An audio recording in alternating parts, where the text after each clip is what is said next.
on 51, and again we're seeing an example of just, well, if you get the ball in the right areas, how the ball is just nipping very quickly indeed. Press goes for 17. Yeah, lovely ball there by Ed Barnard. As you said, I think it did catch the inside edge as the keeper dived down towards the leg side through the gate. Yeah, just this morning arriving at the ground, it feels a little bit cooler than it has been in the last couple of weeks, and we know how these conditions help the bowlers sometimes here in England. Not much cloud cover, but definitely a little bit cooler. So yeah, the decision to bowl first by Worcester after the first hour certainly looking like the right decision, as Hampshire are 51 for 3. It's a very different wicket, isn't it, from the last championship game here against Warwickshire? So you're admitting that was flat too, then? Yeah, it was flat. It was. It's one of the few occasions I actually agree with you when you tell me how flat it is and how well you bowled. But it is, isn't it? It's a totally different wicket. It is, yeah. I don't know. I can't remember where we were on that part of the square. You were more to the right, weren't you? As we look. So yeah. more in front of your dressing room. Were we not? We were on the international after the T20. They played on the Thursday night. We started on the Monday. Oh, I think you're right. So that's almost quite central. It would be where sort of where Roderick is standing now. It would be one of those. Yes. So yeah, that's probably one of the reasons why I did get pretty flat after being used for a T20 on a Thursday night, and then the championship starting on the Monday. But yeah, this looks like a really good track to bowl on here. I do remember us netting on this side of the field last year, and it might be this wicket, it might be the one next to it, but everyone just said how well those nets played that day. Bono bowls. Fletcher Middleton gets a bouncer first up, and that's flown through about head high through to keeper Henry Cullen. Morning. Oh, good morning. I think, probably discussing this morning in the analyst that a guy like Ed Barnard goes stump to stump and bowls some very good areas. So probably the last ball Fletcher Middleton was expecting, first ball up. 20-year-old playing just his second List A game, played in the game at Durham last year, turns that away square on the leg side. He's off at the mark, and Hampshire move on to 52 for 3. Probably needs no introduction, but just to remind everybody, son of former Hampshire opening batter Tony Middleton, who's on the coaching staff here, one of the batting coaches. Yeah, Fletcher's done incredibly well in the second team this year. Scored quite a few hundreds and some big partnerships with Tom Press, so hopefully he can carry that form into today. It's Ben Brown forward to Barnard, pushes that out into the covers, and there's no run. Myself and Kyle Abbott will change. In fact, Carl's going to change now. It's a swift process. Carl's gone, and Frank Watson will be back, and at the end of this over, joining Frank will be former Hampshire left-arm spinner Raj Maru. Welcome back, Frank. Thank you, Kevin. Yeah. Honours fairly even. I think maybe Worcestershire should be a little bit happier than Hampshire at the moment. Yeah, 3 wickets down as that's outside the off stump, and there is no run. It's having been 16 for 1, it has. It looks like it's doing a little bit more now. Maybe the bowlers have settled a bit better. Yeah, it's certainly done a bit when you've got it in the right areas, hasn't it? And I think that last wicket just showed that, and also the last ball of the previous over from Adam Finch that really did climb outside the off stump. Didn't it just? Barnard comes in right arm over. That's bounced on Ben Brown as well, who just drops his hands as it goes through to keeper Henry Cullen. So 52 for 3. We've had 15 overs here at the Ageas Bowl. Frank Watson will continue, and then alongside him will be Raj Maru. Thanks very much to Kevin James. So if you're just joining us, the full scorecard: Nick Gubbins was caught at mid-off by Jake Libby off the bowling of Joe Leach for 6. That was 16 for 1 in the 4th over. It became 40 for 2 in the 11th when Anya O'Donnell was bowled, playing a loosish shot, I thought, to Ben Gibbons' left arm seam. He went for 16, 40 for 2 at that point, and 51 for 3 when Tom Prest was caught behind by Henry Cullen. His first catch in the first team for the debutant wicketkeeper off the bowling of Ed Barnard for 17. It's Adam Finch to continue from the hotel end, and he starts with a quickish bouncer to Fletcher Middleton. He just ducks underneath it and allows it through to the aforementioned Henry Cullen. Bright sunshine here at the Ageas Bowl. Always a lovely sight looking out from the hotel end here. Commentary position high up behind the bowler's arm.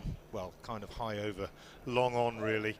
And the ground sitting as it does in a natural bowl with a wooded hillside behind the stand in the far end of the ground. It's a lovely picture as Adam Finch moves away from us again and bowls, and Middleton is forward, pushing out on the offside.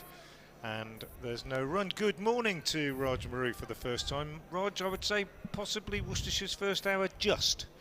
Yes, Hampshire did start off reasonably quite quickly with a couple of boundaries, but from the loss of Gubbins' wicket, it became a little bit slow, and I think it's due to people trying to play with the ball with too much hard hands and not looking to rotate the strike enough. In comes Finch again and bowls, and Middleton is forward again, pushing out on the offside, and Barnard again comes in to do the fielding. And it's become a bit difficult to rotate the strike because the pace of the wicket's been quite quick, and the bounce as well. And where it's nipped around a little bit, they found it hard to deflect the ball and take the pace off the ball. Yeah, and perhaps that little run down to third man is a more risky shot when the ball's seaming a little bit and bouncing a bit more than you might expect. It's certainly a lively surface. Finch is in and bowls to Middleton, who does actually play exactly the sort of shot we were talking about, just running that down to third man with softish hands, and picks up a single, which takes him to 2, and the total to 53 for 3. When I say it's a lively surface, I'm not suggesting for a moment that it's a poor surface. I'm just saying that it's a surface that's offered a little bit of help. It has a little bit of bounce, a little bit of seam movement, but nothing extravagant. You're looking at the square, a lot of the wickets have been used up. This is a fresh wicket today, which may have something to do with it, with a little bit of moisture in for the first half of the game. Finch again in, bowls, and forward comes Ben Brown, pushing out on the onside. Decent start from Adam Finch, his third over. He's conceded 6 runs so far. Only just come into the side. There's a bit of rotation gone on in the seam bowling department for Worcestershire. Dylan Pennington missing out in this game, and Finch, whose opportunities have been limited in the last 2 or 3 seasons, coming in. Still a fairly inexperienced young seam bowler, got a bit of pace. Moves in again now, past umpire Blackwell, and bowls outside the off stump. That one a little bit wide, and Ben Brown doesn't miss out on that, just cuts it away square, just behind square on the offside, beats the diving Barnard at backward point, and off to the boundary for Brown. So he moves on to 10. That is the end of the over, the 16th of the innings. Hampshire invited to bat, 57 for 3. Just a bit wide, Raj, that one. Yeah, a bit wide. What he's been doing really well up to now was he's been hitting the wicket hard and just bowling off stump, just outside off stump. That one, he just sort of trying to get the ball a little bit further up, but a little bit wider, and it allowed Ben Brown to use his arms to cut it for 4. Barnard starts a new over, bowling to Middleton, who steers this one out on the offside. And as they think about a single, they scamper back in as Jake Libby comes in very quickly from backward point to do the fielding. Libby leading Worcestershire today in the absence of Brett D'Oliveira, who's been called up to the Birmingham Phoenix squad for the 100. So Libby will skipper the side in the rest of this competition. Barnard comes in again now and bowls, and Middleton is forward, pushing out on the offside. A slight change in the field now. Taylor Cornell has come across from the leg side into the gully after that first ball of the over. So we've got Pollock at slip, Cornell in the gully, and then third man cover, backward point cover, mid off, mid on, mid wicket and long leg. Just 3 fielders on the leg sides. Barnard is in and bowls, and Middleton is beaten outside the off stump by a good one, which left him off the pitch. He felt for it a little bit, and just happy to have missed it, I guess, that one. A big thank you from me to Jake Libby at Worcester this year. We had a young lady from Worcester who was our undergrad student, and as a leaving gift, Jake sent her a Worcester shirt signed by the boys. Oh, lovely. As Barnard bowls and beats Middleton again outside the off stump. When you say we, you mean at Lancing College? At Lancing College, yeah. So we had a young lady called Megan Power who played a little bit for Worcester a couple of years ago, and she did wonders for girls cricket at Lancing this year. Got it all going, and it'll be sad to see her go, and it'll be hard to replace her. Right. Excellent. Good link for the county as Middleton gets a single this time, steering this one down on the offside. Bounced a little bit, played it down well, and Cornell in the gully got a hand to it but was unable to hold on to it, and the ball ran down to third man. Finch did the fielding, so Middleton goes to 2-3 in fact, and Schoolboy just catching up. Hampshire go to 58 for 3. So what we might find with these two is that you'll see a lot of rotation and strike ones. Barnard bowls this one slightly over pitched and driven, punched out on the offside by Brown. They take a single. Good piece of fielding in the covers. Half stopped by Gareth Roderick. Got a hand to it, diving to his left. Saved 4, but they went through for 2. End of the over. Brown has 12, Middleton has 3, and Hampshire 60 for 3 off 17. The men out, Gubbins 6, Donald 16 and Prest 17. We're being shorter men, these two. You see anything which is straight off the stumps or having to play, they'll be looking to knock it around for ones. But if you do give them any width whatsoever, they'll sort of punch it through the offside or just flick it off their hips. But anything straightish towards off stump, they'll look to drop and run. Finch hoping to be a little bit straighter than he was with the last ball of his previous over. This one is wide enough to leave alone, but fairly full. Perhaps just went away a little bit off the seam through to Henry Cullen, who I've been watching closely. As a former wicketkeeper myself, watching a debutant keeper is always fun, and he's done a good job so far. Very tidy.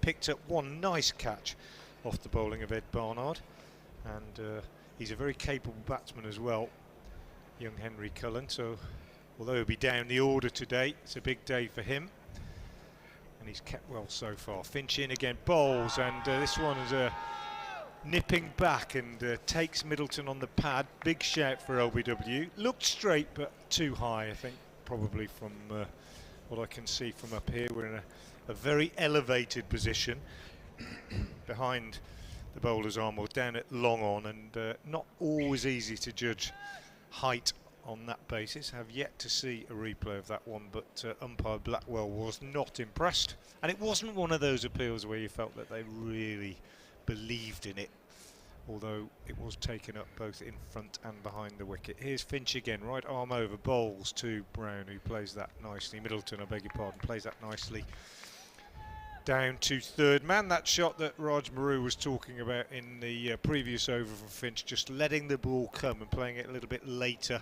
not going at it too hard with the hands, and just steering it off the face down to Azhar Ali at third man for a single. 61 for 3.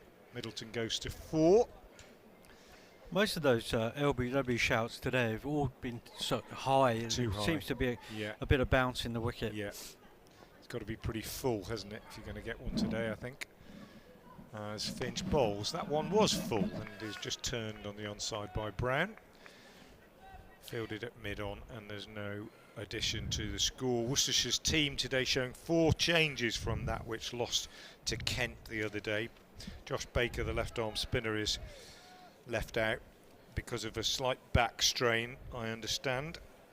Dylan Pennington left out on the sort of seamer rotation basis. Brett D'Oliveira is not in the side because he has been called up to the 100, and Ben Cox is not well. Finch in again, bowl short to Brown, who pulls this down to long leg for a single. Ben Gibbon is the fielder down there, in quickly off the rope, and another single is taken. Brown goes to 13, 62 for 3 the score. So 4 changes for Worcestershire. After that high scoring game which they lost the other day, made 351 in the first innings against Kent, but saw that score overhauled by Kent with over 5 overs to spare, mainly thanks to an unbeaten 206 from Ollie Robinson. Fantastic innings. Finch bowls, full again, half a shout, as this one takes Middleton on the pad. Might have been a bit of inside edge on it. Ball runs out on the onside, there's no run. End of a tidy over from Finch, 62 for 3 off 18. I would say that the Worcestershire captain Jake Libby, skippering the side in Brett D'Oliveira's absence, would be fairly pleased with his seam attack so far. They've started off really well. 18 overs for 62. You know, it's been a good steady start, but the important thing is they've picked up 3 wickets along the way, and Hampshire now having to rebuild again with Brown and Middleton, and with Brown on 13, Middleton on 4. As Barnard bowls to Brown, who swivels round on a ball just short of a length on about leg stump and picks up a single down to backward square leg. Joe Leach is the fielder. 63 for 3. Yeah, that's the thing, Raj, isn't it? That if you can, I sometimes don't think everybody appreciates in a 50 over game. I'll just break off as Barnard moves in and bowls again to Middleton, who plays back up the pitch, no run. In a 50 over game, the importance of just chipping away, taking wickets at regular intervals to stop the potential for a really significant partnership building up. It's very important, isn't it? It is, and also for the batting side as well. You've got a chance to rebuild in an innings, and so nothing's lost until the end, really. Barnard is in again and bowls, and this is a full shot from Middleton, looking to drive on the offside, gets a thick inside edge and picks up 2 fortuitous runs through square leg. He won't bother about that, but it wasn't where he intended at all. He goes to 6, 65 for 3. Jake Libby is doing some fairly vigorous loosening up exercises at backward point, which suggests that we might see his occasional off spin. Worcestershire without a frontline spinner in their side today. Barnard in again, bowls. Oh, Middleton goes to try and hit that into the practice area away over the stands on the leg side. Really big hit he was looking for there. Missed it by quite a long way, and through it went to Henry Cullen. And you find this at school level as well, with the children as well, when they're playing. That they look at the 100 and the 20 over cricket, and they think in 50 over cricket you've got to bat the same way, and you know, most rarely you don't get those big scores. You get bowled out for 180, 200. Is Barnard in again, bowls, and Middleton plays a better shot this time. Stands up and punches that off the back foot through the covers. They've taken 2 and they'll come back for 3 as Gareth Roderick makes a sliding save inside the rope at cover point. And warm round of applause, much better shot from Middleton. He goes to 9. That's using the pace of the ball on the back foot and just pushing it through the covers. And where this ground, the outfield is so big that it almost warrants running those 2s and 3s on this ground rather than trying to hit boundaries. Absolutely. Barnard is in again and bowls, and Brown to a fuller ball is in behind that, just pushes out on the offside. End of another tidy over from Barnard. Conceded just those 3 runs. Middleton has 9, Brown has 14. Barnard 4 overs, no maidens, 1 for 15. Finch 4 overs, no maidens, no wicket for 12. The other bowlers used today: Gibbon 6 overs, no maidens, 1 for 20, and Joe Leach 5 overs, no maidens, also 1 for 20. And we are going to see the occasional spin of Jake Libby now from this hotel end. Worcestershire, as I say, without a frontline spinner, with Josh Baker out injured, Brett D'Oliveira not playing, so Libby stepping into that role. He's not the worst off spinner, but just a chance that pressure might ease a little bit here, Raj. Be interested to see what you think as a former spin bowler yourself. Here is Libby. His first ball is tidy enough, just around about leg stump, tucked away on the onside for a single. Yeah, it's a bit of a gamble. It is a bit of a gamble, but you might want to just try and, with Hampshire looking to just try and rebuild, get a few overs under your belt and get away with it and bring the now is series the back time. Yeah, it does. Absolutely. Now is the time. If you want to fiddle through a few overs, I can see exactly where he's coming from. Anyway, he sends a long off back now before he comes in again and bowls to Brown, who tucks this one away on the leg side. He's a very slow bowler, Jake Libby. They took a single there. He's a slow bowler as well, but what the first two balls where he's bowled just looks like he's sort of pushing it into the batter with quite a high bowling arm, and there's not that much drift taking the ball away from the right-handers. Right-hander and then spinning it back in. Next one, just a little bit quicker and flatter actually, and short of a length, punched off the back foot by Middleton. Good diving stop by Ed Pollock at short extra cover.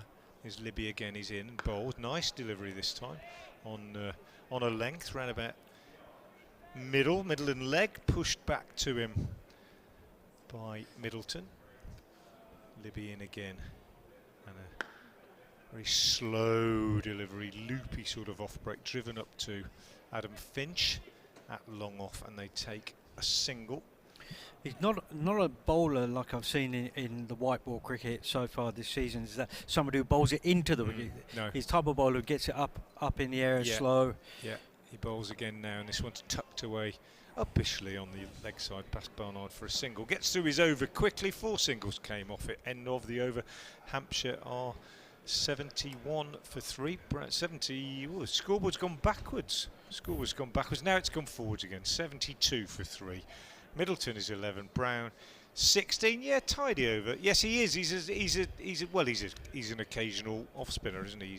He's not a master of his craft. It was tidy enough. They all landed, but he is slow, isn't he?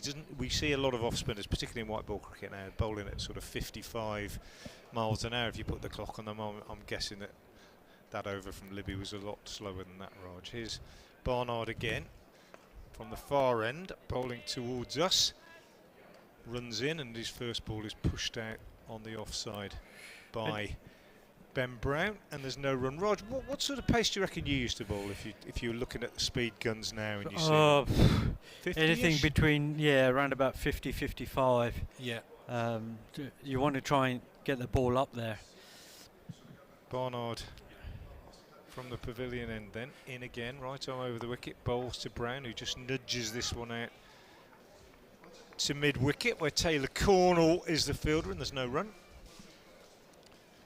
But it was always drilled into us when we bowled, and Fred Titmus was a great advocate of it when I worked a lot with him, was you want to get hit down the ground, so you didn't bowl it into the wicket and get hit square of the wicket, you want to hit down the ground. But nowadays they seem to be slightly different. Barnard bowls, and this one is driven up to mid-off. They take a single as Ben Gibbon is the fielder. Brown goes to 17, and Hampshire in the 21st over, 73 for 3. What you see nowadays is that they set their field very square on the boundary straight off on both sides, and they seem to get cut through for one, or just flicked off the legs through for one, but nobody seems to be getting hit down the ground as spinners earlier in white ball cricket as much. Here's Barnard in and bowls, and that's nicely played by Middleton, just running it down to third man very deliberately for a single. I think one of the problems, Raj, these days for a spinner who is opting to get hit down the ground is they don't just hit you down the ground, they hit you out of the ground. The bigger bats these days. Their bats are bigger, aren't they? And they hit the ball miles now, and I think that's probably one of the reasons that the change in approach that you've just described so well in terms of where you're happy to get hit, shall we say, has come about really. Here's Barnard again from the pavilion, and he bowls, and Brown just looking to work this one away on the offside, doesn't quite time it, and it just dribbles out on the offside, and Jake Libby comes in from cover point to do the fielding. 74 for 3 it remains. Gubbins 6, Donald 16, and Prest 17. The men out a wicket each for Joe Leach, Ben Gibbon and Ed Barnard. The difference between there is other seamers than Ed Barnard is that the others landed it short and hit the wicket hard, where Barnard's pitched the ball up a lot more. although this one is just short of length, and worked away for a single on the leg side. Last ball of the over from Barnard. 5 overs, no maidens. 1 for 18 his figures. He didn't bowl well the other day, Ed Barnard. I think he'd be the first to admit in the game against Kent. It was very expensive. 6.5 overs, went for 69 in that onslaught from Ollie Robinson. Everybody was expensive, but he didn't bowl at his best, but he has been better today. Straighter, a lot straighter, hasn't bowled with any width, and he is a very skillful bowler. Does a lot with the ball, Ed Barnard. Lots of variations, but and he's got to step up a little bit today, because he and Joe Leach, certainly of the four-seamers, are easily the most experienced. Jake Libby will continue with his occasional off-spin from the hotel end, and he comes in now and bowls, and his first ball is just tucked away by Ben Brown on the onside for a single. Brown goes to 19. And I think you've got to bowl it at that pace. You've got to get the ball up a little bit more. Yeah. Otherwise, they'll work it up very easily, square of the wicket. Wherever they like, really. Got lots of time, haven't they? Libby bowls again, and actually beats the bat with one that he threw up outside the off, threw it a bit wider, and Middleton went for a kind of flat-footed slap drive through the covers and missed it. Taken by Henry Cullen behind the stumps. Is Libby again, bowls, and good bit of bowling, deceives Middleton, did him actually in the flight there, came down the pitch, looked to whip it away on the onside, never really got his feet right, and it turned and maybe a little bit, just hit him on the pad and run to third man. So nice bowling from Jake Libby, who in response sends his mid-off back to long off, and comes in again now and bowls, and Middleton just works this with the spin away on the onside for a single out to deep mid-wicket. Gareth Roderick coming in to what do I've found fielding. bowling spin as well is that when you're bowling at experienced batsmen, they find it easier to push the ball down the ground for one, and if you're an inexperienced batter and you come in, you can hit it down the ground, but you find it very difficult to push the ball for ones. This one is clipped to mid-wicket. Barnard fields, no run. Yeah. So inexperienced batsmen, you want to get the ball up a little bit more, and to the good batsman, you want to just drag it back a little bit. Like that one, Ben Brown, it's easier for him off that length to knock it for one. Ben Brown just driving that one up to long on. End of the over. Tidy over though from Jake Libby. 78 for 3 at the end of it. 22 overs gone. And Brown has gone to 20 off 30 deliveries, Middleton 13 off 27. But given that Libby is filling in and trying to get through some overs in the middle of the innings, 2 overs, no wickets for 7, hasn't gone to the boundary. He's done all right, Raj. He hasn't been hit for a boundary. And as you say, he's got through 3 overs quite briskly, and that's been great. Barnard from the pavilion end again, bowls, a little bit short of a length. Brown just gets inside that and just sort of off one foot, swivels round and gets a single. Before you know it, you've gone through 22 overs, and those overs rush by you if you're not. Yep. I often talk. You play for Middlesex, Raj, as well as for Hampshire. I often talk about how. I suppose one-day cricket wasn't in its infancy, but certainly in the 80s days of the Benson Hedges Cup and the Gillette Cup, Middlesex obviously had a good side and won a few trophies. Barnard bowls again. Middleton drives up to mid-off, gets a single. Good tumbling stop by Ben Gibbon, and Mike Gatty would bring on Phil Edmonds and John Embry for half an hour before lunch, and they'd whiz through about 12 overs in half an hour.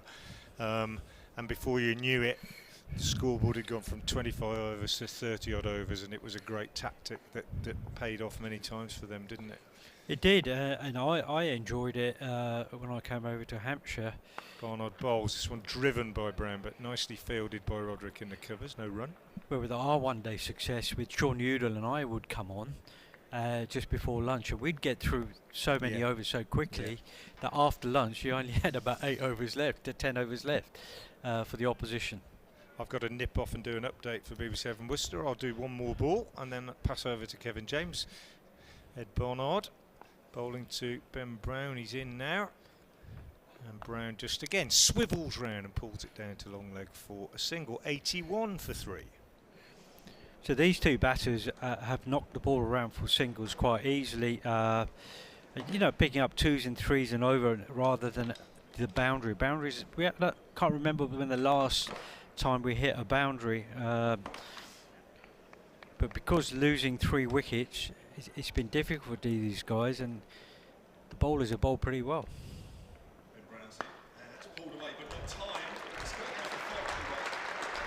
Well, I should say that on mic, shouldn't I, really? It's pulled away for 4. I think I said that at the right time. I think you did, mate. Yeah. But that was sort of one, just off weight on the back foot and just punched through sort of straight mid-wicket, between mid-wicket and mid-on for 4. Excellent shot there by young Middleton. I'm sure his dad played too many shots like that, did he? His dad was just ones. If he pulled, it was never in front of square. As Barnard bowls, and that's just nicely tucked down to a third man. Played very late by Middleton. Got to do a quick 30-second update in a moment, just to surmise what is happening out there in the middle. Yes, and I remember one game at Portsmouth against Derbyshire where Middleton was batting against a Bishop and Devon Malcolm, and it umpired constantly. After about an hour, just said, "I've had enough of this. We'll have a no ball." And all Tone kept doing was, I don't think he played a ball on the front foot on the first session. Everything was played off the back foot, and it was just dropped in front of him. Start of a new over, and that's worked through mid-off. Jack Libby is the bowler, the captain, bowling his off breaks. And here's a quick 30-second update coming up. Sunshine still out here. And Hampshire are 86 for 3 in the 24th over here, having been put into bat, having lost the toss. The 3 men out in the 4th over. Nick Gubbins caught at mid-off off Joe Leach for 6. Then in the 11th, Narwin Donald bowled, playing across the line to the left-arm seamer Ben Gibbon. He went for 16. And then in the 15th, Tom Prest caught behind off Ed Barnard for 17. But Fletcher Middleton is 20. Ben Brown is 23, with Hampshire 88 for 3 in the 24th. Live commentary continues with Kev on the free to down. I think that's 89 for 3.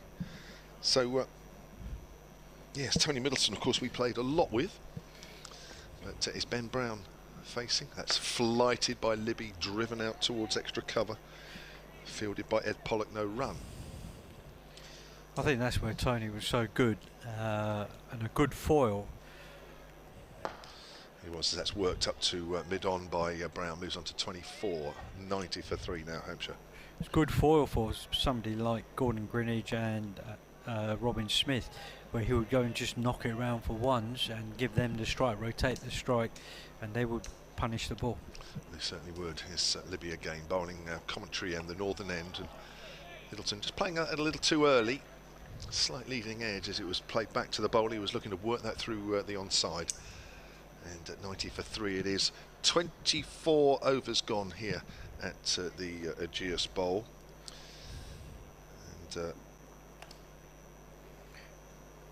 12:30. The overs have got to be bowled, as I understand it, by 2:30. I think that's right. 2:30 should be the cut-off time. Yeah, so just under 2 hours for Worcestershire Bowl. 26 overs. So at the far end, looks like we've got a change of bowling again. Ed Barnard's coming off after bowling 6 overs, and Adam Finch, who bowled a tidy spell at our commentary end, is coming on, changing ends. He'll be bowling at the pavilion end. He did seem to find a good length to bowl, just back of a leather. It bounced quite a lot. Did, didn't it? And with his height, he got the ball to go through. Yeah, he's a little taller than the other bowlers that we've seen so far. 4 overs, none for 12. He's going to try his luck then at the pavilion end. Right arm over, comes in and bowls, and that's driven by Brown up to mid-wicket. And there is no run. You know, these two batters, not like the first 3. The other 3 like to hit the ball down the ground, where these 2 will be looking to try and, if it does bounce, just to deflect it for ones down to third man or just off their hips down just behind a square for 1. Yeah, different type of players, aren't they, really? You're right, and Narwin Donald was sort of brute strength, isn't he, really? Hitting through the line of the ball. Here's Finch bowls, and Brown comes forward a little late as he pushes that out towards extra cover. Ben Brown, he's played a full season of Championship cricket for Hampshire this year. Didn't play in the T20s, but playing in this competition. He's been a good buy for Hampshire, just not just because of his keeping, but his batting. Because over the years at Sussex, it's gone unnoticed. He has scored a lot of runs, valuable runs as well. So the average is 40 first class. There's Finch bowls. That's a nice drive by Ben Brown. That's up towards mid-off, and there is no run. Ben Brown's playing his 80th List A game. He also reads. I've known him for quite a few years. He reads the game quite well with the experience he's had. 33 years old now, Ben Brown. Made the short hop during the winter from Sussex. This Finch comes in again, no slip at all now as he bowls, and it's a length ball to Brown, who punches that up towards mid-off. I think Finch may just have got half a hand on that as the ball went past him, took the pace of it as it made its way up towards that mid-off area. But yeah, he's been terrific, hasn't he? Really. I mean, I said earlier when I was on commentary that Lewis McManus did absolutely nothing wrong. But I think when a man like Ben Brown comes on the market, you cannot say no. No, he's just a different kind of player. You know, a step up a ladder from Lewis. Yeah, he certainly is, and a little bit more experienced as well. But that's pushed back to Finch, and there is no run. I think it's difficult, isn't it, really, because I know a lot of Hampshire fans would have looked at Lewis and said, well, he's one of our own. He came up through the Dorset ranks, didn't he? And certainly through the Hampshire setup. And I know the crowd here, they love that sort of thing, don't they? They love to see a locally based player. We've got Fletcher Middleton, of course, at the non-strikers end, but it's when you're pushing for titles and that, and there is no love lost, I'm afraid, when you've got the opportunity of signing players with more experience. That's a cut away by Brown out into the covers. He's going to keep the strike. He moves on to 25 at the end of that over, 91 for 3. It's nice developing your own players, but at the end of the day, they've got to be good enough to win you medals and trophies and championships. And as you said, if you do have a player of this calibre available, it'd be mad not to, because it does help you along the way. And we had this discussion earlier, Raj, about, I don't know if you had it with Frank, apologies if you already have. Frank told me that one or two tweeted in earlier and messaged in about this, where this competition stands now as Jake Libby bowls with his off spin. That's swept away by Brown, goes fine on the leg side, straight to the field and no run. Where do you stand on this competition? Because it does seem, even since Hampshire won it in 2018 and we're losing finalists in 2019, and the same year actually that Worcestershire made it to the quarterfinals in 2019, even since then this competition seems to have lost something, flighted, driven by Brown up to deep mid-off, 92 for 3. It has lost it because of the introduction of the 100 and the T20 coming in. There's so many different formats. Where do you try and squeeze it in? And running alongside Libby bowls, that's driven up to mid-on in the gap. Middleton moves on to 22, 93 for 3. Running alongside the 100 competition as well, your best players in your overseas and home players are all, the best players are playing in those competitions. Libby bowls again. That's swept away nicely by Brown, who gets a good bat on that as it goes out hard to deep square leg. He moves on to 28 now. So you're not seeing the quality players in this, but what it is doing is giving you opportunities for younger players to come in to play a longer type of one-day cricket, so they can actually develop their white ball skills. Plays and misses. Middleton trying to cut that away on the offside. But do you think there is now a place for this with that in mind, or do we say, well, look, this isn't the competition it was, we've got to rethink it, as that's driven by Middleton up to deep mid-on, moves on to 23, 95 for 3. I think it's an important competition because of the development of young players and teaching them how to play the longer format of the game, because basic skills have always been the same. And I think you can play this game and develop this game and introduce and adapt to the T20 and the 100 from this. I think this has got to be a stepping stone up to that. You can't play the 100 and T20 and then develop your game at this end. It's two different versions. The other thought as well of this, and there's been chat about when this is going to be played next year, as Finch comes in, length ball, Middleton plays that late into the ground to backward a point. There is talk about this maybe being played early on next year.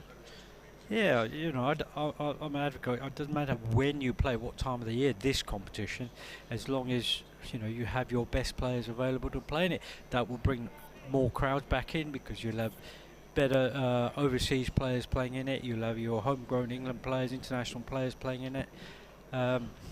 So that would bring, you know, a lot more people back into the game. Finch comes in the game into his 6th over here. That's worked away off the leg stump neatly by Fletcher Middleton. That's nicely timed. It's gone in front of square for 4 runs down towards the tunnel. Now that reminded me a little bit of Tony Middleton, that shot. Just falling over, let the ball come on and just little flick it through sort of in front of square. And Minimum that just of went effort. away. Minimum of effort, wasn't it? Yeah. Always nice to see the ball ping off the bat like that. And Middleton moves on to 27. That's exactly the same score that Ben Brown is on. 99 for 3. Hampshire on the verge of 3 figures as Finch comes in and bowls. And there's the 3 figures. And that's neatly played, and that's 4 more. Now that is played very, very late indeed. And that's gone very fine down to third man. Quite deliberate. And Middleton looks like he's getting into his stride. And I think that this is what these two have done really well, is that they look to knock the ball around, use the pace of the ball, and the odd one which is off skew, they can work it for 4. Where the early order batsmen were trying to hit the ball to the boundary, and they were finding the fielders too often for me. 50 partnership up as well as the 100. 52 they've put on in 74 balls, these two, as Finch comes in again. That's bounced outside the off stump, and that is a good leave. Now, I know it was mentioned earlier that Middleton has been in some decent form in the second team. I think Kyle Abbott mentioned it when he was last on.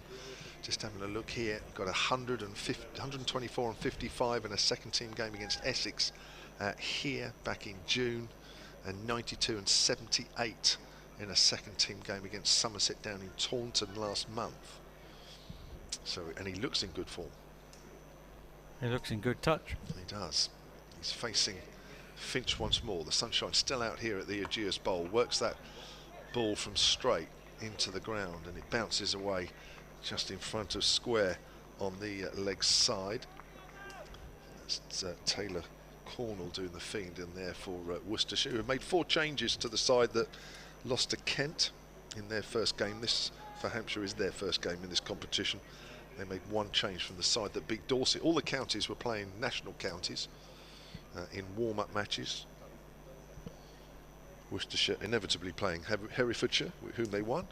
Hampshire beating Dorset. That's outside the off stump, and that's left alone by Middleton. That 1 change. No Dominic Kelly, who played in that game.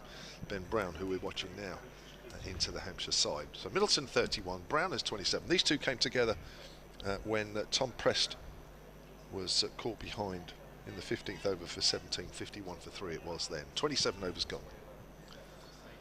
Kevin James and Raj Maru with you. Raj Maru, well, the Hampshire spinner. With the introduction of Libby, that they are trying to get through these overs quicker. He does get through his overs very quickly. Certainly does. 4 overs done for 15. Jake Libby taking over the captaincy of Worcestershire. Now Brett Dolivere has been called up late by the Phoenix for the 100. There's a nice sweep shot there from Ben Brown. It's gone fine, but there is a fielder down there for that shot. Just a single. Ben Brown moves on to 28. And the Hampshire total on to 104 for 3. So good partnership this two. They're into a good rhythm. I think this is type of a wicket that if you do get in, it's really difficult to get yourself out. Cut away on the 45. They'll take a single. Middleton moves on to 32, 105 for 3. It just looked as though there was a lot of bounce early on and a bit of nip off the seam. I'm not sure Worcestershire made a great use of that in the first few overs. I think in the first few overs they saw the bounce and they just bowled it a bit too short. Didn't get the guys on the front foot. That's hit up to mid-off hard. You heard the sound off the bat there. I'm not sure it was right out the middle of the bat. And when you look at the wickets go, Gubbins to a full ball. you had Donald to a fullish ball and a Press also to a fullish ball. Yeah. Brown back on strike. There's Libby Bells, his off spin there. That's slower. Hits that nicely off the back foot, but only as far as extra cover. In fact, it's Middleton facing, isn't it? I think the scoreboard's got that round the wrong way. They've just changed it now. There's Libby again, bowls, and Middleton's on the back foot trying to find the gap, doesn't, hits it back to the bowler. A couple of tweets here. Ross E at Solent Sports says, Kev's right that the decline of the one-day competition has been happening for a while. Libby bowls, Middleton on the back foot, does find the gap through the covers this time, will pick up a single, moves on to 33 at the end of that over. 107 for 3, Hampshire, 28 overs gone. Just come back to that one because there's a couple more lines on that tweet. The final always used to be a full house. Last couple of times when there were with Hampshire, lots of empty seats. T20 finals day has become the top event. Well, I think that's been said for quite a while. Obviously Hampshire weren't, or Worcestershire weren't at the final last year at Trent Bridge. I must admit I didn't watch the game, Raj. Glamorgan, the defending champions this year. I think they beat Durham in the final off the top of my head, but certainly Glamorgan won it. I couldn't tell you what sort of crowd was there. Don't know if you followed it, Raj, as Finch comes in and starts a new over, and that's worked by Middleton to mid-wicket, no run. No, I didn't follow it last year. What I found at a school level is that a lot of kids wanted to play the shorter format of the game, the 20-20 game and the 100. But the two most important games I've seen this year at school level has been the time game. One of our games against the MCC, chasing quite a big score. Here's Finch again from that pavilion end. Bowls, Middleton gets a length ball, plays it back to the bowler. We were chasing quite a big score, but for the last two batters for the last wicket survived 12 overs. There was so much excitement in saving that game and playing for a draw. The kids absolutely loved it, and playing that format of the game. And they never played it. That was the first time they played a time game. So there is, you know, I think that's so important now. We do teach them the longer format rather than just 100 and the T20s. Another length ball which Middleton pushes up towards mid-off. But there is even talk at international level, isn't it, how maybe the 50 over competition, the interest in that has dropped off a bit. It has, because of so much you know, T20 going on around the world, franchise cricket, that there's not really that much 50 over cricket. But the 50 over World Cup coming up, you might have to play it more at this level. Our guys might have to play it before they go off to it, so they're used to playing at that level, you know, that format. Finch halfway through his 7th over here, bowls, and Middleton just works that down towards third man again, just opening the face to a length ball, slightly more width this time, so he was able to do that. Not a great throw coming in down there. And what I found is that our international cricketers here this summer who had played the 50 over cricket, is that they struggle to adapt to 50 overs from having played franchise cricket. There's a lot going on, that's for sure. And I suppose you can understand it. Emerging from the pandemic, everybody wants to try and recuperate lost revenues as Finch comes in again and bowls. Brown drives on the up, goes out towards deep cover, picked up cleanly. So just a single. That's Gareth Roderick out there in the covers. 109 for 3, Brown on to 30. You know, a lot of people tell me because of the money offered, the financial rewards they get at IPL and T20s, that people will play that more than the longer format of the game. But it just summed it up for me that Johnny Bairstow decided to take a break from the 100 so he can recoup for Test cricket coming up. Yeah. Ben Stokes has retired, hasn't he? It's down the leg side, a Yorker, and actually called a wide by the umpire at the far end. So these are the best T20 players we've got in the country who are having a break from that so they can actually perform at Test match level. Yeah. So Gibbon just down there in front of us at third man, giving the hurry up, giving the clap, trying to gee his team up as Hampshire 110 for 3 in the 29th over as Brown drives into the covers. In fact, it's Middleton just waited a while just to make sure it went past the fielder at extra cover. They'll come through for a single. Middleton keeps the strike once more. Sure that'll please the more experienced Ben Brown. So 29 overs gone here at the Ageas Bowl.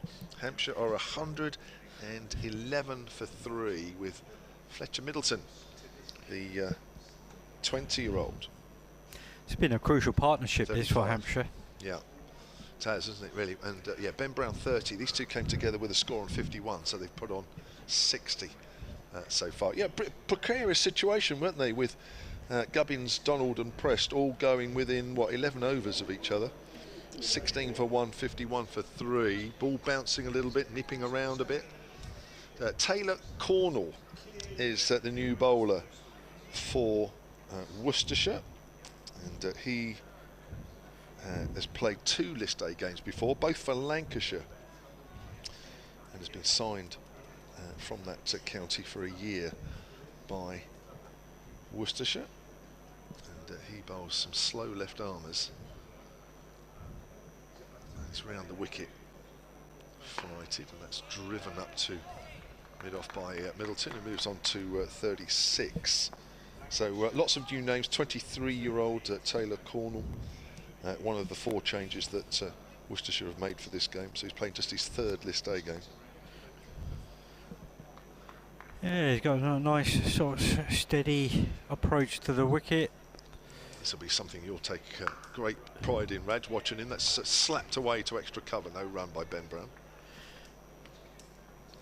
Let's take a good look at him, Raj. Give us some of your feedback. 112 for 3 here, bowling the same as Raj. Comes in and bowls, and that's swept away from straight, and that's gone for 4 behind square on the leg side. Nice contact onto the bat there from Ben Brown. I think with a short approach like he's got, it's all sort of shouldered. There's no sort of changes of pace from that, no deception, because he sort of just lands and then uses that bowling arm to bowl with, but there's nothing from the front arm, so it's pretty flat. It doesn't seem to go up and down. Hampshire move on to 116 for 3. Just looked at a message there Carl got. 2 new balls, of course, in this competition, so that's why you get the bounce for a little while, and then the balls go soft, of course. But down the wicket comes Ben Brown, drives that to mid-off. Throw comes in, bit of a wayward throw there from Ed Pollock. Brown moves on to 35. At the top of the hour we'll have a change, or just after the top of the hour we'll have a bit of Frank Watson and a bit of Kyle Abbott, I think, together, if Kyle's all right with that. And Frank, of course, I should check with Frank as well. Nicely driven out to deep cover by Fletcher Middleton, who's growing in confidence out there. Moves on to 37, feeding off Ben Brown, feeding off the situation, feeding off the way he's playing. I think he's enjoying it out there. I think he's enjoying it, and he's just got himself in, and now he's looking just to expand his game a little bit more, trying to get after the bowler. Lovely shot there from Ben Brown. That's driven wide of mid-off for 4 runs. Beautifully timed, beautifully paced. And that'll end that first over from Taylor Cornell. Hampshire 122 for 3 now. Really starting to get a move on here. They need to do it as well, because the overs are whipping by, and now going into the last sort of 20 overs, they need to start pushing it along a little bit more. Certainly do. Just going back to that discussion we've been having throughout this innings, really, about where this competition stands, and not so long ago, of course, it was a major one-day competition. Paul Williams, who's in Portugal at Solent Sport, says we need to play 50 overs as England are world champions, and the rest of the world will not stop playing it. The 100 will not replace it, he says. Richard Dawson at Solent Sport says, I'm not sure the UCB know what they want when you consider that all their eggs are in the 100 basket. Joe Leach is back into the attack, having opened the bowling from our commentary end. He's now at the pavilion end, right arm over, and that's worked behind square on the offside. Fletcher will have to get back. Oh, he was out. The throw had hit. He was waiting for Ben Brown, and Ben Brown, I'm not sure, said anything, and Middleton was a third of the way down and didn't attempt to get back. He'd given up hope there.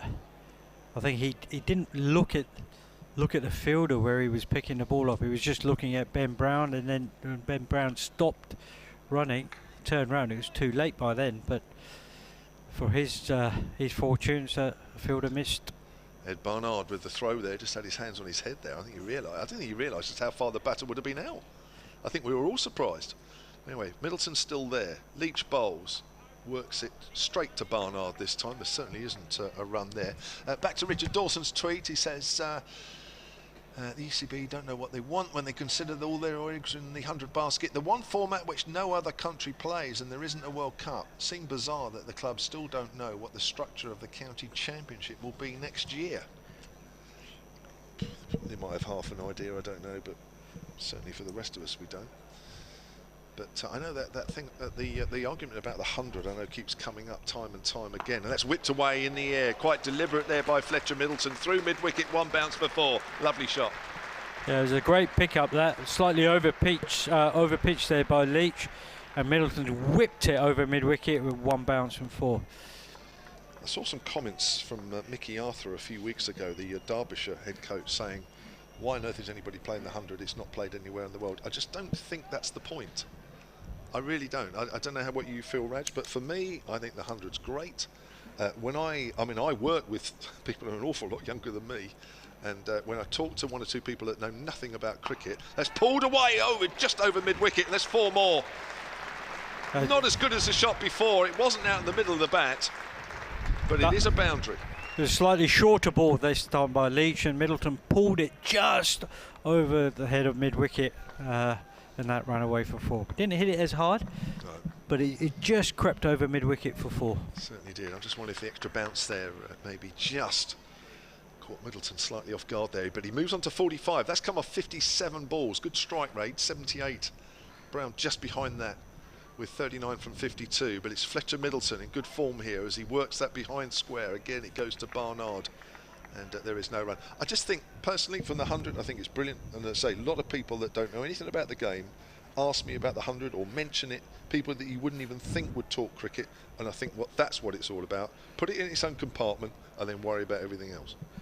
Yeah, I think you make that point. You know, you look at the youngsters who turn up to watch the game, the 100, the families. You know, the games we've seen so far, 2 games this year, grounds have been packed. For sure, yeah, that's turned away on the leg side. There'll be a quick single here. In fact, there's not a clean pick-up. Ben Brown had to just run that little quicker to make sure he was going to be home in time, but needn't have worried in the end. That'll be the end of the over. 31 overs gone here, and in the last couple of overs, well, that over, it was 9, and in the over before, there was 11. So definitely this partnership is picking up. It's picking up the pace. They're just going back to the 100. I think the competition's the hard job for Andrew Strauss and his committee who are looking into this is what time of the year can you play them, trying to fit it all in. Yeah. And I think it's going to be it's hard, but I think there is a way you can try and get all formats in. But the most important bit for me is that Test cricket is got to be played at the best time of the year. Oh, that bounce is there from Cornell, the left-arm spinner. Gosh, he'd love bounce like that every ball. Had to really get on top of that. Middleton playing it out square on the offside. I mean, I think, Kyle might not agree when he comes on in a few minutes' time, because I know it's quite tiring playing a lot of 4-day cricket quickly. But for me, I think it all works. I don't see what the problem is. That's turned away square on the leg side. Quick single. Middleton moves on to 47. Tantalisingly close. It's worked this time. Yeah, this year it's worked a lot better than it had done last year. Because you have split the 4-day cricket up, and the 4-day cricket has been played in different times of the year, and the good times of the year as well, so you can develop players. I agree. Peter's on the tweets, he's joining in the conversation. He says, okay, oh dear, that's not a good start. Solent Sport, he says, aside from 40 balls and some tinkering with 5 to 6 ball overs, what is the difference between the 100 and the T20? Well, it's just aimed at a different audience. See, it's not county cricket, it's different teams. As he flat bats that Ben Brown up towards mid-off for a single, 133 for 3. Hang on, Reg, I know you want to dive in. And if the ECB put effort into marketing and marketing the Emperor as opposed to his new clothes, this tournament would be just fine. Go on, Reg. We experimented the 100 this year in the Sussex Independent Schools for 100 in a midweek competition. And after 1 year playing in it, we've decided to try and go back to the T20 because it became a lottery. The game was all over in an hour and a half. Middleton pushes that square on the offside. And the kids weren't learning anything. It was just a total lottery going out to play the 100 at schoolboy level. Okay. Interesting. Is that because they're not used to it? No, it's not because they're used to it. Middleton drives up to mid-on. That'll be a single. He moves on to 48, 134 for 3 in the 32nd. In fact, that's the end of the 32nd. I think children at that sort of age, they haven't learned the basic skills of cricket, and they're just trying to play all these fancy shots and what they see on TV and whatever. They haven't got time to develop all those shots at school. I think you need to teach them how to play the proper game at school, so as they come through the stages and they come to county age group level, then you can start experimenting with different formats of the game. But the basics of cricket have got to be taught at school level. Kyle Abbott agrees. Bowlers can bowl longer spells, spinners can bowl long. Mason Crane at school was bowling 18, 20 overs a game and became a very good spinner. Nowadays, you don't see kids bowling more than 8 overs, 10 overs in a school game. Here's Leach, start of a new over from the pavilion end. Legs ball, plays and misses outside the off stump there. Fletcher Middleton, I think he was just trying to angle the bat, playing it down to a third man. Richard Dawson at Solent Sports says if the 100 brings pounds and a new younger audience, then that's great, but it shouldn't be detrimental to the other formats, which it is at the moment. And Steve Grant says he strongly disagrees with me about the 100. The reason it's being talked about is terrestrial TV exposure, and the grounds are full because it's cheap tickets during school holidays. Well, I think that's the point. That's pulled away towards mid-wicket, and that's hit hard, and it's a good bit of fielding at deep mid-wicket. Thinking about 2, but they'll keep it to a single. Middleton moves on to 49, and it's 135 for 3. The ECB could have done that for the Blast, but the counties make the money there. Well, that's okay. I mean, as I understand it, the T20 Blast games, the tickets are about, what, 30 quid? 25, 30 quid?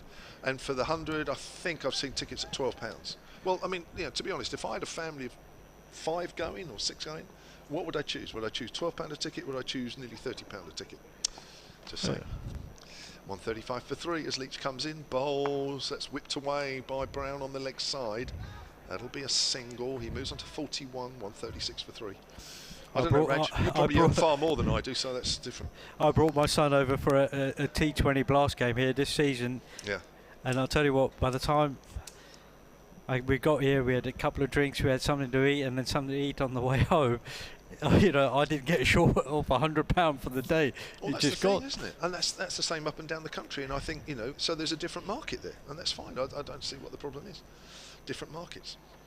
That's Middleton, who's looking for his single, but not there, as that's pushed square on the offside. Again, Barnard in play. I just saw a tweet disappear off my screen from Joe at Solent Sport. Found it again. The 100 has definitely alienated die-hard red ball cricket supporters, but how many countries had T20 when the Blast started here? I think the disappointment is that the Blast would probably draw as much interest with the right marketing, which I think you've said as well, Reg, or one or two others have said, agreeing with that argument. Here's Leach, right arm over again. Fletcher Middleton is edged behind, and he has to go, and he's not going to make his half century. He goes for 49. Regulation dismissal, although he did open the face of the bat. You could see him angling or trying to angle that ball down to a third man. Hampshire 136 for 4, and Middleton goes for 49 off 68. Yeah, he just tried to run that ball down to third man very fine. He played one earlier in the previous over. He just ran it down very fine. Tried to do that again, and that time he just sort of ran it off the face of the bat to the keeper. 136 for 4 then, Hampshire, in the 33rd. And Fletcher Middleton, who we mentioned earlier, has been in some really good form for the second team. What a good way to start the competition. Yes, it's not a half century, but it'll feel like a half century once he gets over the next few minutes or so, walking back into the dressing room, and will reflect the fact that he's 1 run away from a half century. I think when he thinks later on today, I think that's a good way to start the competition when you haven't played very much first team cricket. No, and it's good for him. He's come in, it's a home ground. I think it's the first game he's played here for the first team. And to get 49 when the Hampshire was struggling, he's had a good partnership with Ben Brown, taking the score up to 136. They've had an over 50 partnership. I think he'll reflect on it and say, you know, he has played an important role today. Certainly has. I'll make that an 85-run partnership between Middleton and Ben Brown. There's going to be a double change at the end of this over, or is it the end of the over? It's not quite. And myself and Raj Maru will make way for Frank Watson and for Carl Abbott. But that'll come at the end of this over, which has one more ball left. And Felix Organ is the new batter for Hampshire. Been used to watching him quite a lot this season in the championship. Didn't play in the T20s. He scored a double 100 for his club last Saturday in the league. Did he really? He did. Wow, there you go. It looks like Frank is itching to get you out, Raj. He's not wasting any time. We don't want to hear any more of you, Raj.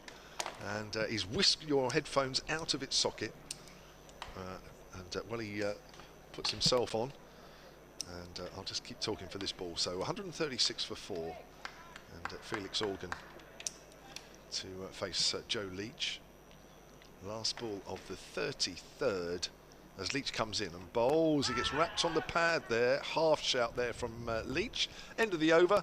And Frank Watson will be the next voice you'll hear. And then after that, it'll be Carl Abbott. Thanks, Kevin. Yes, much needed that wicket for Worcestershire, I think, after that partnership of 85 for that 4th wicket. And you just felt that Hampshire were building a platform from which they could really launch in the last 20 overs, 20 overs, and Worcestershire really needed that wicket. And it came unexpectedly, I suppose, really, but Leach just finding a little bit of movement off the pitch and a little tickle, a little outside edge through to the debutant wicketkeeper Henry Cullen, taking his 2nd catch for Worcestershire. Taylor Cornell continuing from the hotel end, left arm round the wicket, and first ball of this over is nudged away on the onside by Ben Brown for a single. 137 for 4. Cornell very much an occasional left arm spinner at this level, bowls a fair bit in league cricket, and he's been tidy enough but not particularly threatening. He's in his 3rd over, 15 runs he's conceded so far, and well, there you go. We're told Felix Organ made a double 100 in club cricket. He certainly doesn't look like a player lacking in confidence, Carl, because he's just played a reverse sweep. I can tell you if Felix had come off 10 in his club cricket game, he probably would have played the same shot in the first ball anyway. Anyway, here's Cornell again, bowls, and Organ pushes this one back to the bowler. But it's a sign. It's the young players of today, the confidence that they have, isn't it, that they'll play what we would have considered a high-risk shot early in the innings, because for these days it's not a high-risk shot, they play it so often. He pushes this one out on the offside, and there's no run. No, absolutely not, and it's shots that these guys are practicing week in and week out, so the confidence level there to play at first ball is there straight away.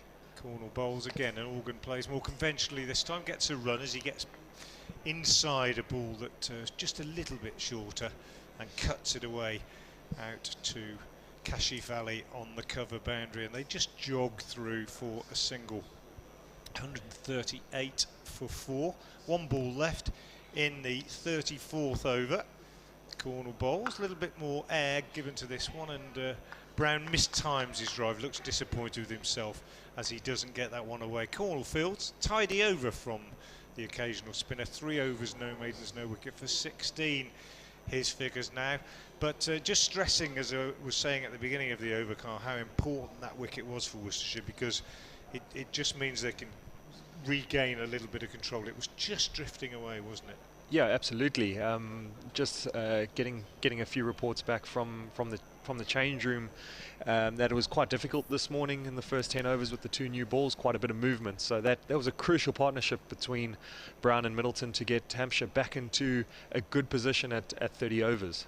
As Leach starts a new over from the pavilion end with a ball which nips back at Felix Organ, takes him on the pad, runs down to 3rd man, leg by, signalled by the umpire Alex Wharf, and the total moves on to 139 for 4. Just to explain, as Kyle refers to the 2 new balls, the fact that in this competition there's a white ball at either end, and the umpires pocket that ball at the end of the over, and the umpire at the far end produces the ball for his end from his pocket, and so each ball only is used for 25 overs. And certainly we were seeing quite a bit of bounce and carry this morning, as well as a little bit of lateral movement as Leach bowls, and this one is cut by Brown wide of the diving Barnard at backward point, or sort of deep gully, and 2 runs accrued as the fielding is done by Ben Gibbon, running round the boundary at third man. 141 for 4. Brown moves on to 44. Hampshire wicketkeeper Ben Brown, useful recruit this year, that's for sure. Very capable batsman, as he's shown today. Leach bowls, and this one is clipped away on the offside in the air, but a big gap in front of square, and Gareth Roderick comes off the boundary at deep cover to do the fielding. They take a single.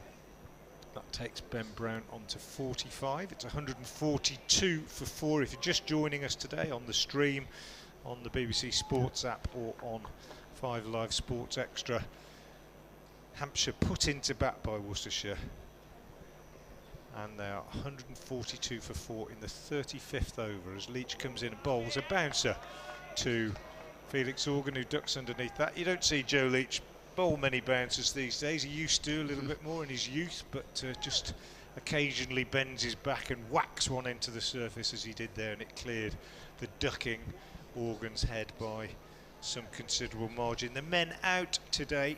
Gubbins was caught by Libby at mid-off off Leach for 6. That was 16 for 1 in the 4th over.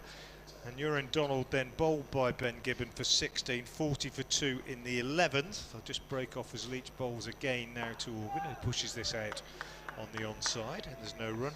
51 for 3 in the 15th when Tom Prest was well caught behind the wicket by Henry Cullen off the bowling of Ed Barnard for 17. But then a partnership of 85 for the 4th wicket between Fletcher Middleton and Ben Brown, before Middleton was caught behind by Cullen off an outside edge off Joe Leach for 49. So that was 136 for 4 and 6 runs added since that time. Here's Joe Leach from the pavilion end, and he bowls to, and he drops a caught and bowled chance. Bowls to Organ, who drives it back very hard at him.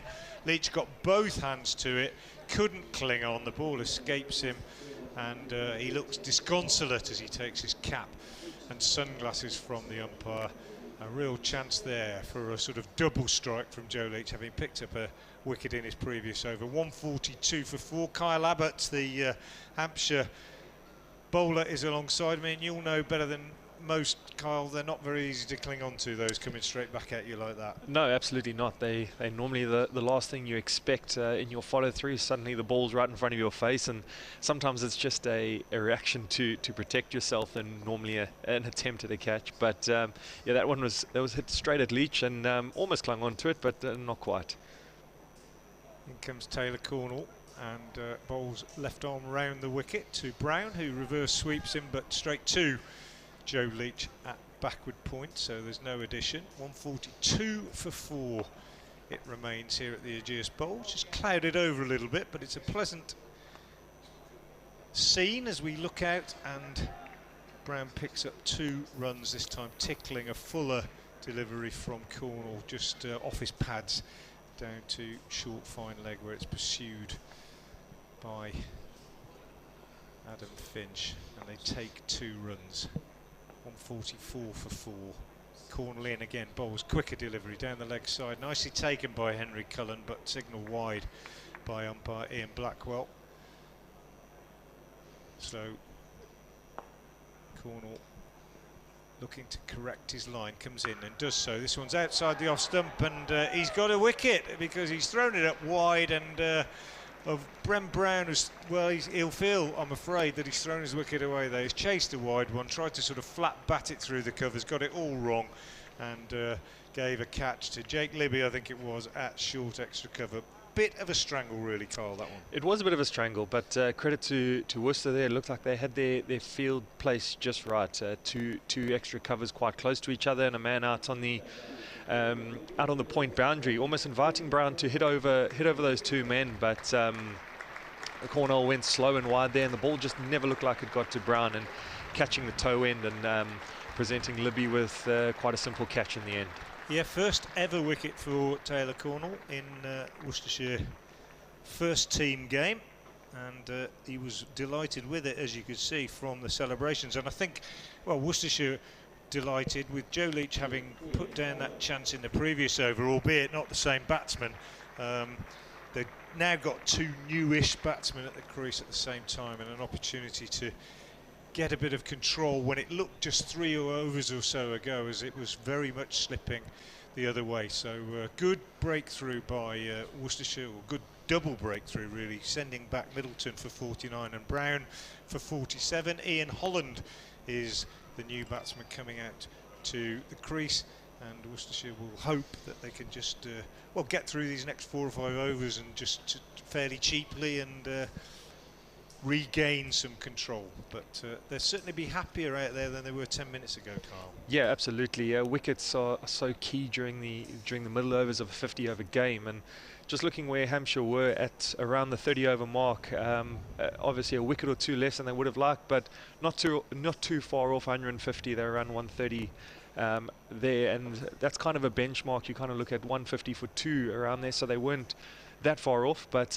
these 2 wickets have really put the brakes on Hampshire at the moment. Cornell continues round the wicket, and this one again is flatter and down the leg side, so a wide is signalled. 2 wides and a wicket in the last 3 attempted deliveries from Cornell. His field is set really for him to bowl on the offside, and he does so again. And he almost gets another one inside edge from Holland onto his pad and running out on the offside, so no slip. And then we've got a backward point, and then, as Kyle was describing, 2 men and fairly close together, one on the driver sort of short extra, one a more conventional extra, and a long off out there as well as Cornell bowls. This one is a little bit short and flat outside the off stump. He's not bowling with a great deal of control, but he's mixing it up, and it's kind of difficult for the batsman when that happens, isn't it? Because you don't quite know what's coming next. Absolutely, almost natural variation as he comes into Holland again, who's down for the sweep and wrapped on the pad, and no run taken. End of the over. Interesting over, 146 for 5. Prediction time then, Kyle, what do you reckon? 36 gone, 14 to go, 146 for 5 total. I think from this position, Hampshire would be pretty happy with anything sort of over 150 toward 250 towards 270, especially after the start being 50 for 3 and then losing these two quick wickets. I think anything upwards of 250 from here is going to be a good score and probably a competitive score, because as we've seen, 36 overs now and it still seems like the ball's just nipping around a little bit, so it could be in for an interesting chase. Ed Barnard has replaced Joe Leach at the pavilion end, and the sun is back with us. Beautiful scene now as he bowls the first ball of his 7th over, the 37th of the innings, and Felix Organ pushes it back up the pitch to the all-rounder, and there is no addition to the score. So 2 wickets for Leach, 1 for Cornell and 1 each for Gibbon and this man Ed Barnard so far. And here is Barnard right arm over the wicket, bowls, and Organ just pushes this one out on the onside. Cornell comes in from mid-wicket to do the fielding, and there's no run. It's significant change in the Worcestershire body language and the chirp, the perkiness of the fielders out there now from 10-15 minutes ago when the ball was well, it wasn't travelling to all parts, but certainly the batsmen were on top. But now a little spring in the step of the fielders, those men in the ring looking a little bit keener as Barnard bowls, and he beats Organ outside the off stump as he felt for that one, didn't bounce much that one, skidded through low to the debutant wicketkeeper Henry Cullen, who's kept very tidily so far. I've been very impressed with him. So many good young keepers around in the game at the moment. Worcestershire spoilt for choice. Ben Cox, the normal man with the gloves, missed out a few weeks of this season, and Gareth Roderick came in and did an excellent job deputising for him. As Barnard is in again and bowls. Organ gets a single this time, turning it square on the leg side. And with Cox unwell this morning, and Roderick in the side as a batsman, decision taken to give young Henry Cullen a go with the gloves. He's been impressing in second team cricket with the bat as well, and he certainly looked the part out there this morning. Kept very, very tidily indeed. 147 for 5. Barnard now into Holland, the new batsman, and he drives nicely through the covers. Didn't quite time it, but good shape on the shot.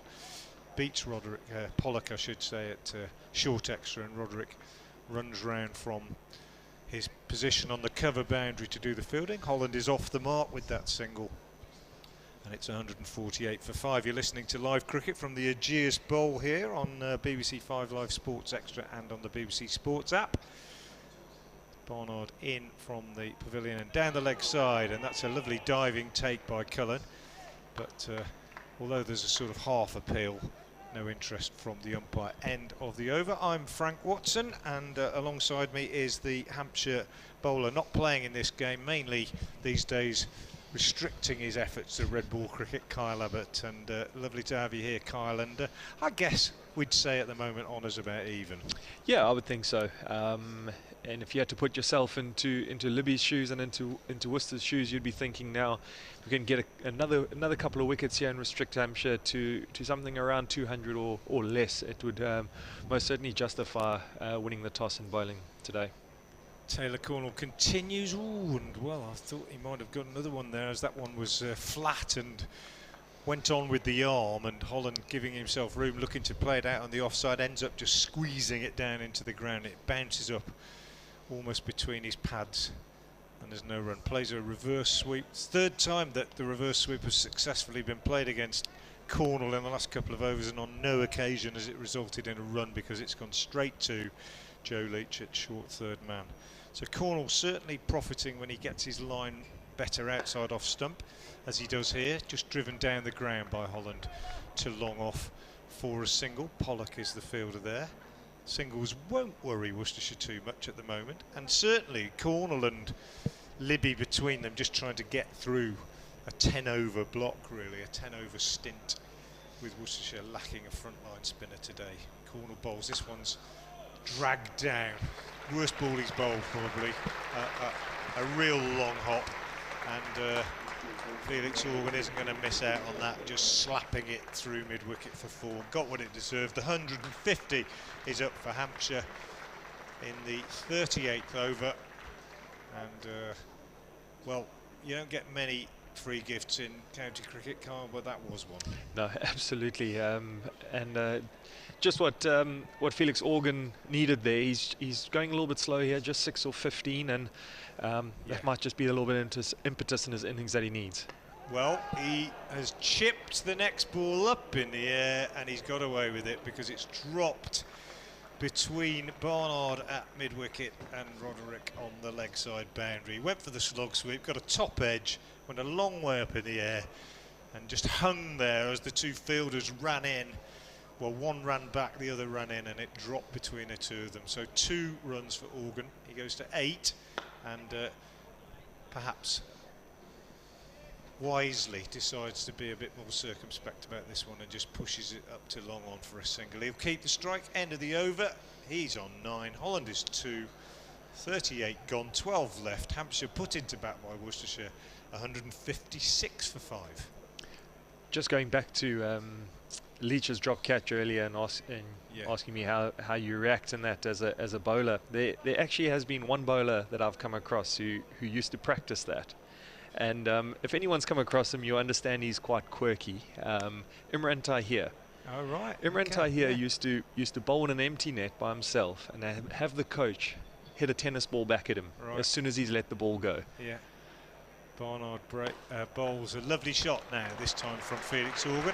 Straight down the ground. Probably as nice a shot as we've seen all day. Slightly over pitch from Barnard, but it wasn't a half volley. Just leaned into it, full face of the bat, and punched it back past the bowler for 4. Lovely shot, and warmly applauded by the Hampshire faithful. So maybe Felix Organ has felt the shackles released, really, by that loose delivery from Cornell in the previous over, and he goes into double figures. He's now 13. Barnard in again, 2 and bowls. And, well, that's a horrible shot from Organ. He just tried to follow up his lovely, beautiful, technically correct straight drive with a swipe over mid-wicket. Maybe just bounced a little bit more than he thought, but the end result was a pretty ugly swing and a miss. But we're getting to that stage of the innings. We're not quite there yet, but we're getting to that stage of the innings where anything goes. But these two could really do with sticking around for another 5 or 6 overs before they start trying anything really extravagant. And he's beaten again outside the off-stump Organ as he tries to cut. It's quite, I mean, when you think about a T20 game, I know we're not T20, but if you think in those terms, you've still got 11 and a half overs to go, Kyle. It's not time to go mad yet, is it? No, absolutely not. And considering that Ian Holland's in at the moment, and only bowlers and all-rounders to come, these two can really push this partnership as deep as possible. Barnard bowls and Organ just drops that down on the offside. Libby fields. Good comeback from Ed Barnard, having been hit for that boundary, to bowl 3 consecutive dots thereafter. He'll want to get out of the over. We often talk about getting out of the over. It's good to have you alongside me, Carl, because you can really explain that to the listeners maybe at the end of the over. I know a lot of people talk about it. Certainly if you've bowled 4 dots or you've bowled 4 deliveries and you haven't gone to the boundary, you don't want to go to the boundary in the last 2. There's Barnard in, and he bowls, and Organ is taken on the pad as he tries to work this one away on the leg side. There's no run taken, so 1 ball left. I'll leave it till the end of the over for Kyle to pick up on exactly this, but 1 ball left. You hear bowlers talk and commentators talk about bowlers needing to get out of the over. You often see bowlers bowl bouncers. The fact is Barnard doesn't want to go to the boundary with this ball. Let's see what happens. He's in, he bowls, and he doesn't. Organ just works him away on the onside for a single, so he'll keep the strike. He is 14. Barnard now 8 overs, 1 for 33. Hampshire 160, 1 for 5 off 39. Maybe just explain your thinking on that, Carl. Yeah, so it's more from a momentum shift, and often in white ball cricket, momentum can shift within a couple of balls and within an over. So bowlers are always looking to start the over well without conceding a boundary. And on the other hand, the batsmen are looking to start the over and get momentum in that over. So if a bowler has not, as you mentioned, hasn't gone for a boundary or conceded too many runs in that over, he often changes field to maybe bowl 1 wideish to get hit out to extra cover, or straighter just to get hit out into the mid-wicket boundary, just to close out that over and make sure it stays a good over. On the flip side, if he's gone for 14, 15, 16 in an over, sometimes those last 2 balls are just as important, because a 16-run over compared to a 20 or a 24 can make the difference at the end of the day. So a lot of emphasis are put on those sort of 5th and 6th balls of the over. Leach is reintroduced into the attack at the hotel end. Starts with a ball that's slightly over-pitched on leg stump and clipped away by Organ down to long on for 2 runs. Gibbon, the fielder. Organ definitely in the last few minutes, even though he's played and missed a few times, it's quite clear that he's decided he needs to just get on with things a little bit, be a bit more positive. It's like changing the field now. Barnard is coming back to long on. I think they feel that Gibbon possibly isn't quite as quick over the ground as Barnard, doesn't get his throws back in quite as quickly, and that might only have been a single when in fact it was 2. Leach in again to Organ, bowls, and he looks to steer this one down on the offside. Nicely fielded at backward point by Pollock, who throws at the stumps at the non-striker's end, but they're through for a single. 164 for 5. And it's another thing you said there, Kyle, that I think is really interesting, is that if you're a bowler and you've gone for 16 or maybe 18 even in a T20 game off the first 4 balls of the over, you've still got to hold it together. You've still got to have a plan with those 5th and 6th balls. You've still got to be focused. As Leach comes in again now and bowls, and that's nicely played by Holland, just a cut away to backward point for a single. You've still got to believe that what you do with those next 2 balls could affect the outcome of the game. It's really important, isn't it? Yeah, absolutely. And it might not, some people might not realize that. You could think that, well, 16 is a heavy over, but 25, 26 is even worse, and those sort of 10 runs at 6 and a 4 off the 5th and the 6th can really swing the game and swing momentum, especially in a T20, but even so in 50 over cricket. Chipped up in the air. Kevin James with you. Could be out, caught at mid-on, and he's gone. And that is Felix Organ, who's lived a little bit of a charmed life since he's been out there. He has. It's always seemed like the next ball after he's hit a boundary that he seemed to be at his most vulnerable there.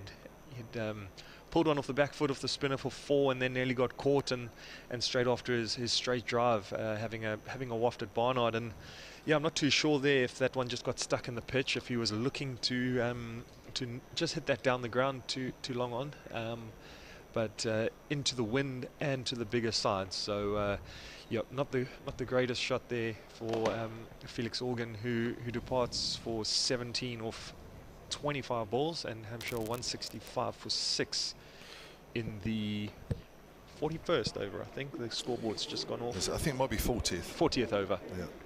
Ed Barnard, the catcher. Do you want to do some commentary after this over?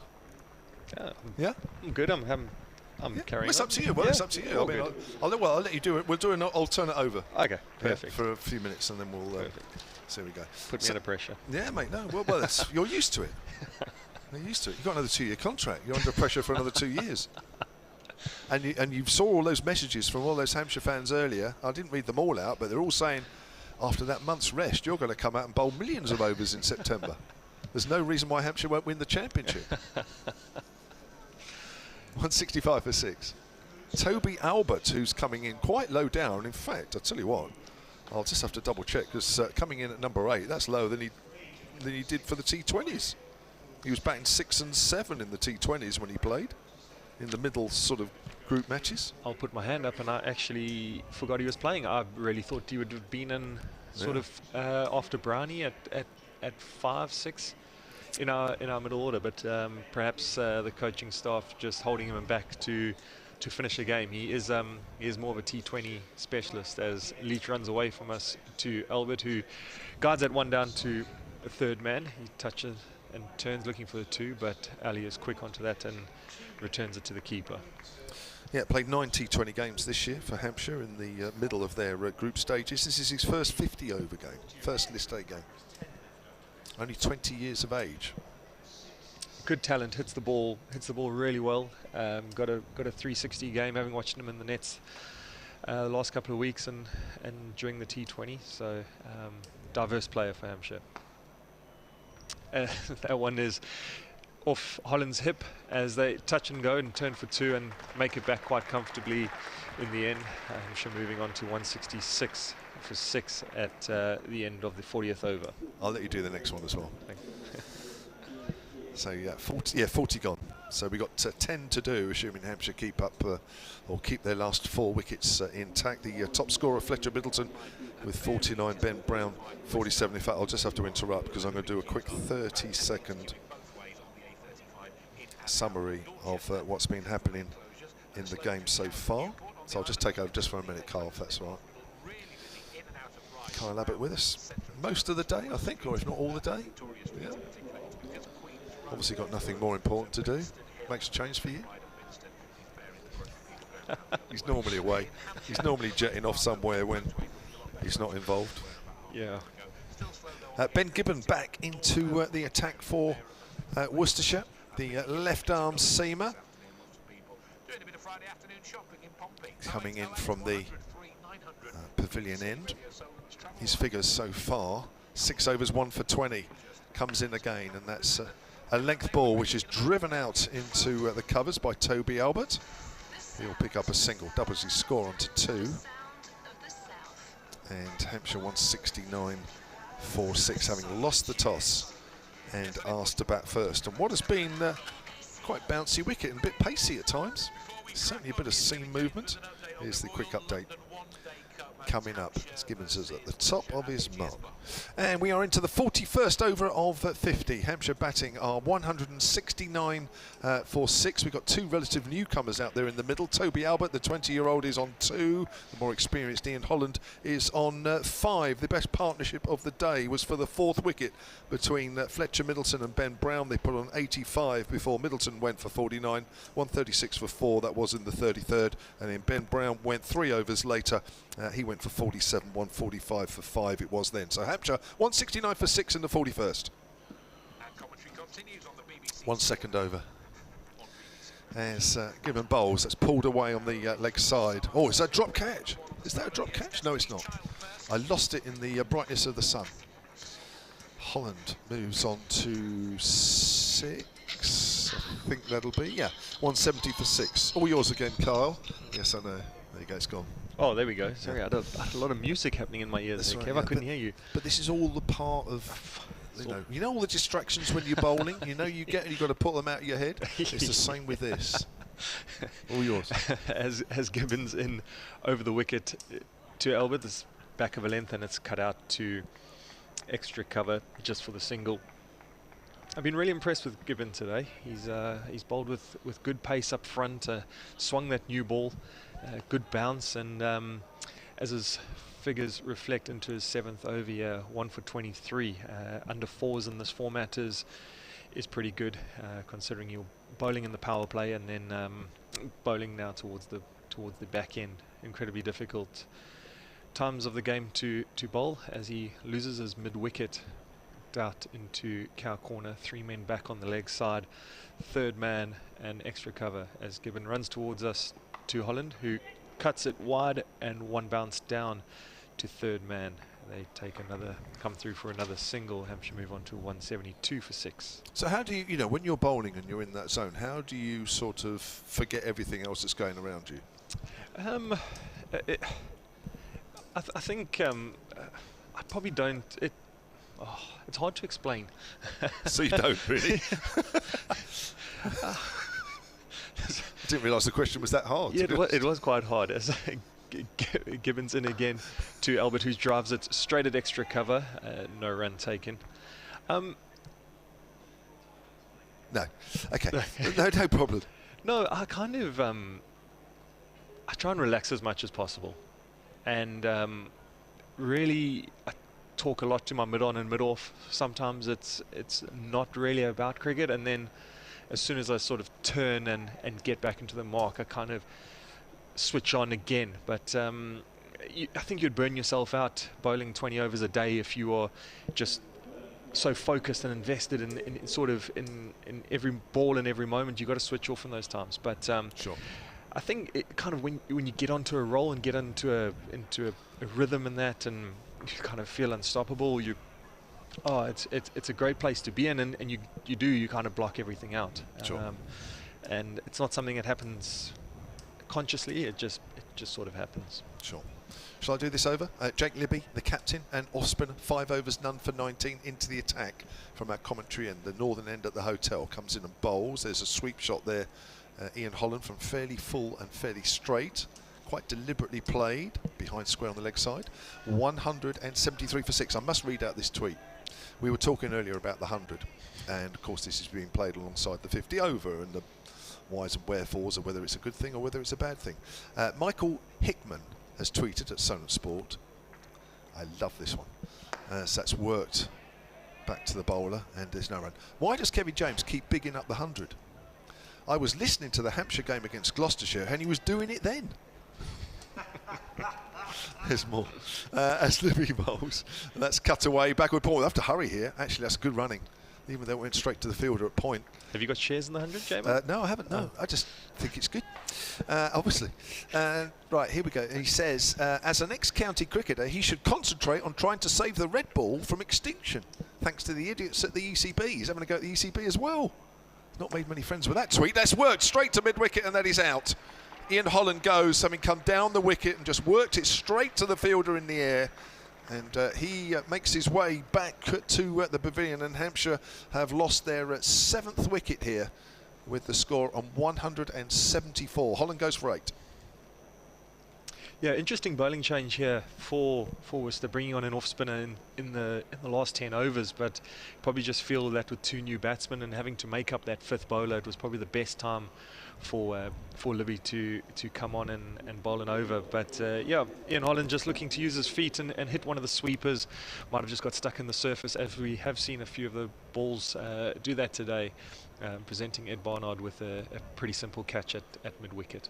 You know, a lot of people listening to this, Carl, we'll come back to that 100 thing in a moment, but would say we saw the ball really race through, didn't we, at times, and bounce and seam, and it went quite quickly. And yet we've seen a couple of examples. Nick Gubbins caught at mid-off early on for 6, where actually the batters have seemed to push at it a little bit. It just seems like it's at fuller length again, where it's not quite coming onto the bat. Perhaps that back of a length is kicking through, and we've seen it actually in a few of our championship games. And I'll go back to that Warwickshire game where it was so flat that the back of the length balls were actually kissing through quite nicely, but a bit ineffective because they were going over the stumps. But as soon as you went a little bit fuller, it felt like it was a bit slow, and this pitch seems to be taking on a similar complex. Certainly does. And apologies for liking the 100, by the way, everybody. And anyway, right. I've got another one here on James Vince. Adam Smith, silentcricket@gmail.com, has emailed 174 for 7. It's Scott Curry, who hasn't had too much opportunities in the first team this season, who drives that out towards extra cover, and that's fielded by Ed Pollock, and there's no run. Right, Adam Smith says, good afternoon. I'd be interested to know if you could see a place for James Vince. We were talking about this earlier, weren't we, Carl? So it's played back to the bowler and there's no run. In the England T20 side, given his recent record of top run scorer in the Blast and his performances in the 100. Don't mention the 100, Adam, otherwise you'll get everybody on your back. Or would it be too risky to drop players like Milan or Roy? That's the end of the over, 174 for 7. I'll let Carl go first on that one. Well, I think it goes without saying that the stats are there, the performances are there, and there's absolutely no reason to not include him.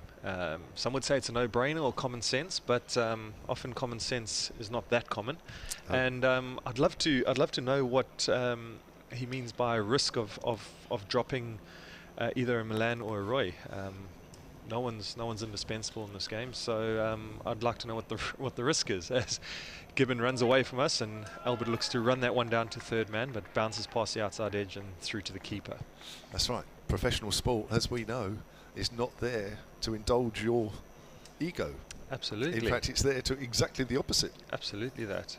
It's a cutthroat environment at most levels, but international more so. And if you've got a player in form, not only this year, I mean, James Vince's record in T20 across the world, the trophies he's won, is experience that you just can't buy. As Gibbon runs in again, and Albert looks to run that one down to third man, Ed Barnard cutting that off at point as they managed to scurry through for a single. Ed Barnard's been incredibly impressive there at backward point today. He almost ran out Fletcher Middleton earlier with some great piece of fielding, but his energy in that at that backward point has really been a standout in this Worcester fielding performance so far. Yeah, obviously Warwickshire will get the benefit of that next year. Yeah. Sorry, Worcestershire fans. Yeah, that's a sore point. Still a sore point, as Gibbon once again runs in from the pavilion end to the new batsman Curry, who plays that one off the back foot straight to that man Barnard, who we're speaking about at backward point, and there's no run. Joe, I think she might be on the ground actually at Solent Sports, says, does Kevin like the 100 so much because he doesn't have to work on it? It might be part of the reason.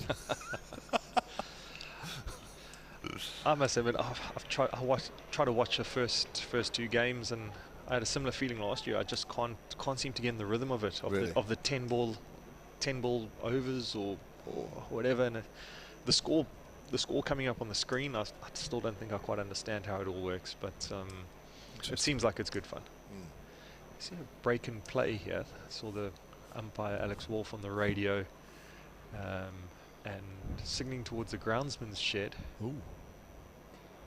I'm not entirely sure what's happening. One of the groundsmen have come out and... Has the part of some... going back to the 100, because there is a stage there which is obviously ready for the next home. Sorry everybody for going about the 100, those that don't like it. But there is a stage over the tunnel area, and I'm just wondering if some of the... Yeah, it looks like a gazebo has collapsed there to the right. I'm not sure how that's stop play. It's a square leg, should not be in Scott Curry's eye line, but you never know. Another reason to hate the 100 because the gazebos are in the batsman's eye line. There we go. Let's keep racking them up there. As Gibbon comes again, left arm over to Scott Curry, who gets onto the front foot and pushes that one into the cover. They look for 2, but tidied up by Roderick and into the keeper as Hampshire move on to 176 for 7.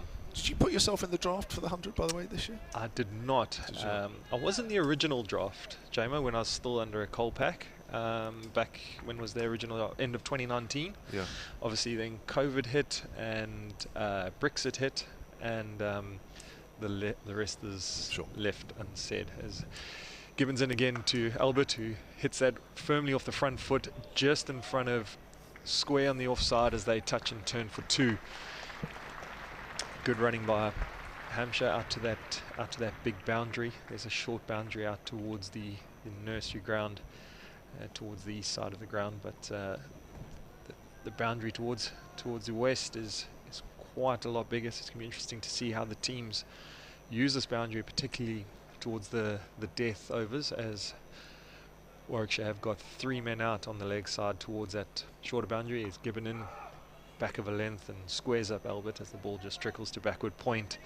In the end of the 43rd over, Hampshire 178 for 7, Albert on 7 and Scott Curry on 1. I've just found somebody who likes the 100. Keith Dibble at Solent Sports says, I agree with Kev. The 100 is great entertainment. Last night's match was a good game of cricket. Was that the one at the Oval? Yeah, I think so. We as a family, mum, dad, son, daughter-in-law, granddaughter and a friend are going to a double header at Lord's, and we are a traditional club cricket family. There you go. So you are allowed to enjoy the 100 if you like your traditional game as well. You are actually allowed to enjoy both. Funnily enough, 178 for 7 overs left. Shall I do this over and give you a little bit of time off, and then you can think about commentary for the next over as Jake Libby comes in again with his off-spin, and that's hammered down the ground. It's going to be 4 runs. It's quite straight, just on the leg side of the stumps. Nice hit, Scott Curry. Lovely hit. It almost looked like a forehand top spin there. Just going with the spin, but hitting it nice and straight and piercing long on and long off for Curry's first boundary, and he moves on to 5. He's played. It's his 6th List A match for Scott Curry, and all 5 of his previous ones were all last season. 182 for 7 in the 44th as Libby bowls. Scott Curry comes down the wicket, hits it along the ground, up towards deep mid-on this time. Big shout of no you heard there. I'm not sure which one said no. Not quite familiar with their voices from this distance, but it's a single to Curry. 183 for 7. Scott Curry obviously taking the white ball bowler of the year for 2021 for Hampshire. Yes, he did. Yeah, just hasn't seemed to get a game this year with. The team's been too consistent again, hasn't it? It's turned away for a quick single on the leg side. That's good running. Equally good fielding. I think that's Barnard again in the thick of the action. But good aggressive running between these two. With the addition of Nathan Ellis this year and the form that Brad Wheel's been in white ball cricket, and obviously the experience of Chris Wood, and then the 2 spinners, it's quite a tough team to get into there. Yeah, it is. That's turned away on the leg stump out on the leg side by Scott Curry. Be just a single. He moves on to 7. 185 for 7. I mean, it's been said a lot. I'm sure it is between you guys, but I talk to a lot of people, and they talk about Hampshire's championship attack, of course, and that includes yourself and Keith Barker and Kyle and Mohammed Abbas. That's turned away on the leg side once more. Goes down towards fine leg. Albert moves on to 9, 186 for 7. But equally now, the white ball attack is talked about as being one of the best attacks around as well, which is, when you've got all these different formats going on, different bowling attacks, even within the same club, for it to be mentioned in succession, in 2 different types. Another quick single. This time Libby comes across to the leg side, and again that aggressive running between the 2 shows up, and that's another single. 188 for 7. Well, going back to the hot topic today of the 100, as we've seen, London Spirit has recruited all of Hampshire's bowlers, from Ellis to Wood to Wheel, Dawson and Mason Crane, and there's a little joke going around amongst the players that it's now the London Spirit Hawks. playing out of Lords in this 100 competition. So boys having a bit of fun in it. But I mean, I think that kind of reiterates what we're speaking about, the quality of that attack in T20, that 100 team are looking to pick those players up. So there's a change of bowling from the pavilion end. It's Ed Barnard who comes into Scott Curry, and I think is wrapped on the thigh pad as Alex Wolf signals leg by as they scamper 3 for 1. London Spirit Hawks. London I'll Spirit remember Hawks. that next time I watch the 100 game, if I'm allowed. Joe, who's actually on the ground, has just messaged me to say that there was a bit of a crash, and it was the gazebo crashing behind them on the crowd. Barnard in again to Albert, and straight, fairly straight, and tickled down to fine leg. Joe Leach does the fielding, and Hampshire move on to 189 for 7. Toby Albert 10 of 13, and Scott Curry 8 of 9. Barnard running towards us to Curry, short, and Curry's pulled that just in front of square towards the short boundary. Fielding done, and 1 bounce into the keeper. Nice shot. He looks in good form, doesn't he? Scott Curry. Martin Bailey has emailed sellingcricket@gmail.com. He says, afternoon, just my opinion on the 100. Steady. I'm definitely a die-hard 4-dayer and really enjoying this year's county championship. Barnard again to Albert as he tries to run that one down to third man, but just gets an inside edge and goes between his legs, I think, into mid-wicket. The keeper scurrying around, and they come through for a single. Just judging by the hand signal there of Albert, it looks like he was just saying that one bounced on him a bit, and maybe just signalling a bit of an off-cutter there from Barnard, using the surface, which by now might have dried out since the 11 o'clock start, as he's in again to Curry, who flashes at one wide of the off stump, gets a very fine edge and past the keeper. Third man can't come around to cut that off as it gets over the boundary for 4 more runs for Hampshire as they move on to 195 for 7. Scott Curry on to 13 now. I might just get you to change at the end of this over, because I know you've done quite a lot of stint. If that's all right, Carl, so you finish off this over, that'd be great. We'll bring Raj Maru in. Barnard in again to Curry, and it's full Yorker length as he clips it out towards deep mid-wicket. Look for 2, but Connell very quick on that and into the keeper. Hampshire 195 for 7 at the end of the 45th over. Scott Curry 14 of 12 and Toby Albert 11 of 14. Thank you very much, Carl Abbott. We see you again in the second half. You're going to go over there? Yes, you are. Of course you are. Thank you, Carl. Fantastic. Raj Maru coming in for... oh, hang on. What's happened there? And something's happened. No, Frank. There we go. Thank you. Yeah, Raj is coming in. Where's Raj there? So 45 overs gone. Adam Finch back into the attack. I'll just finish off this email where Raj is getting himself mic'd up. He loves his 4 days. He says he's also getting annoyed because Surrey keep winning. But he says, I've also watched the 100. Great atmosphere, he says, as Finch comes in. Right arm over. It's flicked away and rather nicely. 1 bounce out to deep mid-wicket. That's pinged off the middle of Curry's bat there. Off his hip. He moves on to 15. 197 for 7. Full ground on a midweek game, and spectators seeing some of the best cricketers on offer. To me, it's a good thing, as remember, sports is an entertainment industry. Good point. The crowd are having great fun supporting their team at the 100. Is it the same for the championship? Question mark. It's just a different format, different game, different atmosphere. As Finch comes in, bowls short. My word, and he's done well. That's a tennis shot out on the offside from Toby Albert. The bat was way above the head there as he swatted that out of the way to our left. Maybe the difference, says Martin, between a comic and a classic novel. Thanks for the commentary, says Martin, from a very warm Cyprus village of Kathikas. Never actually heard that before. Mind you, it's only a village, so no reason why I should. Welcome back, Raj Maru. Nice to be back again. Yeah. Hampshire trying to get as many runs as they can. They're too short of the 200 in the 46th as Finch comes in again and bowls short of a length. That's really bounced on Curry, who takes the bottom hand off the bat. I reckon that was almost stomach high when he played that. In fact, oh my word, as Albert there was coming down the wicket looking for a second, there was never a second on as the ball came in towards the keeper. This has been a crucial partnership to try and get Hampshire to a reasonable total at the end. I reckon 220, 230 will be a good score after losing those early wickets. Yeah, Hampshire were at one stage 51 for 3 as Finch comes in and bowls. That's down the leg side. That's a good diving stop from the wicketkeeper Henry Cullen.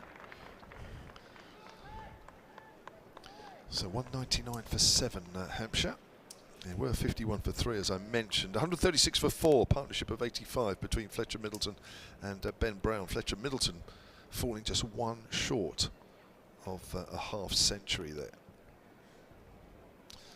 And Finch is into his 8th over here, none for 28. He's probably got as much bounce as anybody out there, I think, Reg. Well, he's a taller man who seems to hit the wicket a lot harder and gets his rewards with a big bounce.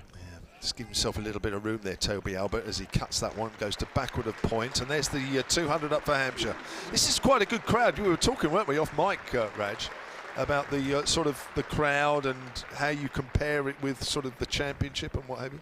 A similar sort of crowd to a championship, probably a few more. But I think if you're looking at this competition running alongside all the other competitions and you want to give the youngsters a chance to play, then I think bring the boundaries in a little bit more, a bit shorter. You get bigger scores, you might get bigger crowds coming in to watch a lot more entertainment. Yeah. So 200 for 7. It's Curry to face Finch. Short. Curry pulls that away on the leg side. Not timed as the ball trickles out towards deepish mid-wicket. But again, the bounce there is something we haven't quite seen here very often, if at all. 201 for 7 with 4 overs left. Yeah, Worcestershire have done really. I think they've done really well with the bowling attack they've had on offer to them today, with all their injuries, people pulling out with illnesses and whatever. Part-time spinners coming on, bowling okay. I think they've done quite well. This is a good tweet actually from Jamie at Solent Cricket. That'd be a good comparison when you see the Hampshire seamers bowling on the same wicket. It certainly will, you're right. Here's Ed Barnard, and he's beaten outside the off stump. In fact, actually, Scott Curry gave himself some room. I'm not sure that didn't go over the top of the stumps. This tweet from Jamie actually is at Solent Sport. I am a problem for the game of cricket.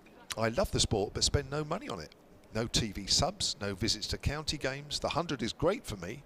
The kids see it on TV and want to go. I'm now bringing my wallet to games. It's just cricket, but shorter. That's what it's all about. Length ball played into the ground and fielded by Barnard on his follow-through. I think it's entertainment. You know, heard a lot about the 100 competition, whatever. I think the 100 competition is played by players who can play that standard of cricket and entertain. I don't think you can play at a lower level when the kids, people are not used to playing it or good enough players to play it. And that becomes a lottery then. Yeah. There's Barnard again, bowls. So that's hit away over mid-on. That looks a good strike. That is that 6 runs? Wide of mid-on, is it 4 runs? It's 4 runs from Scott Curry. Lovely shot. Went aerial, hit it well. He's had a couple of good shots here. One off a spinner down the ground for 4. And that last one, he's just punched that over mid-on. A short arm sort of jab, and has landed 2 bounces into the boundary boards for 4. 205 for 7. That brings a change in the field. Backward point goes out on the rope, and Joe Leach at final leg comes up on the 30-yard circle, but still mid-on and mid-off are up, because of course we're in the power play. The third one, and he swatted that away on the leg side, and that's going for 4, just where Joe Leach has come up from. Yeah, he's just come up from there. And Curry's gone 2 paces down the pitch outside off stump and tried to sweep it and just got a bottom edge, and that ran away down the fine leg for 4. He's just trying to improvise in the last few overs here to try and get them to a decent total, a total they can defend. There's been a little cameo here from Scott Curry. He's 25 not out of just 19, scoring or striking at 131. Just what the Hampshire innings needed here. He's not finished yet, I don't think. 209 for 7. Barnard comes in again. That's driven by Curry, wide of mid-off. That's 4. Crowd enjoying this innings from Scott Curry. Yeah, that was the best shot of all three, really. There's more classical, you know, shot. He's gone into the shot and he's driven that between extra cover and mid-off for 4. And it helped with the extra cover stand fielding on the circle. It's opened up the gap between mid-on and mid-off and extra cover, and that's gone for 4. Super shot. Here's Barnard again. 213 for 7 comes in from that pavilion end and bowls. Curry pulls that short ball away on the leg side, straight to the fielder at mid-wicket, who's misfielded it. Much to the delight of the crowd on that side, and there's a few. It's amazing when the momentum's going with you and your luck's going with you. You play that, and it goes straight to a fielder, does a long barrier, and then he bounces just over him for 4. So Scott Curry moves on to 33 from just 21 deliveries. Hampshire with 3 overs left are 217 for 7. They were 174 for 7 when Ian Holland fell in the 42nd over for 8. So they really have got a move on in this last, was it 5 overs? Well, I thought they'd get to 220 and that would be maximum, but I think these last 2 overs, what they've pushed it up to, they might even get up to 240. They might do the way they're going at the moment, but it's Albert to face Finch. Short. Albert pulls that away on the leg side. There is a fielder out deep backwards square. Again, you see that bounce that Finch gets probably more than any other bowler here. Albert moves on to 14 off 18. And it will bring Scott Curry back on strike. It'll be difficult for him to pierce the field on the leg side unless he goes over mid-on. That's a bigger boundary, isn't it, this side on the leg side. It's a massive boundary with 3 fielders out on the boundary. Well, 2 fielders 3/4, 10 yards off the boundary, mid-on. That's the only place he can hit it, is over mid-on.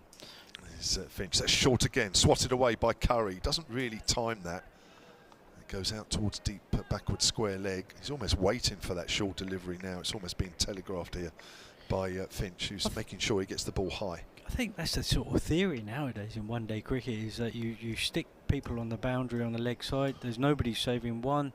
You just bowl short and bowl a high bouncer because it can only go in one area. Yeah. Unless you hit it, but it's a massive boundary to hit it out the ground. Certainly is. Here's Finch again. It's short. He's trying to swat that away. That's a no ball. That's really high to Toby Albert. I'm not sure how he was trying to get, well, how he would get that ball away. I think his bat was high above his head as it was.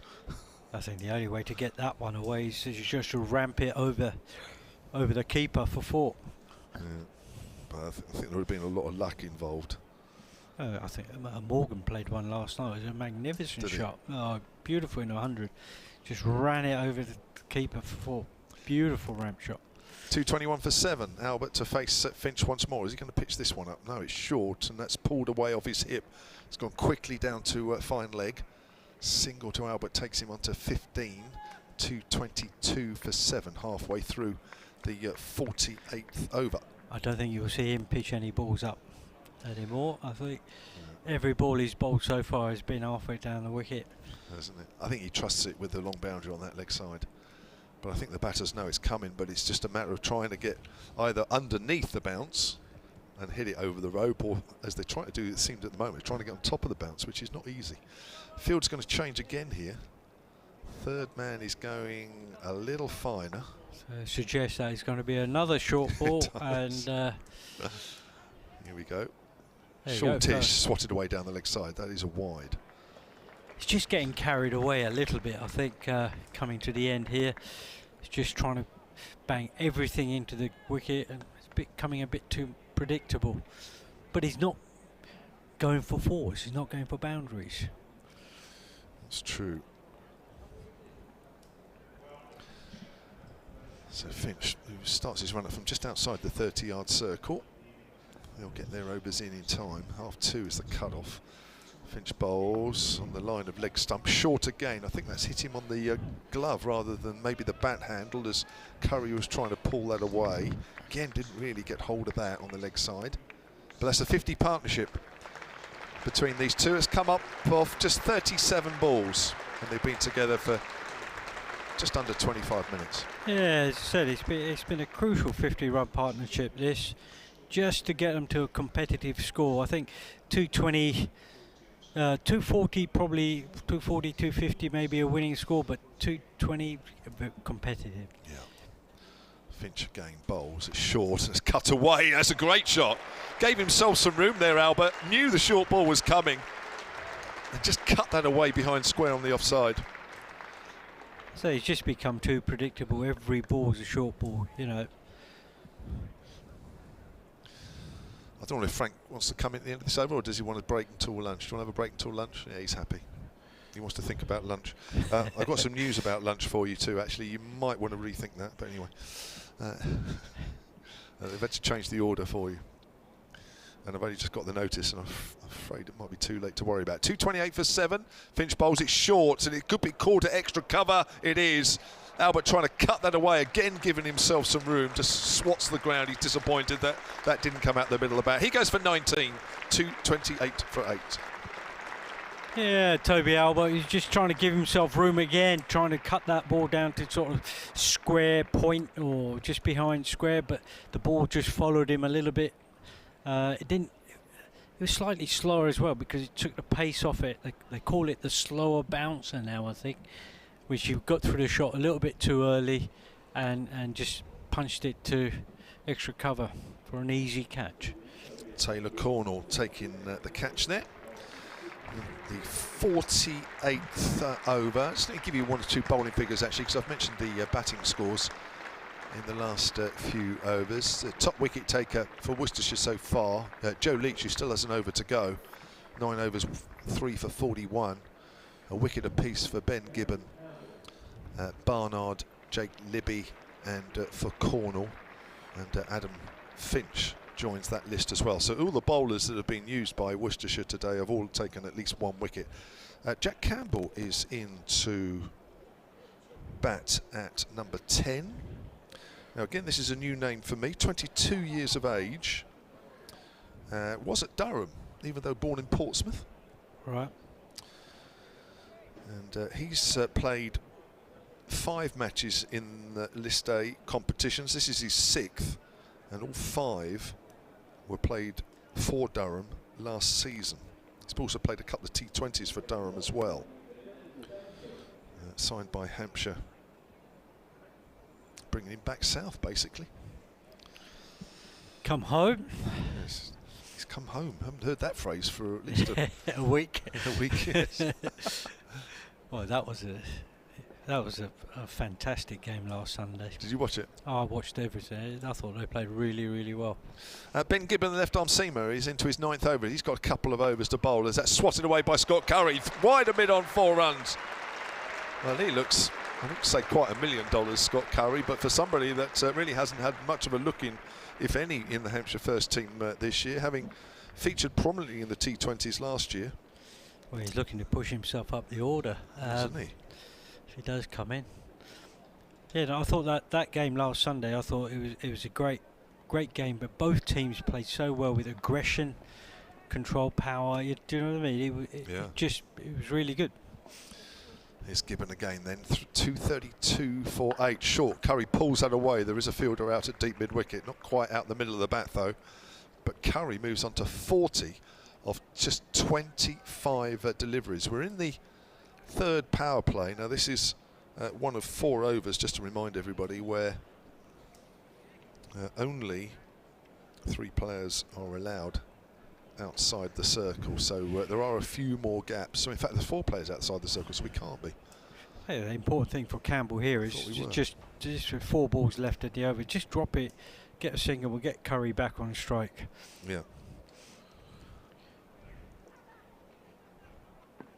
So that's bold. Just trying to play away on the leg side there. Sorry, I didn't have my eye on that really. So Campbell goes first ball. Pitched up delivery, just no lack of movement. You know, just trying to flick that away, wasn't he? It just got through him. Yeah. If you're watching on the live picture feed, you will have seen that. So Gibbon picks up his 6th wicket, and Campbell goes first ball. It's one of several ways you can pick us up. Live picture feed with the commentary, myself, Kevin James, and Raj Maru. And we're also on the BBC Sport website. We were on 5 Live Sports Extra a little earlier. I haven't quite checked recently to see if we're still on that, but that will be another way at some point during the day. They'll probably dip in and out on that. So that will bring John Turner to the crease, the 21-year-old, who made a bit of a name for himself in this competition last year, breaking into the first team. Yeah, His first wicket, of course, was Sir Alistair Cook, which is not a bad first wicket in first team cricket. Yeah, I think we did that game together here, wasn't it? I think you did, yeah. It was his first game. Yeah, not a bad wicket to get. I think the crowd are just starting to move around a little bit. They're just coming down on lunch break and trying to queue up for their food. Which we'll be doing shortly. And just to reiterate, for a one-day cup match with, well, we've heard us debate the whys and wherefores of where this competition is right now as opposed to even 2 or 3 years ago. This is a pretty decent crowd here. A healthy crowd, I think you would call it. 2:33 for 9. It's certainly a bigger crowd than the game at Radlett Cricket Club last year, which I turned up to do. It rained all the way through. Yeah, we probably wouldn't expect too many. There were about 15 in the crowd, I think, for the whole day. Turner gets wrapped on the pad there, Gibbon bowling from that far end. Yeah, I mean, obviously that was a rain-affected game, so that's different. But in terms of here, when you look around, I think this might be stretching it, but I think, not this year, but I think I've seen smaller T20 crowds on occasions, but that might be pushing it a little bit. But this is a goodie. I think Hampshire will be pleased with what the numbers they see here. Yeah, I think with the county being successful in all formats so far, Turner drives up to mid-wicket. I think he's driven a lot more spectators in, local people coming in to watch and follow their teams. And they also want to see the youngsters coming through. They want to see the youngsters who are going to take the players who are playing, you know, up at the level this year so far to take their places in years to come. Yeah, that's for sure. Scott Curry, I think, has probably been a bit unlucky not to have featured a little bit more in the first team this year, but I think that shows, as Raj says, if you've got a successful first team, you never see too many changes in successful sides. Here's Gibbon bowls, try to swat that away. That's good bounce, goes past the outside edge, and that goes through quickly through to the keeper. That's another over ticked off, so we have 1 over left here at the Ageas Bowl. Hampshire were put into bat first after Worcestershire won the toss. They were struggling a bit at 51 for 3 in the 15th. That was Tom Prest, the last of those wickets, but since then Hampshire got a little bit more of a foothold in the game. Fletcher Middleton with 49, Ben Brown with 47, put on 85 for the 4th wicket, and Hampshire have been able to just increase the scoring rate slowly but surely. They are scoring at just under 5 and over here. And the last over to be bowled by Adam Finch. Gibbon has bowled out now, 9 overs, 2 for 33. He hasn't officially bowled out, but he's been bowled out in terms of we won't be able to bowl anymore. And Finch will bowl his last over, his 10th. Comes in at short, and it's pulled away by Curry. Again, not timed on the leg side. Will they go for 2? They will. Throw comes in from mid-wicket. He'll have to hurry here, Curry. God, that was a bullet throw, miles from the stumps, allowing Curry to come home. Yeah, he's going to be looking to get on strike every single ball this over, young Curry. And, you know, this is going to be, again, another short ball. Pull it. The maximum he's going to get is 2 runs of the ball. Yeah. But if it's a high bounce, it's really hard to get it away to the boundary with these big boundaries. Yeah, I think that's what Adam Finch is banking on, really. Curry's on 42 off just 26. Here's Finch again. It's short, and it's pulled away off the bottom of the bat, and it's just gone into the gap in the covers. Curry's looking at the square leg umpire to say, is that too high? But it's come off the bat, but right off the toe of the bat. Well, it's difficult to call it anything because it has come off the bat. Right, yes. It was high. I think a new batter might have struggled to get any sort of bat on that one. 2:36 for 9. Apologies, there are about half a dozen of you that have emailed in the last sort of 20 minutes or so about the 100 and what have you. They're all long emails, so I can't really get to those at the moment. If we have time, we'll do them at the start of the second innings, but hopefully you'll understand that it's probably going to take me an over to get through one of those emails. So thank you for sending those in. Thank you for all the points. I have tried to sort of quickly paraphrase them while I've been doing the commentary, but I think I've just realised that they are a little bit too long to make sense of them on air. So apologies for that. 2:36 for 9 then. 4 balls left of the Hampshire innings. The batters are having a chat with each other. I'm sure Scott Curry has said to Turner, expect a short one. I'd be very surprised if he said anything else. And if I was Turner, I'd be just looking to try and ramp it over the keeper if it is short. It's a length ball, surprised him. Oh, he's bowled actually, trying to play that on the onside. It's hit the top of the stumps. That's actually clever bowling from Finch, because I'm sure Turner was expecting a short delivery. And Hampshire have been bowled out in the last over here for 236, leaving Scott Curry 43 not out of just 27 deliveries. Turner going for no score, having faced 4 balls. And the top scorers in the Hampshire innings with 49 Fletcher Middleton, 47 Ben Brown, not far behind Scott Curry. Lovely cameo with him down the order. That's just what you want from one of your lower order batters coming in at number 9. And a couple of wickets in the end for Adam Finch, who finishes with 2 for 44 in 9.5 overs, but 3 for 41 from 9 Joe Leach, 2 for 33 from 9 Ben Gibbon. Raj, quick thoughts, just a quick thought from you at the end?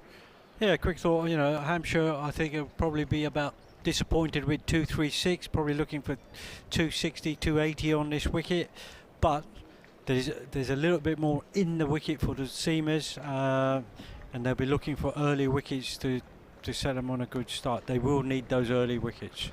More for myself, Kevin James, Raj Maru, Frank Watson, and also Kyle Abbott in the second half. We'll take a break. It's about half an hour, so we'll be back just before then for the Worcestershire reply.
Welcome back to the Ageas Bowl, where we are just about to get underway the Worcestershire reply to the Hampshire total of 236 all out in this Royal London one-day cup match at a sunny Ageas Bowl and a warm Ageas Bowl as well. So in that innings of 236 where Hampshire were bowled out with 3 balls left of their 50 overs, top scorers Fletcher Middleton, the 20-year-old who made 49, and he put on a partnership of 85 for the 4th wicket with the more experienced Ben Brown, who made 47.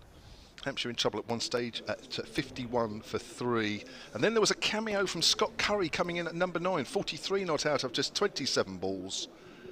Joe Leach, the pick of the Worcestershire bowlers, with 3 for 41 from 9 overs. There was a couple of wickets for Ben Gibbon and also for Adam Finch. So we're about to get to underway the Worcestershire reply. They need 237 for victory. Remember, they lost their first game against Kent. Hampshire are playing their first game in this year's competition. To take you through this first half an hour of this reply is myself, Kevin James, and Hampshire fast bowler Kyle Abbott, as the first over is bowled by Scott Curry, and that's swatted away on the leg side. What a start that is for Worcestershire from Ed Pollock, Kyle Abbott. Typical Ed Pollock shot. You wouldn't expect that first ball of a 50 over game, but that's straight into his strength, and he's whipped that behind square and crosses the rope for a boundary to open the Rapids account. So good start then. Ed Pollock, I've never really seen him play before, but he's a player. He's a player. Seen him play a little bit when he was at Warwickshire and a few T20s, but haven't watched him live. Scott Curry, right arm over from the pavilion end. That's hit into his pad, inside edge, as it goes out on the offside. So even Frank Watson said to me, yeah, he likes to play his shots. It's going to be interesting to see how he goes about his business on this pitch, if it has changed through the 50 overs, but just a report back from some of the Hampshire batsmen that it's not the easiest of wickets, and they feel like they've got a just below par score. So a one-place player like Pollock, it's going to be interesting to see how he goes on a wicket that's just misbehaving a little bit. He's just passed 600 runs in the List A cricket with that boundary, as that's played up towards mid-off. Conventional forward defensive there from the 27-year-old who left Warwickshire in the winter to come to Worcestershire. So interesting, you started at Worcester in his early days. Yes, thank you, Frank. So he's back. Some people would say in Worcestershire, back where he belongs. Everyone always goes home. They do. What, even home. You? Sometimes. Hey. Doesn't feel like it. Here comes Scott Curry, and it's down the leg side and half stopped by Ben Brown. That'll be a wide. Brown's taken most of the pace off that delivery. It's picked up just inside the rope by Tom Prest. And the ball goes back to keeper Ben Brown. There's somebody's on there without a number on their shirt. That's Jack Campbell. Is that Jack Campbell? That's Jack Campbell. The man with no number. How bad does that make you feel if you go on the pitch without a number on your back or your name? Last year I went onto the pitch with Joe Weatherly's name on my back, and that was that was worse. I'd rather have not had a number. Did you bowl like Joe Weatherly? I think so. Here comes Curry. That's driven up to mid-off. That's a good stop. Good diving stop up there at mid-off. Prevented some runs there. 7 without loss. The Worcestershire Rapids. I should say Worcestershire Rapids. It's the first time I've said the Rapids. That is their one-day name. Yeah, nice attacking field here for Scott Curry. 2 slips and a ring on the offside. Obviously trying to get wickets here in the power play, as we saw Worcester do this morning. It certainly slows the run rate down in the early stages of the game as Curry's in to Pollock, and he plays that off into the leg side, fielding by Donald and into Brown. You got too excited there. You've nicked my over. Sorry. Apologies. Yeah, no, it's fine, mate, because you've probably done it better than me, if I'm honest. But I'll finish this over. You do the next one. How's that? Yeah? Is that all right? Yeah, I got carried away. No, I know. I could tell. See, look, he's done one commentary game now. He thinks he's TMS now, Frank. He thinks he can do this like he's bowling. It's too easy. 8 without loss. He makes it look easy. I'm not allowed to comment. It's your over. Just a reminder, announced this morning that Kyle Abbott is with Hampshire for another 2 years till the end of 2024. He's got Curry outside the off stump. There's that bounce that we've seen throughout this game. Bowling to Azhar Ali. That's gone through to Ben Brown. End of the first over. And the Rapids are 8 without loss, chasing 237 for victory. So Fletcher Middleton, if you're watching the live picture feed, top scoring of 49 off 68 deliveries. Ben Brown with 47 off 61. Scott Curry 43 not out off just 27 coming in at number 9. A little cameo from him. Got a lot of short stuff from the Worcestershire bowlers towards the back end of that innings. Yeah, he did, but still managed to get his 43 of 27 balls, which is good going at the back end. But he just ran out of partners towards the end. But got Hampshire up to a competitive total, as I said earlier, probably 10-15 runs under par, considering the wicket and the dimensions of the game. But the guys seem pretty happy at the lunch interval with what they've put on the board. Yeah. As Ian Holland is taking the new ball from the hotel end. 2 slips and ring on the offside, third man back, deep square back, fine leg up in the ring as Pollock down on one leg and it's out to the man at deep square and he holds out. I think that's Felix Organ down there who's taken the catch. As we saw Pollock in the first ball of the innings whipping Scott Curry into the same area, he just didn't quite get this one as fine as he did, and straight to Felix Organ. And you might say that Hampshire have done their research and having the guy out there straight away. And Pollock finds him, gone for 5. Rapids 8 for 1. He certainly doesn't look like a guy who's going to die wandering, does he? I mean, that's only the second over. And as you say, it's not a huge total, even though the wicket is a bouncy, a bit of seam movement in it as well. But that was a shot and a half for the second over of a game. I can understand that in T20s.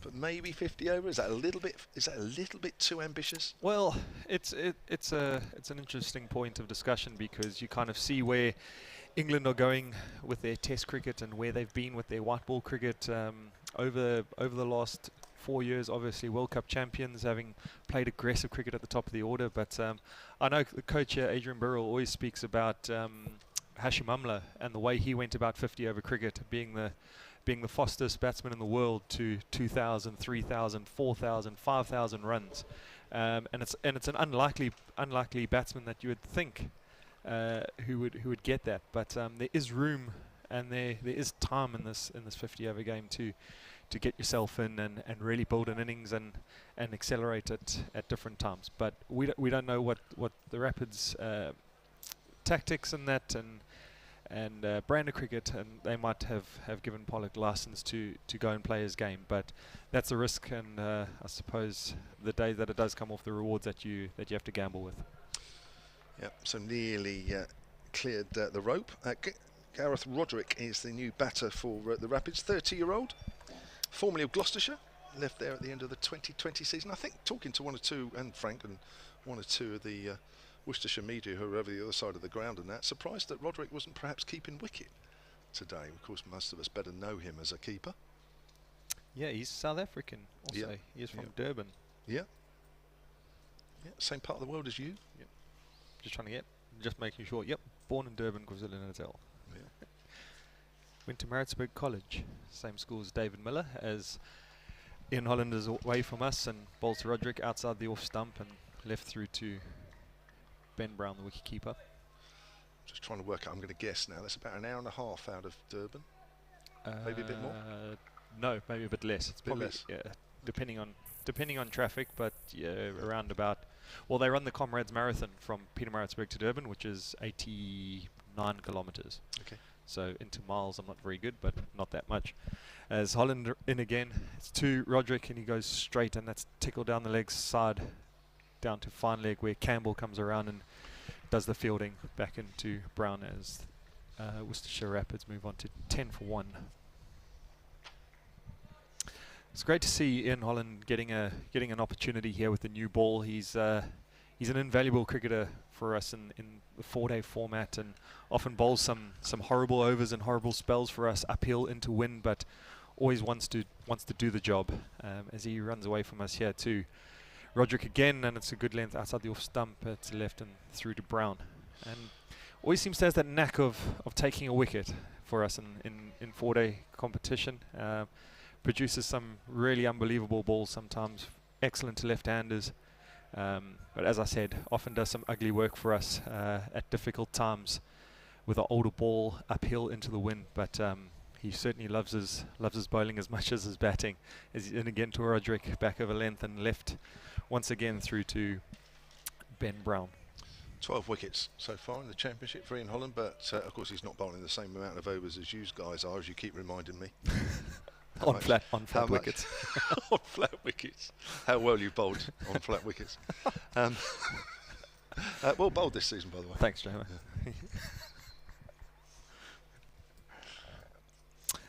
Holland in from the hotel in again, and he's bowled to Roderick, and there's full blocks for defence into the covers. Nick Gubbins, the captain, doing the fielding, and it's the end of Holland's first over. He picks up the wicket of Ed Pollock, called Felix Organ a deep square, and the Rapids are 10 for 1 after 2. And last season, and not the season before, because you weren't here. 2020, were you? No, I took a sabbatical in 2020. You were fishing 2020, weren't you? Oh, only once the lockdown regulations eased off, but I did do a lot of fishing in 2020. Yeah. Good times. Yeah. I saw some photos with some fish. I presume they're the ones you caught and nobody else that sort of handed them to you. Here's Curry outside the off stump, and that's left alone by Ali. Well, everything for Instagram and social media. So you say, "Oh mate, can I borrow that fish?" I don't want to lie to you, so I'm not going to answer the question. So Azhar Ali, 37 years age, the Pakistan international, 53 one-day internationals amongst his 172 list A games in total. My very first ball in Test match cricket, Azhar Ali hit me for 4. Really? He did. Oh. Half volley on leg stump. I would have expected anyone to, but he Bit did. of a loosener. Yep, it was Azhar Ali. Good player. Very, very good player. This guy. He's been a top pick actually for Worcestershire. Here's Curry bowls outside the off stump, and Ali leaves alone. He's played a bit for Somerset as well. Averages 46 in list A cricket, which is pretty decent. Yep, pretty good. And as you said, he's been very good for Worcester this season. And having not played at Worcester for a while, I don't know if the pitch has changed too much over the years, but certainly conditions that he'd be used to. It's probably one of the slower and lower wickets around in the UK, and obviously coming from Pakistan, you'd be pretty used to those conditions. Yeah. Oh, he gets wrapped on the pad, playing across it, and he's out. Scott Curry celebrates, and that is a good wicket for the reasons that we've just been mapping out. Just plonked that front foot down. Azhar Ali played right across the line, and Scott Curry enjoyed that one. Ali goes for no score, 10 for 2, the Rapids. Yeah, straight and wicket to wicket there from Curry. His lines have been good here in the second over, and yeah, not looking to give Ali any sort of width, as the quality batsman that he is would have latched onto it and hit him on the pad there. And looking at the replay, that's looking pretty straight, and an easy decision for Alex Wolf, the umpire. There's 2 big wickets, isn't it? 2 big wickets for Hampshire to claim, 2 big wickets that Worcestershire have lost. Yeah, absolutely, and vital wickets in the power play. You can put a chasing side on the back foot early on in the game. It makes it hard, and the pressure of the scoreboard slowly starts to build through the innings. But striking in the power play is definitely one of the KPIs in modern day cricket, and get those key batsmen back in the change room, as Hampshire have done in the first 3 overs here. So Pollock went for 5, Azhar Ali for no score, 10 for 2. The Rapids, they lost their first score on 8, and terrific start made by Hampshire in their opening Royal London one-day cup fixture of the season. Don't forget, there are several ways you can watch and listen. We're on the live picture feed, which is going through the Hampshire Cricket website back to the Worcestershire Cricket website. It's going along with our commentary. I'm Kevin James, Carl Abbott next to me. Later on you'll hear from Frank Watson. Also, Hampshire's former left-arm spinner is here, and we've also been joined by Southern Vipers and Southern Brave left-arm seamer Tara Norris. She'll be on mic through at some point through this innings as well. So plenty of different voices, and at the moment we're seeing a few new batters as well. Jake Libby, the captain, is into the middle. Is it my over or yours? It's mine, isn't it? Yeah, it is mine. It is yours. Yeah, yes. I'm from the pavilion end. Here's Scott Curry then, right arm over. He's got 3 slips waiting as Libby comes forward and in behind that one. Good probing first delivery there to the new batter from Scott Curry. Isn't it great to see that the Captain Nick Gubbins has put that 3rd slip in, knowing that this is a crucial time in this run chase, that if they can nip another 1 or 2 in this power play and really put the pressure on the Rapids middle order, could make their work a bit easier towards the back end. As we said, defending probably a slightly under par score. Curry comes in again, bowls to Libby. Libby works that away on the leg side. There'll be runs here. There'll be at least 2. Will that be picked up just in front of the rope? It is. That's a great piece of fielding. That's what 100 cricket does for you. Those are the that were mentioning that before the break. And T20 cricket, I must do, just to balance it up. Yeah, great chase there by Toby Albert, really throwing himself at the ball at the boundary. This time of the year, this outfield is pretty quick. Hasn't been a lot of rain on it, so you did very well there to haul that down in front of the groundsman shed. Melissa Story's having a listen from up in Birmingham, doing the Commonwealth Games for TMS. Come on, Hampshire. Can definitely defend this total with bowling like this. That's right, 2 early wickets has certainly helped as Curry comes in and bowls to Libby once more. He's on the back foot. That's bounced again. It's called a wide. Didn't look too wide from here, but wide enough. Sunshine's still out here. We've been talking about the crowd. I've just been given an official figure, actually, by Wesley, the main press guy here. Or one of the main press guys. I shouldn't say that because the other guys will get hacked off if I say that. He's told me the crowd figure here for today officially is 3,142 as Curry bowls. That's short, and what a take from Ben Brown. I've seen him do that before with one hand above his head. His left hand, that's obviously his stronger one, I guess, but that's called a wide. Or no ball, it's called a no ball. Yeah, definitely. Definitely seen a few of those takes. For a short keeper, he certainly gets up on the step ladder and grabs those higher ones. But yeah, left hand, stronger hand, and he'll talk you through his left arm slow bowling, which he really rates. Yeah. Cool, I bet that's fun. Here comes Curry. Oh, it's edged. Has that carried? I'm not quite sure if that's carried to second slip. May just have been inches above the turf, but Ian Holland's usually pretty good in there. Have a look if you're watching the live picture feed if there's a replay. Yeah, he is very good in that second slip position. Yeah. But just the trajectory of the ball looked like it kind of went down, and the pace that it went to third man, I think it might have just bounced in front of him. Yeah, I think you're right. I think we'll give him the benefit of the doubt there. It would have been a difficult one anyway to get those fingertips underneath them. Wouldn't have been easy, even if it had carried. 16 for 2, they're always difficult to tell at the best of times, certainly from the distance we're at. And I'm not even sure the live picture feed would have shown it anyway, but they're not going to, so we're not going to get to see that for a second time.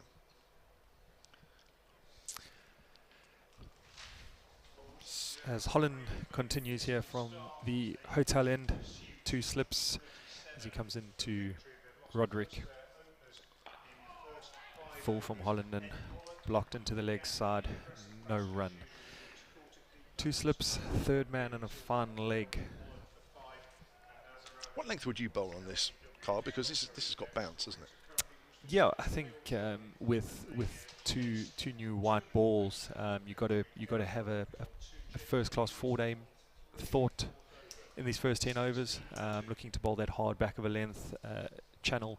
As Holland runs away from us to Roderick again and is down the leg side and called wide by umpire Ian Blackwell. Yeah, just in the couple of days leading up to this, we working with the guys on that in the nets, really emphasise the 4-day lengths and how much those skills can still apply in this format, and it's no different with the ball, as we've seen 2 slips and 3 slips to Scott Curry earlier. There's opportunities to take wickets early as Holland bowls to Roderick again, full and driven into the covers, fielded by Nick Gubbins, and no run. Right, just a suggestion. End of this over, we'll bring in Frank Watson. We'll also bring in Raj Maru alongside Frank, if that's all right. We'll just take a bit of a break, and then I'll work what we're going to do from there. Okay, is that all right? Happy? Yeah, I'm good. Good. I don't want to steal you over again, so no. I better get off. No. Holland runs away from us to Roderick, back of a length, and just played off into the onside straight to mid-on, and no run as Worcestershire Rapids on 17 for 2 after 3.3. The 2 batsmen out, Azhar Ali and Ed Pollock. Azhar Ali LBW to Scott Curry, and Ed Pollock caught by Felix Organ on the deep square boundary. Only balls after hitting a 4 in a very similar direction. Slip out here to Roderick into a short mid-wicket as Holland is away from us, and it's short back of a length, and Roderick looks to swat that away on the offside. But just this bounce that we've seen in this pitch today, beating the edge and going through to Ben Brown at a very nice height of around shoulder shoulder to head height, and once again that bounce just proving troublesome for a few of the batsmen today, not only early on this morning but later on in this game. As Holland runs away from us and to Roderick, and it's nipped back, and then there's a half-hearted appeal as the ball jags back and hits him on the thigh pad. No run. What would you say, because you're saying the guys were saying it's a slightly below par total perhaps, but what would you say was a par total on here from what you've seen?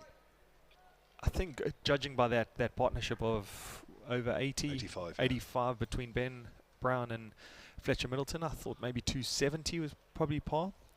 As Holland bowls again to Roderick, going down leg side, stifled appeal, but they managed to get through for a single as the ball trickles out to square leg.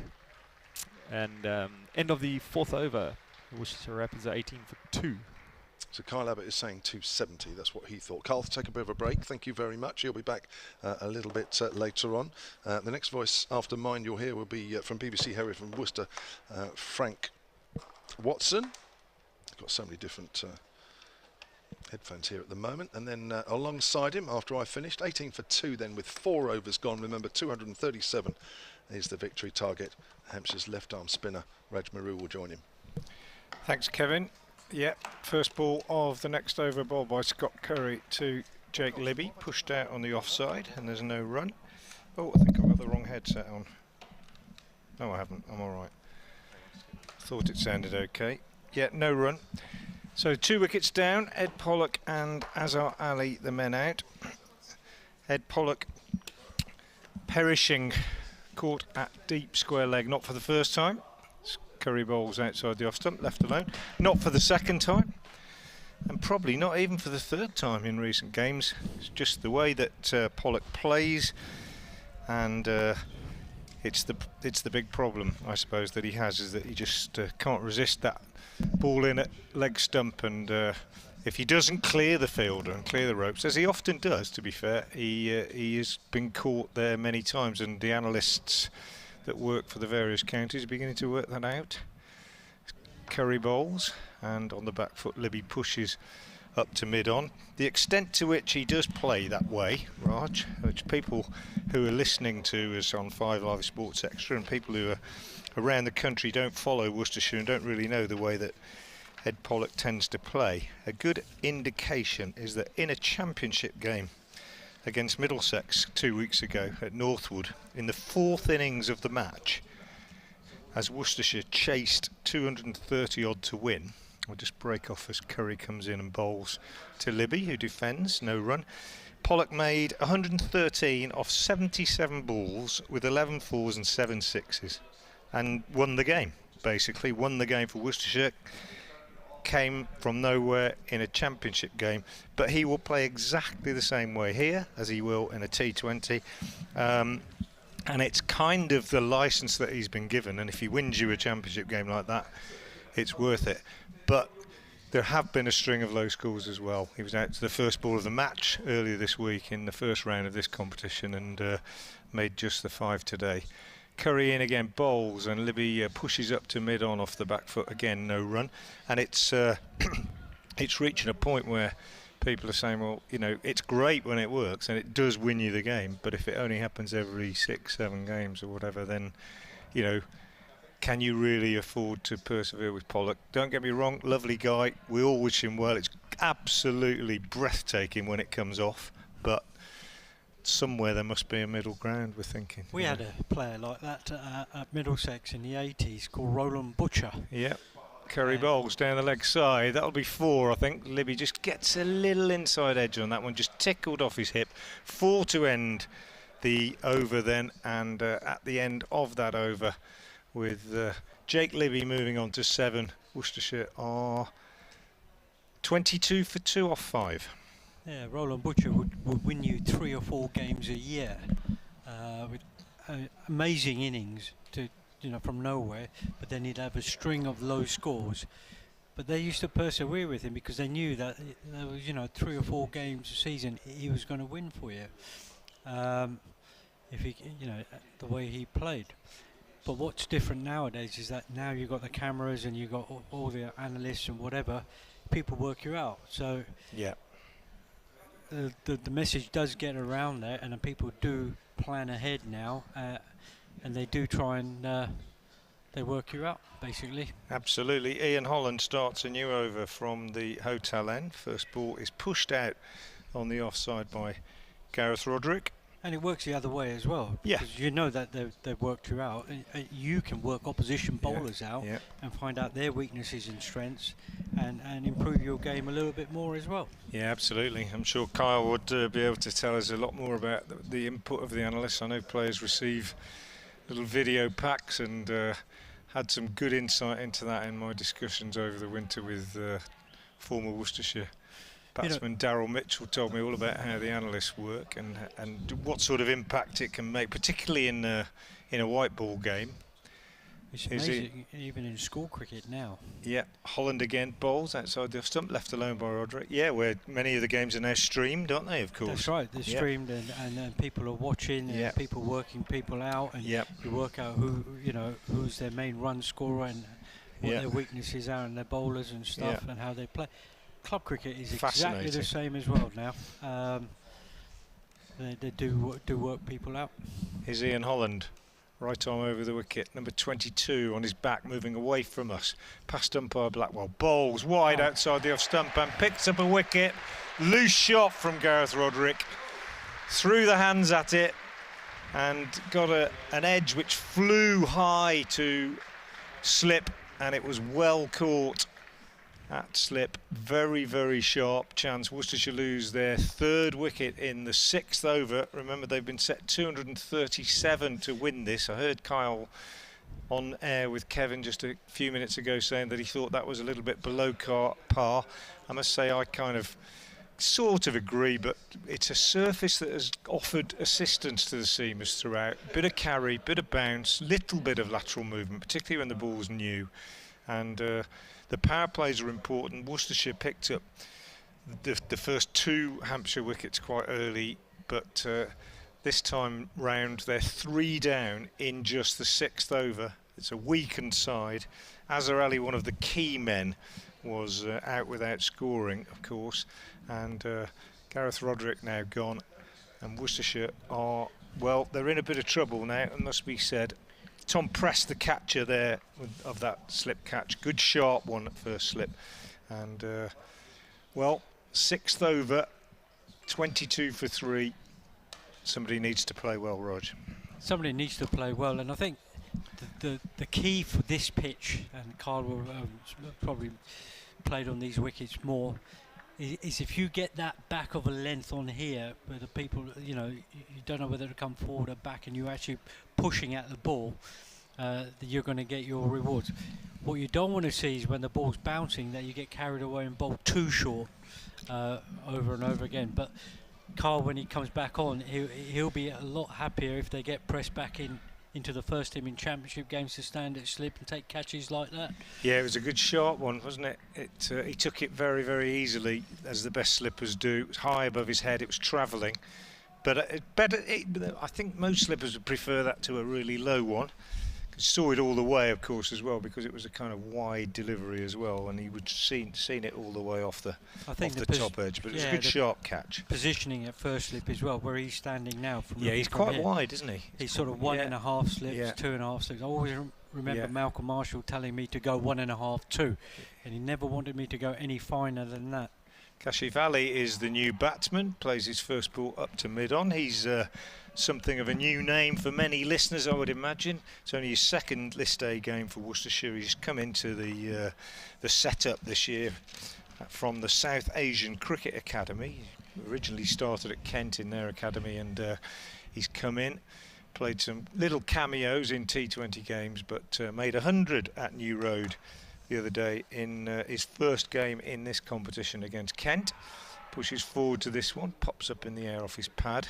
Bit of excitement in the slips behind the stumps, but no real justification for that. But yeah, played really well the other day against Kent for his 100, but not for the first time in white ball cricket for a youngster, or I say youngster, he's mid-20s, but he's inexperienced. He's coming in at not the best time, you might say, 22 for 3 in just the 6th over. But the opportunity is there to bat. You know, 44 overs left to bat. He can bat that time. Absolutely. And he gets one here down the leg side from Holland, which isn't gathered cleanly by keeper. Wide is signalled, and they go through for a run. See, I thought Worcestershire, you know, today, after they got the first wicket, you know, they started off with 2 slips, but they soon, after 3 overs, went down to 1 slip, and after about 5 overs, they had no slips. There's sort of a ring field, and they just bowled too short, I thought. In comes Holland again, bowls to Libby, who pushes that out on the onside. End of the over, 24 for 3 from 6. Yeah, I can see that. There are various mitigating factors for all sorts of things that are happening. I mean, certainly, you know, you're right, Kashif's got an opportunity here and he made 100 the other day, but he is very inexperienced. Senior players around him perhaps have got to take responsibility, and in terms of the captaincy and the field placing, etc., Jake Libby captains, only the 2nd time that he's skippered this side in white ball cricket, or this year, and you know, he's a fairly inexperienced captain. Brett Dolliver has just been called away, which is why he's taken up that role. Here comes Scott Curry from the pavilion end, bowls to Kashif, who steers this one down to 3rd man and is off the mark. I normally say to the guys, you know, when I done a county age group teams and even the schoolboys now, is that the bowlers are responsible for their field placing. You know, you've got to get it right, because at the end of the day, it's your stats which are on the line. So you've got to learn about your own field placings and ask the captain for those fields and bowl to it. If you've got an experienced captain, that's a different matter.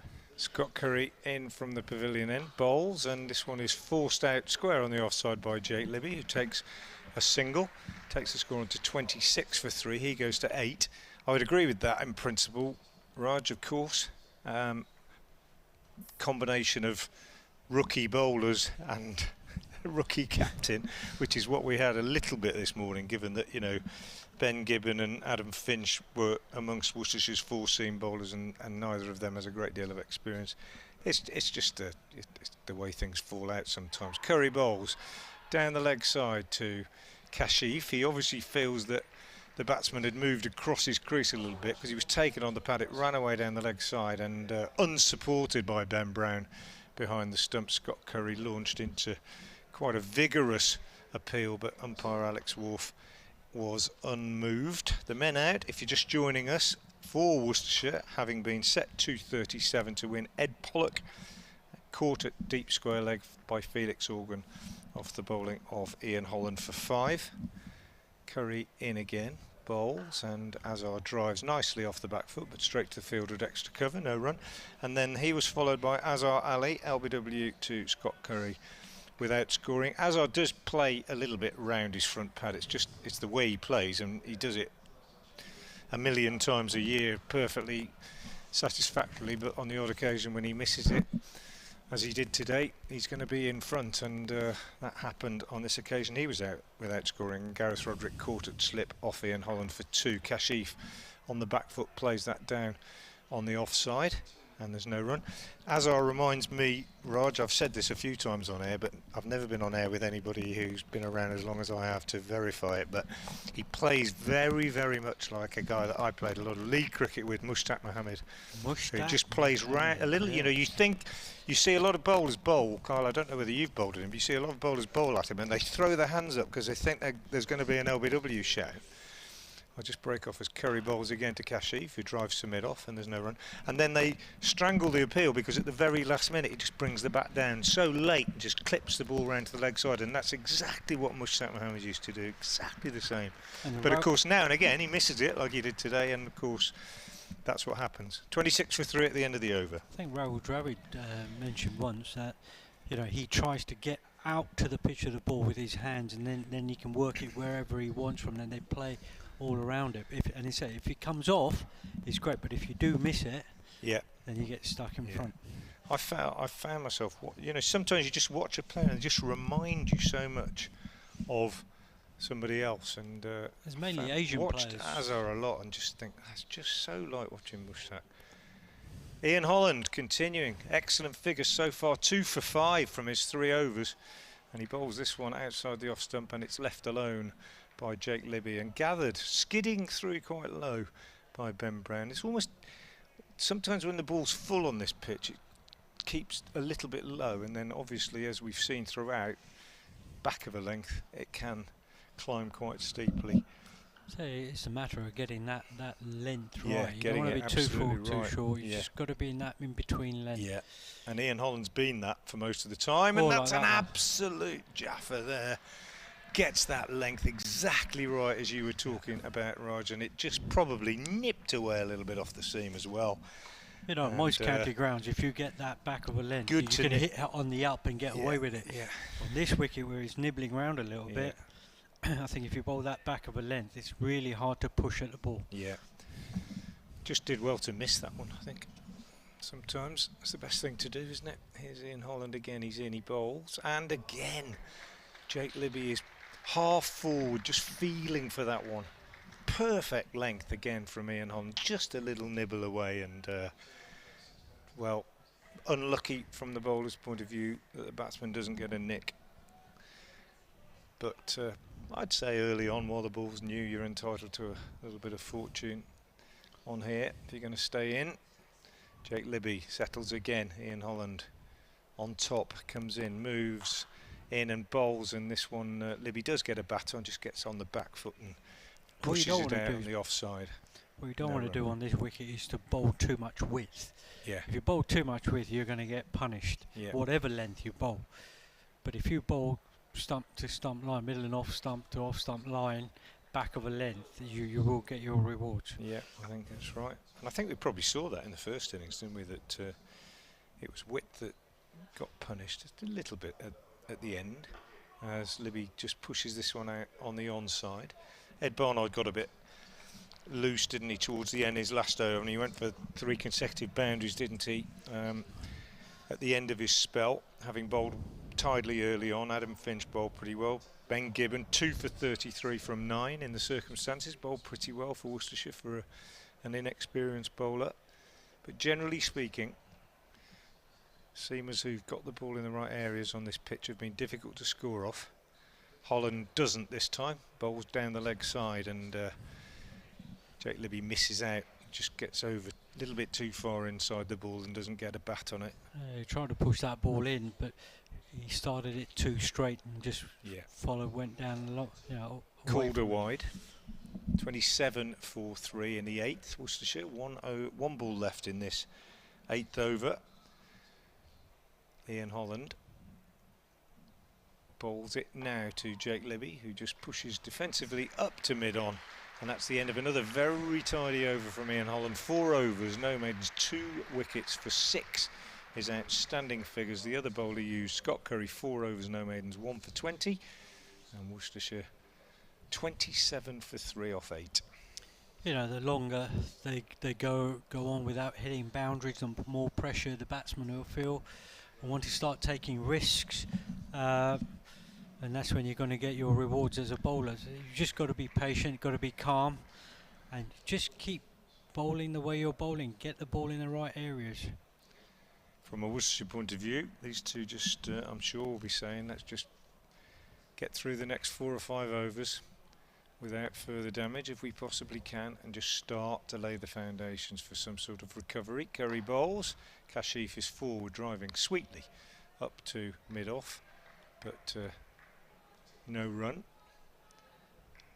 He's a stylish player, Kashif Ali. Been quite impressive since he's come into the Worcestershire side. Quite inexperienced at this level.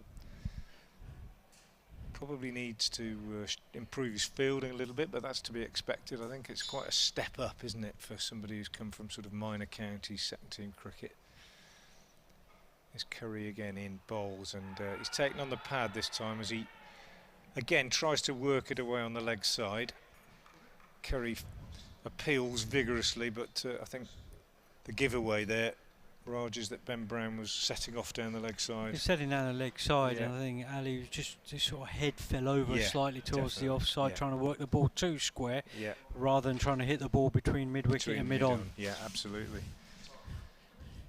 Here's Curry again, right arm over from the pavilion. He bowls, and Kashif is forward much more solidly, kept his shape much better that time, kept his head up and just pushes the ball out on the onside. 27 for 3, halfway through the 9th over. Earlier today, for just joining us, Hampshire put into bat 236 all out, 3 balls from the end of their 50 overs. Top scorers, Middleton 49, Brown 47, and Curry, this man who's now bowling, 43 not out. This one is turned on the leg side by Kashif, behind square, and he picks up 2 as it bisects the fielders at square leg and long leg, and he moves on to 3, and the total to 29 for 3. Nice afternoon at the Ageas Bowl. Perfect weather for watching cricket. It's quite warm, but it's not as humid and sticky as it's been in the last few days. We've had a fair bit of sunshine, and although the sun has disappeared behind a cloud as I speak. Good crowd in as well. Curry bowls to Kashif, banged in just short of a length outside the off stump, and Kashif is on his toes and pushing that down on the offside. It'd be interesting to see when you have a change of bowling and John Turner coming on, because from what I saw of John Turner last year when he played against Essex, made his debut, he is skiddy and quicker than you think. For a shorter man, he does get a lot of pace out the wicket. So that'll be interesting how he gets on. Curry in bowls, fuller and straighter, and Kashif drives nicely, but can't beat the fielder at mid-off. End of a tidy over from Curry, just those 2 runs coming from it. 5 overs, no maidens, 1 for 22 his figures, and the Rapids 29 for 3 off 9. Remember, they require 237 for victory. You're listening to live cricket on BBC Radio 5 Live Sports Extra on the BBC Sports app, and I'm Frank Watson of BBC Hereford and Worcester, and returning alongside me now is Kevin James of BBC Radio Solent, former Middlesex and Hampshire all-rounder.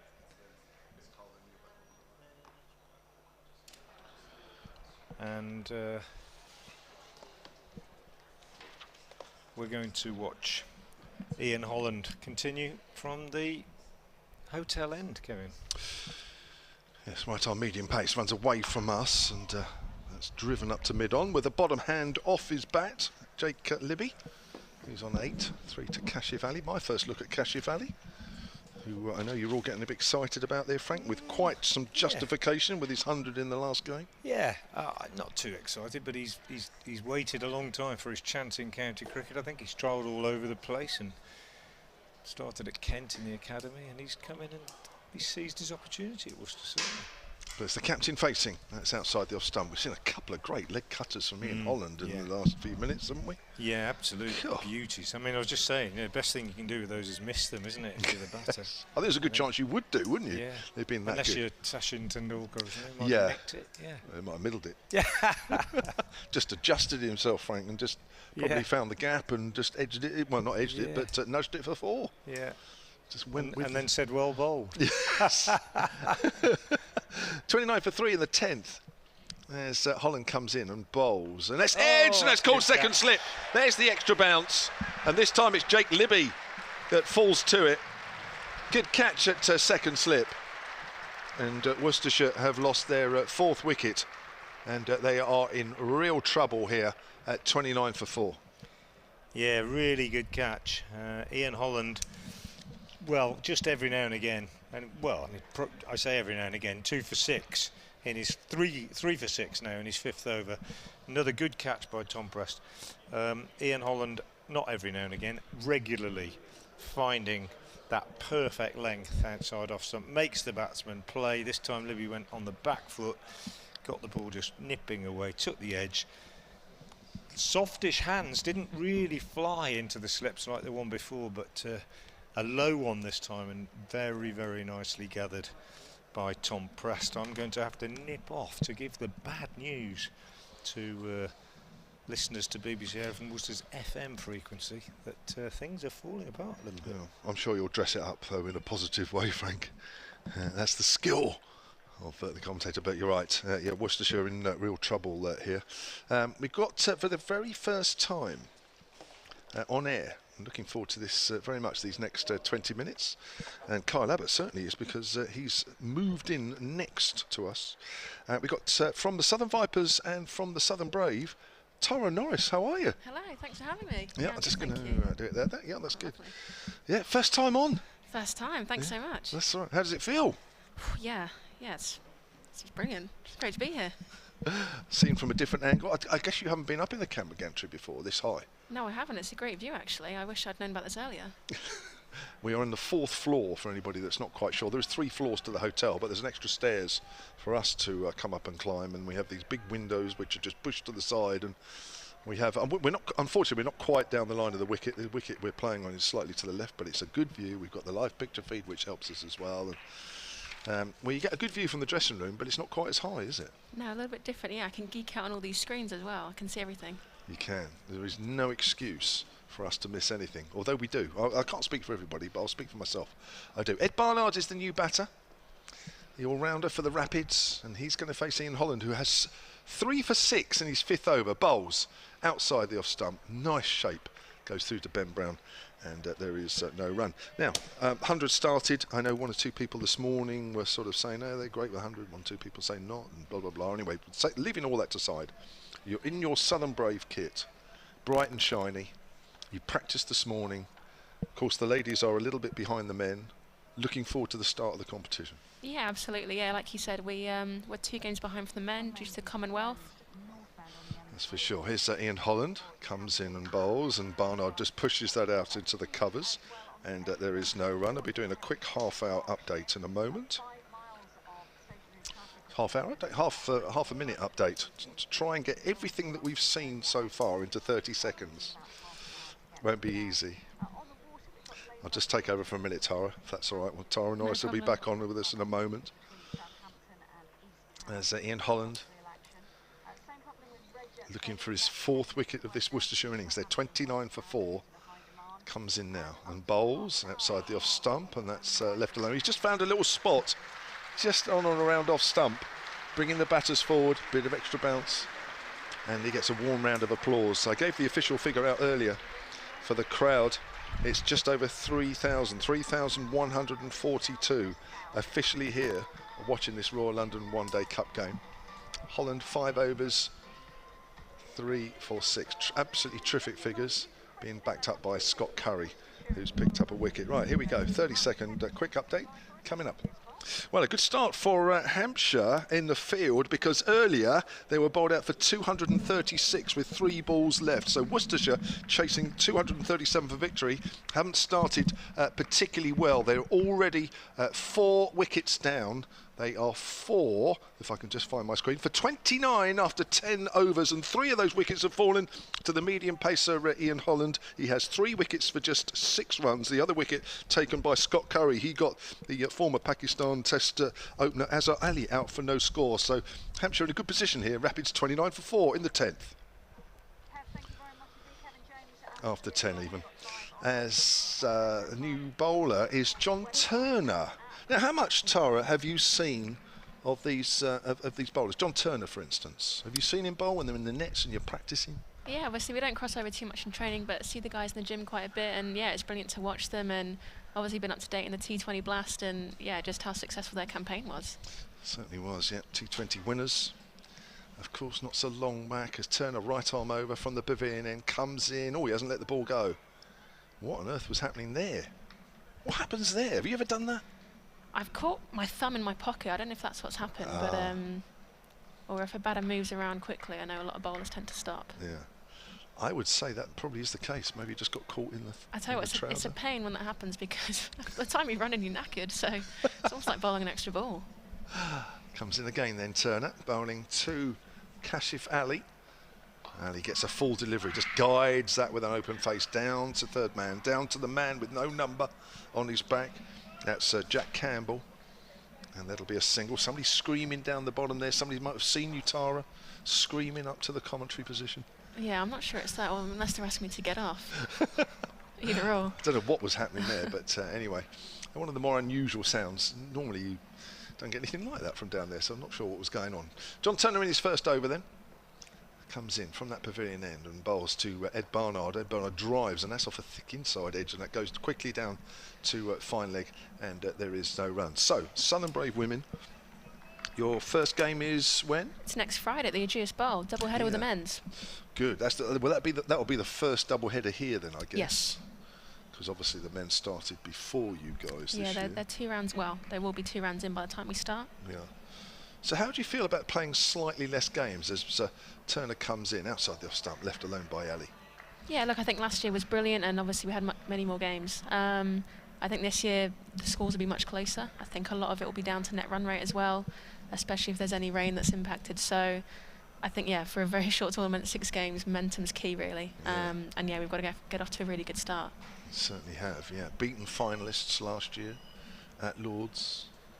As Turner comes in, length ball, Ali in behind that, pushes that back to the bowler. Yeah, we won't talk about the final day, but the build up to it was brilliant. It was, yeah, a really good campaign and just brilliant. I don't think myself or anyone expected it to be so successful, and the feedback we got was really good. Yeah.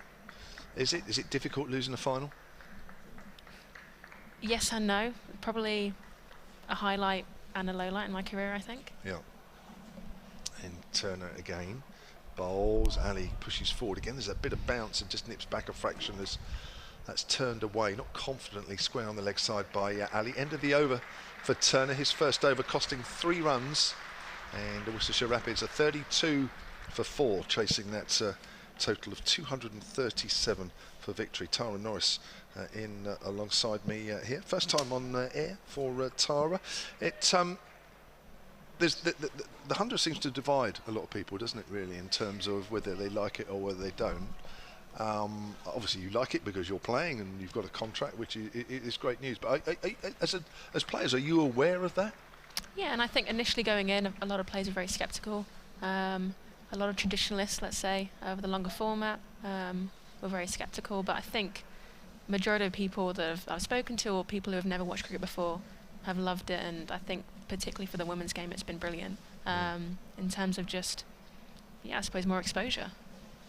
Ian Holland runs away from us, and walking into the shot there is Ali as he pushes that out towards the cover area, fielded by captain Nick Gubbins. So I mean, like, I guess you'd have a lot of friends, you know, outside of cricket that don't follow cricket and what have you. I mean, are they aware of the 100 more than any other competition? Yeah, I think, well, in terms of broadcasting, and probably me from telling them as well, which definitely helps, but I actually coach part-time at a school in Eastbourne. Oh, right. And the staff just absolutely loved it. Did they? Couldn't get enough. As Holland bowls, length ball, Ali watchfully in behind that, plays that on the onside.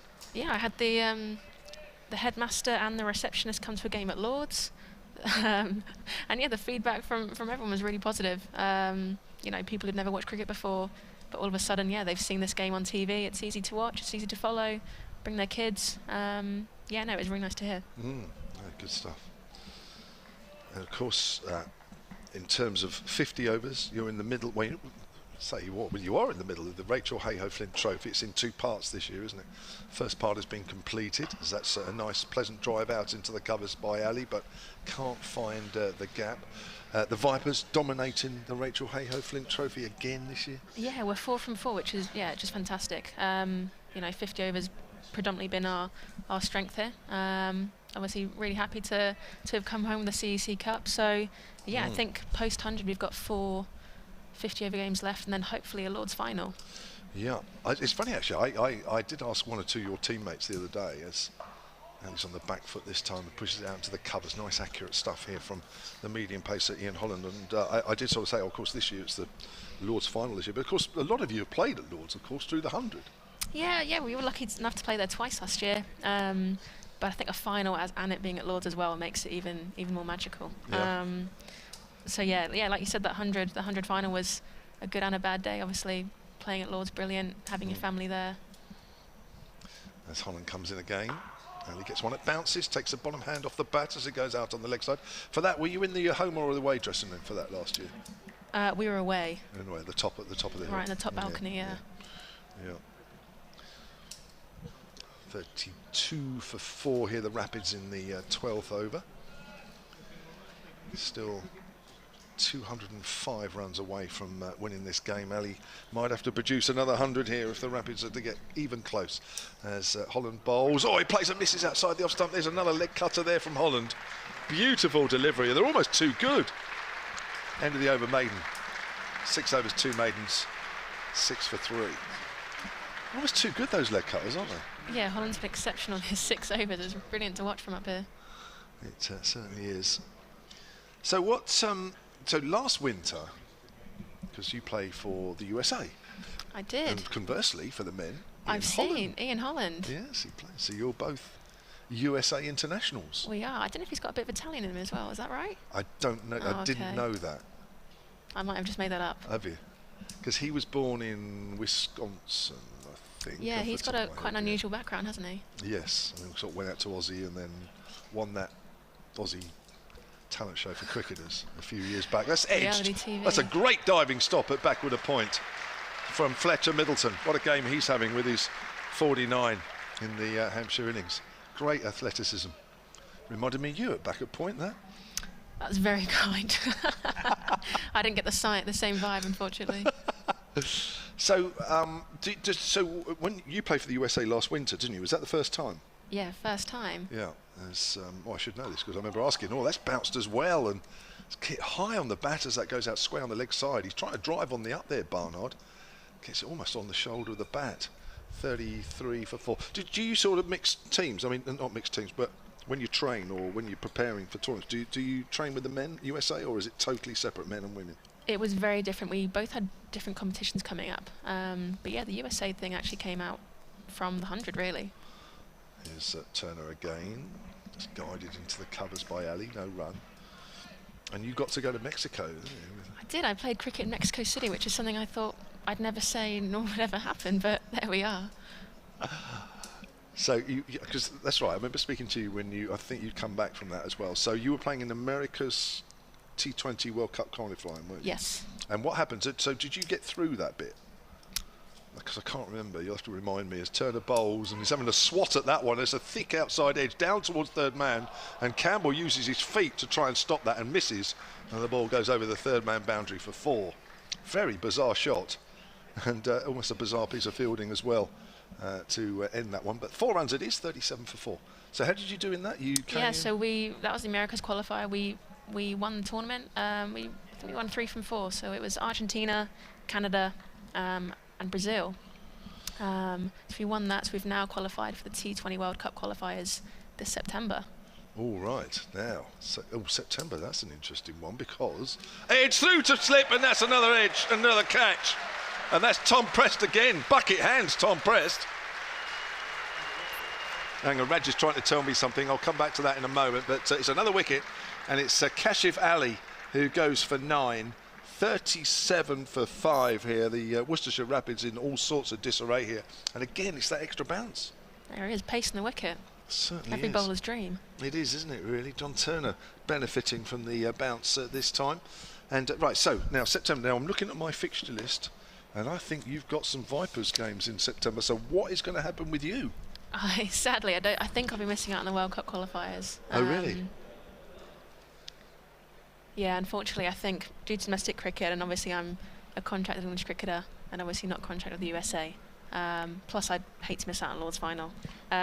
So yeah, sadly the girls will be going. But yeah, if they qualify and if selection and availability works out well, then hopefully I'll find myself at the World Cup next year. But yeah, no, I think T20 is probably more of our strength right now. Yeah. It's still quite a young squad, still so inexperienced. So.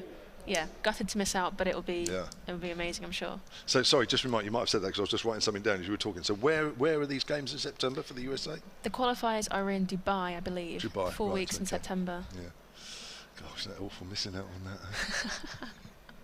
Oh dear, never mind. And the 50. Did you play the 50 over competition in Zimbabwe, and then COVID hit or something? Yeah, we were on that very world trip tour to get back to the USA, which took place. Yeah, the Omicron variant came out in Africa, as we were based in Zimbabwe. Yeah, it was about a 4-day trip to get back, and hence all the borders had shut. UK borders had shut. I couldn't stop off to Dubai, and I've got some family out there, so I couldn't stop off there. So luckily my USA passport came in handy, and I ended up staying, I think, another 2 weeks in San Francisco while waiting for my luggage to come back, and flew home a week before Christmas. Right. What an awful winter for you. Round the wicket. Terrible. Round the wicket is Turner. He's bowling to Taylor Cornell, the left-hander. Plays and misses outside the off-stump, or does he? There's an appeal for a caught behind. Was there a bit of pad in that? Was he appealing for an LBW? I don't know. The end of all that is he's not out, either way. Was Turner appealing for an LBW initially? And maybe the fielder's behind for a catch? I don't know. But it's a dot ball. Turner's bowled 2 overs, 1 for 8. Some terrific bowling figures coming out here. Holland 3 for 6, just to remind you, from his 6 overs. He's going to continue and bowl his 7th. So the 50 over competition qualifiers were halted. Are they going to be resurrected or I resume? think what ended up happening was they took the ranked teams anyway. Not that we'd qualified anyway, but for the likes of Thailand, I think they were unbeaten. But sadly the tournament couldn't carry on, so I think they just took the top 10 or the top 5 teams, okay. Which is heartbreaking for them, but obviously no impact for us, Sure. sadly. Here's Ian Holland bowling to Ed Barnard, who leaves that one alone outside of the off stump. Still 200 runs needed by Worcestershire here. Remember, they lost their first game against Kent, and they are very much up against it here with the Hampshire bowlers. They found a length, haven't they, here, and making it very difficult for the opposition batters here. Tara Noyce talking about her international experiences, and shame she's going to miss out on the World Cup qualifiers in September, but of course if you get to the Lord's final and win that, then it'll all be all right. Here comes Holland again, Fuller, and that's driven but not timed by Barnard as it goes out to extra cover. Nick Gubbins, the captain, in that position, as he always is in Championship cricket for Hampshire. So you can relate to sort of these 50 over games a little bit more, can't you? Because of course, obviously 4-day championship, women's still. What's your view on playing longer format games? 3 days I was or just 4? saying to Carl about previously. I think, speaking to the majority of the players, they're very keen to get some long format playing and some fixtures next year. What, at regional level? Down the leg side, they're appealing for a caught behind, but the umpire calls it a wide. Do you think this will happen at regional level? Yeah, I hope so. If not in some sort of league, definitely in a friendly sort of league. I think that's the way forward, and I'm not sure if it's something that GCB want to pump money into right now, but hopefully down the line, the next 3 to 5 years, I think it'd be brilliant. If you're talking about picking a test match squad for a Women's Ashes series, then how are you going to pick those players? Sure. Holland in again to Barnard. Cuts that away. Barnard finds the gap. That's 4. That's one of the few boundaries we've seen in the Worcestershire innings. Short and wide there. Probably one of the few bad balls we've seen, if not the first bad ball we've seen from Ian Holland in this spell. Maybe getting just a fraction tired. And the Rapids move on to 42 for 5. Do you think one or two of the regional sides might go it alone then and just say we'll play a 3-day game against another regional side and just play it? Yeah, I think a couple. I know Central Sparks have definitely done that. Whether they've played against a boys' county age group team or another region, I'm not too sure. Here's Holland bowls. That's a length ball played back to him by Barnard. So where do you see? Because obviously we're only talking about women's regional cricket now since 2020. I know the Kia Super League before that, blah blah blah. But generally, what we've got now is, only into its 3rd year. Where do you see this in 5-10 years?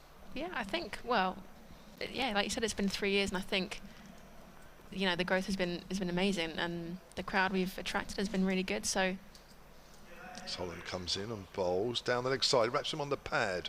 They'll run through for leg buys here, goes down to fine leg, just waiting for the umpire to confirm it's a leg buy, which he does.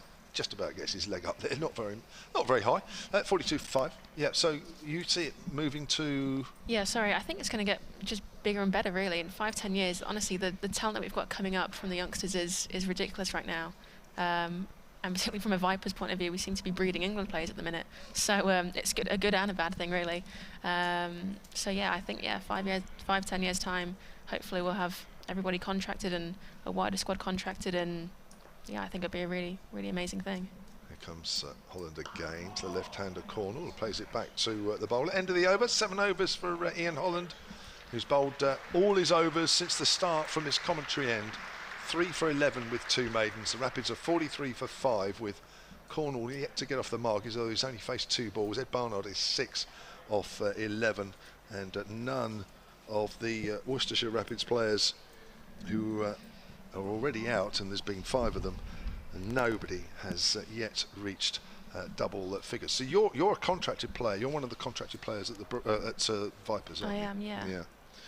And I mean, how important is that for you? Well, yeah, I mean, the contact time is crucial, really. You know, before you're playing part-time, you're a student. So Turner comes in, bowls length, and that's pushed out square on the offside by Barnard. Yeah, and it obviously makes training tricky. So yeah, to have that financial support, and you know, like I said, it's actually only part-time training, really. We're contracted 12 hours a week. We obviously do a bit more than that, but you know, I think when it gets full-time, the cricket's going to get so much better. And I think that means we have to play more as well. Right now, our 50-over comp, we're playing once a week. You know, yes, it's brilliant, but I think we need to be playing more cricket if we want to get better. And Turner bowls down the leg side, past a diving Ben Brown, and that will be 4 wides, I think. No, 4 byes. Wow, that's interesting, down the leg side. It looks as though, just looking at the way Barnard has just... in fact, it wasn't Barnard, he is stepped it? across. Yeah, he's suggesting that the ball's nipped into him, although it's down the leg side, and has gone off the seam quite big, so... Interesting for that one. That's probably why it wasn't called a wide, because it may have pitched fairly straight in the first place. 47 4 at 5. Do you see the women's? Do you see maybe next year or the year after more fixtures being played then by the regional? Is this going to expand this quick? Yeah, I hope it does. Outside the off stump, left alone. And if not, I think next year we actually do home and away fixtures. I'm not sure if that's definite, but I think that's the plan. And yeah, if there's longer format as well, there's definitely more cricket. So yeah, it's definitely on the up. And look, if we can play more friendlies, you know, against other teams and you know, county age group teams, then brilliant. But I definitely think that's what we're missing out on, just sort of that lack of exposure and lack of actually playing in matches. Comes down the leg side. That will be a wide this time. A little bit ill-directed there from John Turner. Tell you what, me and Lauren Bell always fight for ends when we play here. Do you? But you know, 2 left. No, right. Oh, she's right-handed. Yeah, she is. So I always bowl from the hotel end. But tell you what, the way Holland's bowling, I'm not going to complain anymore. So interesting. So you normally like this end? I'm just trying to think. Yeah. There's a bit of bounce there, and on the back foot, plays that quite nicely. Barnard out into the covers. We'll pick up a single. 49 for 5. I mean, I don't hoop the ball like Lauren Bell does. That's, you know, that's ridiculous how much swing she gets. But so it doesn't make too much difference for me. But yeah, we normally go from the breeze, and I tend to be against the wind. But yeah, like I said, Holland's bowling ridiculously well. So yeah, I'll stop complaining from now on. He's making it look pretty easy. Do you think? I mean, you do swing the ball in, don't you? Yeah, and if it doesn't swing in, it would just move across. Yeah. Outside the off stump, Cornwall leaves that one alone. Turner's round the wicket to the left-hander.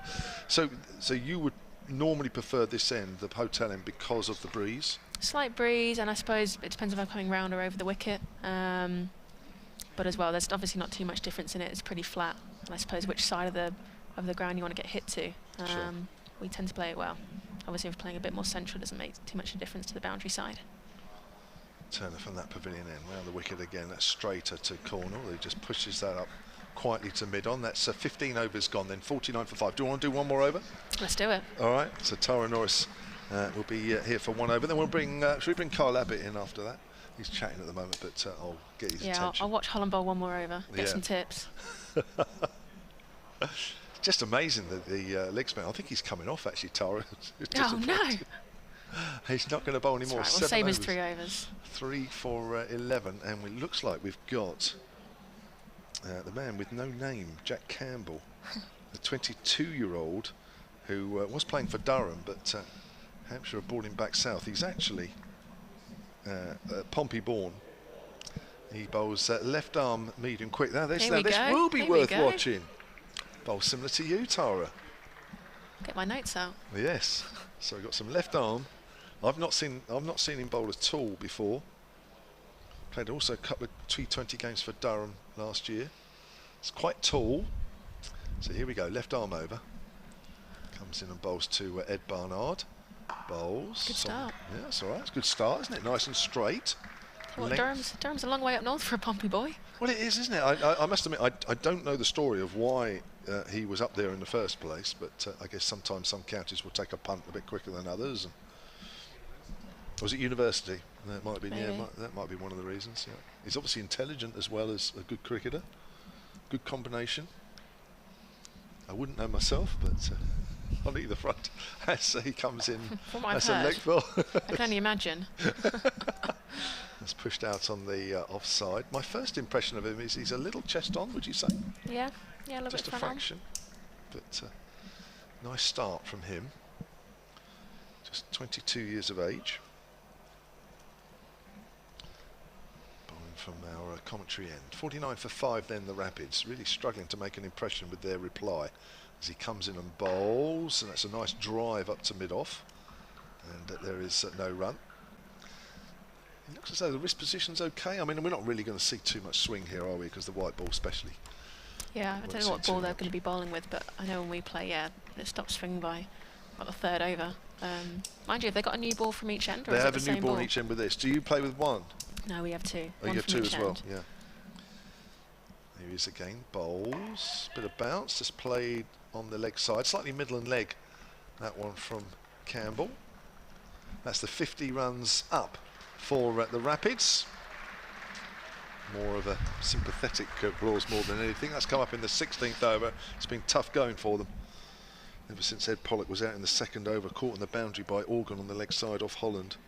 8 for 1. Azhar Ali playing across a straight one from Scott Curry. He was out for no score. LBW 10 for 2. Gareth Roderick well caught in the slips off Holland for 2. That was 22 for 3. Jake Libby also caught in the slips.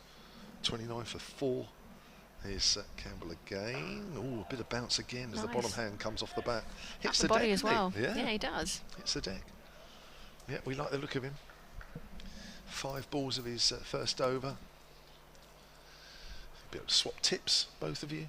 Yeah, I might have to have a word after the game, actually. I guess tactics have changed now. They're 5 down. Probably wants to bowl at the body. Maybe it's not essentially they're taking wickets. I'm not sure. So his last ball of his first over, he's got a slip in. Bowls to Cornell, slightly shorter this time. Cornell off the back foot, pushes that into the covers. Fielded by Gubbins, end of the over, and Tara Noyce, first time on there. Do you enjoy that? I had a great time. Thanks so much for having me. Listen, well done, and good luck with the Southern Brave and the 100 this year. Thanks, appreciate it. Hopefully you go one better. Thank you very much. Hope I pass the interview. Yes, I'm sure you will. Thanks. Thank you very much. That's Tara Noyce. Should we get Carl Abbott? Just Carl Abbott want to come in? I think he might do. Hopefully he does. Good luck, Tara, with the competition. And so 50 for 5. We've had 16 overs, and Kyle Abbott is back alongside me. I'll do this first over. You can do the second one if you want to. After, just leave you time to sort of work your way into it after that 4th chocolate roll that you've had. Here comes Turner from that. I hope Giles White isn't listening, and the coaching staff, as that's pushed out square on the offside. Otherwise, they'll be making you do extra sprints ahead of those numerous amount of overs you'll be bowling in September. See, there's always a payoff, isn't there, really? I mean, you've negotiated a month off, but the payoff will be you've had a month off. All the other bowlers, you see, you're Ian Hollands. Turner comes in. I'm only talking about the players that are playing in the Championship. That's a throw at the stumps, and that hits the stumps as well from Nick Gubbins, and they'll get another single as the ball ricochets off out onto the leg side. 52 for 5. So I'm thinking of the Ian Hollands, Ben Browns that are continuing playing whilst the Championship is taking a break. Who else is out there? Nick Gubbins and 1 or 2 others. They'll all be looking at you saying, well, you do the work. That's all the batsmen, JMO. they have it easy. They can keep playing. Here comes John Turner. Bowls. I like to think of you as an all-rounder, really, as that's pushed out on the onside. You got back into a full. I think it's fair to say you had a slow start with the bat this year. Slow's quite generous, I think. I don't quite know how to how to describe that start. Would you like me to read out the scores, or would just say it was a it's slow start? quite Should we easy. just leave that out? Yeah. Yeah. One more? Well, it was. There we go. 0-0-0. Yeah. 0, 7 not out. Yep. I think there's a pair in a day there too. Yes. Turner bowls, driven up to mid-off, and there's no run. he's thinking about that start of the season with the bat. But to be fair, and to balance it out, in the last few games, you've looked more like your old self. Maybe not the last couple of games, because you've only batted a couple of times, but 27 and 20 against Essex at Chelmsford, what an amazing game that was. 38 in the first innings against Yorkshire here at the Ageas. So you've looked more like your old self recently in the Championship, as that's a length ball. Doesn't quite know where that's gone, Barnard. It's literally just gone about a yard in front of him. No run. Yeah, it's something that we try and pride ourselves on. The coach talks about a happy dog having a wagging tail, and that's how we try and go about it to the guys at the bottom. If our tail's wagging, we got a happy team. And often not this season, with Fuller coming in at 9, and as we spoke about earlier in the day, the contribution Barks is putting in at 8. There's been a lot of runs added, sort of from 8 down this season. That's punched off the back foot into the covers, only half stopped. Barnard will pick up a single. Still seeing that bounce out there. I think that's Gubbins there, who slightly misfielded. 53 for 5 at the end of that over. 17 gone, another 184 needed Worcestershire.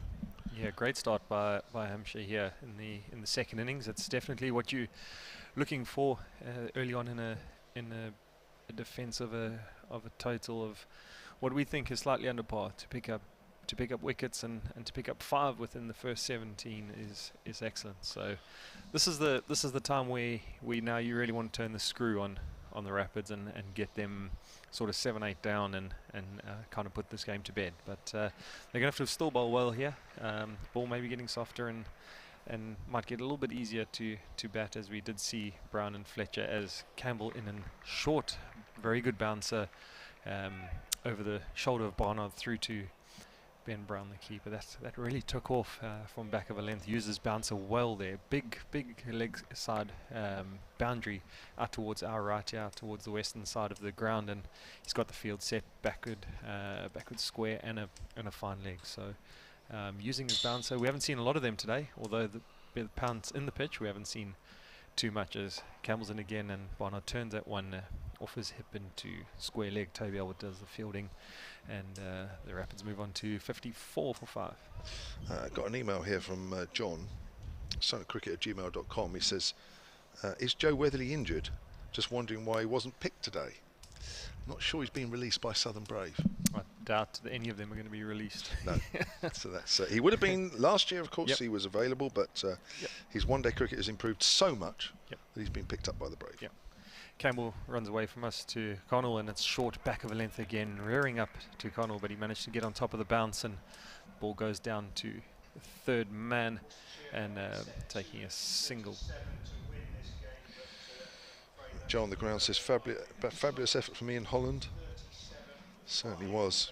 Absolutely. Just picked a spot, didn't he? Just found a spot. Yeah, he has a really good repetitive action, and like I said, it was a great opportunity for him to take the new ball and lead this attack, and he did it very well, as Campbell bowling that one again onto the pads of Ed Barnard, turning it out to deep square, and Aaron Donald coming off the boundary and picking it up back into Ben Brown. So Worcestershire starting with a defeat against Kent. I've got, somebody's got to play one heck of a knock from here to stop it being 2-2. Yeah, absolutely. Yeah. Oh, what a fantastic delivery there from Jack Campbell. That certainly had an extra yard of pace on the back of a length, and really come through just under chin height. And there's not much Connell could have done there besides get out the way, but in the end playing it really well, dropping his gloves late. No danger, but really a great delivery there from Jack Campbell, who's a tall bowler, a left arm, and extracts some really good bounce. And on this pitch in particular, early on in his spell here, we can certainly see how that's going to be a handful as his spell progresses. Incredible stuff. And again, a great take from Ben Brown. That left hand thrown up in the air.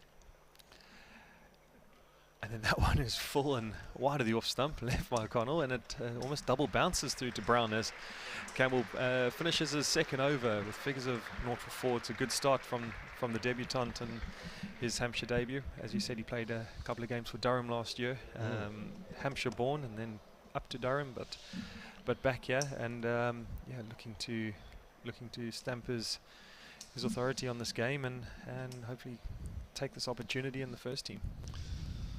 So I'm going to do one more over. I might get Frank in. Are you all right with alongside Frank with Kyle Abbott? And we need to get a bit more of a Worcestershire perspective, I guess, really, because it's been Hampshire this, Hampshire that, with a bit of Worcestershire thrown in. Here's Turner again, right arm over, and his ball has gone through him, and that's taken one-handed by Ben Brown. That's flown off a length again. Flown through that one. That's nipped back quick. Looking at the replay there, that was very full, and how that's. I'll say missed the stumps, but it would have missed the stump by a couple of foot, or how that's bounced off a length. I mean, you know, we were joking about the Warwickshire last championship game here. I mean, we never saw anything pacey like that, did we? Off a length, you know, it's not bounce, it's just pace. Do you think this wicket is dry? Do you think there's some of that why we're seeing this? As Turner bowls, that's a nice shot. It's in the air past the diving Middleton, who's got fingertips on that backward a point.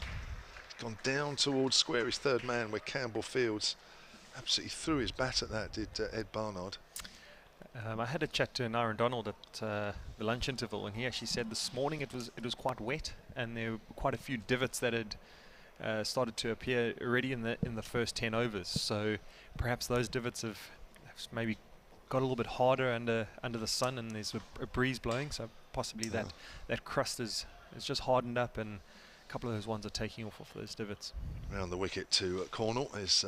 He's done it again. Not let the ball go again. He must have very wide pockets. They must be sewn in such a way.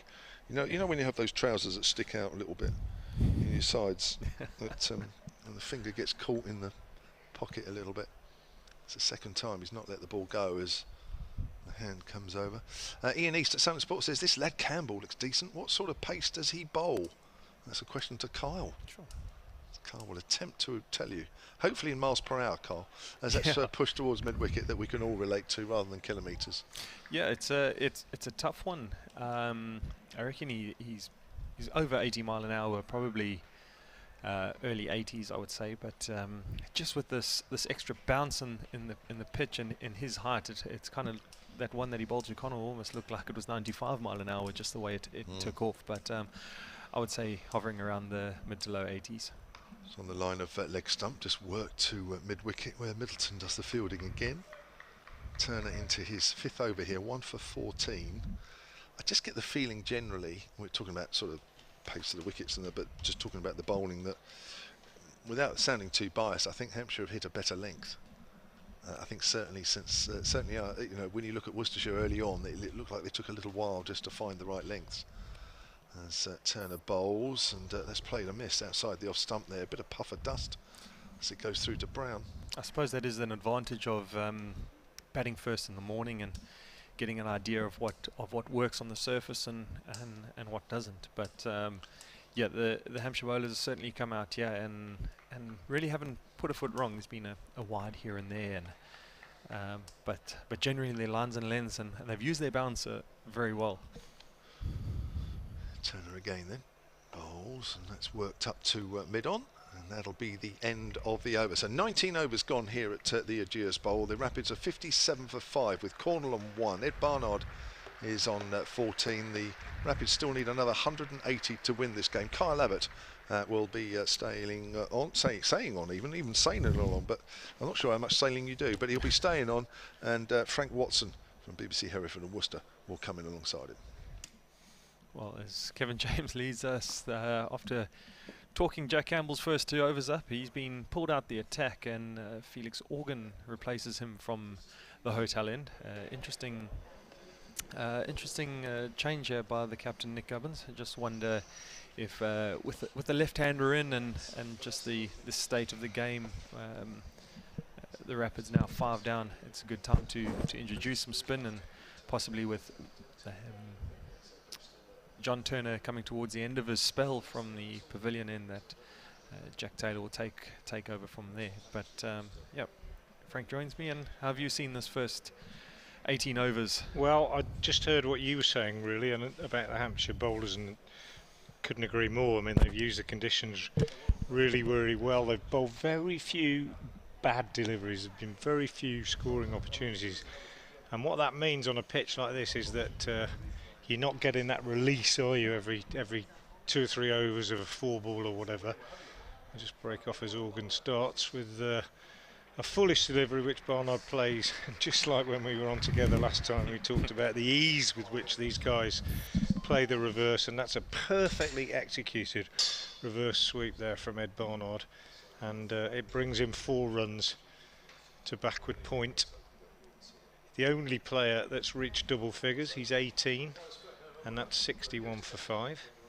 And here's Organ again from the hotel end, a full toss which Barnard sweeps. Be a bit annoyed he didn't find a gap there, just gets a single out to deep mid wicket and goes to 19. It'll be no surprise, I was saying to you before, Kyle, off air, how well Ed Barnard's batted this season in all formats. It'll be no surprise to Worcestershire fans that are listening and watching the stream and so on to see that to some extent he's made batting look a little bit easier than the rest of the Worcestershire batsmen today, because that's been pretty much the story of the season. I've spoken to some of the other players as well, and they've said that, you know, he's got himself in on pitches that others have found very difficult, and he's done that again today. I'm not saying he hasn't played and missed, but he's certainly played fewer false shots than everybody else. Hope that hasn't put the jinx on him. Taylor Cornell on strike now anyway, the left-hander, and Organ round the wicket, and Cornell looking for a little sort of ramp shot, gets taken on the pad and the ball runs out on the onside. There's an appeal, but umpire Blackwell not interested. 62 for 5. Cornell's faced 14 deliveries, made just 1 run so far. It's been pretty solid though. Waits now as Organ bowls again, and he gets a single, just clipping this one away through square leg, the left-hander, and that takes him on to 2, and the total on to 62 for 5. That target of 237 looks distant, but at the same time it's a case of just trying to build some sort of partnership at this stage. Organ interestingly staying round the wicket to the left-handed Barnard, who goes back and cuts him out on the offside for a single, which takes him on to 20. Yeah, you can't look too far ahead, can you, Kyle, if you're in a partnership like this? Just got to see where we can go, see if we can get to 100, and then see how many overs have gone, and just take it 10-15 runs at a time. Organ bowls, Cornell drives up to long on, takes a single, end of the over. Cornell will keep the strike, he's on 3, Barnard is on 20, Worcestershire set 237 to win. 65 for 5 off 20 overs. Yeah, just touching on that, it's probably goes without saying that the success of this chase rests solely on the shoulders of Ed Barnard. You feel like the form that he's been in this whole season for Worcestershire, that he's a big wicket and is going to take a lot of responsibility in getting the team close. But only having bowled 20 overs, we haven't even got to the halfway stage of this game, and the run rate, I say, is only 5.7. In a normal situation, you wouldn't be thinking that run rate is even close to being out of reach. But the fact that they're 5 down, and in a situation that can't really afford to lose another wicket right now, you would think that these two would be quite happy to hit the sweepers now for as long as possible, and just get some belief back and some sort of platform to go into that last 10 overs. Yep.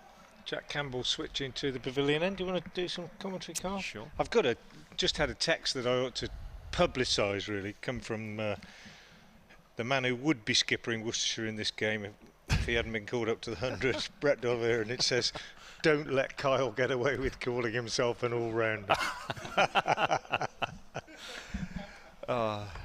Thanks, Dolly. I appreciate that.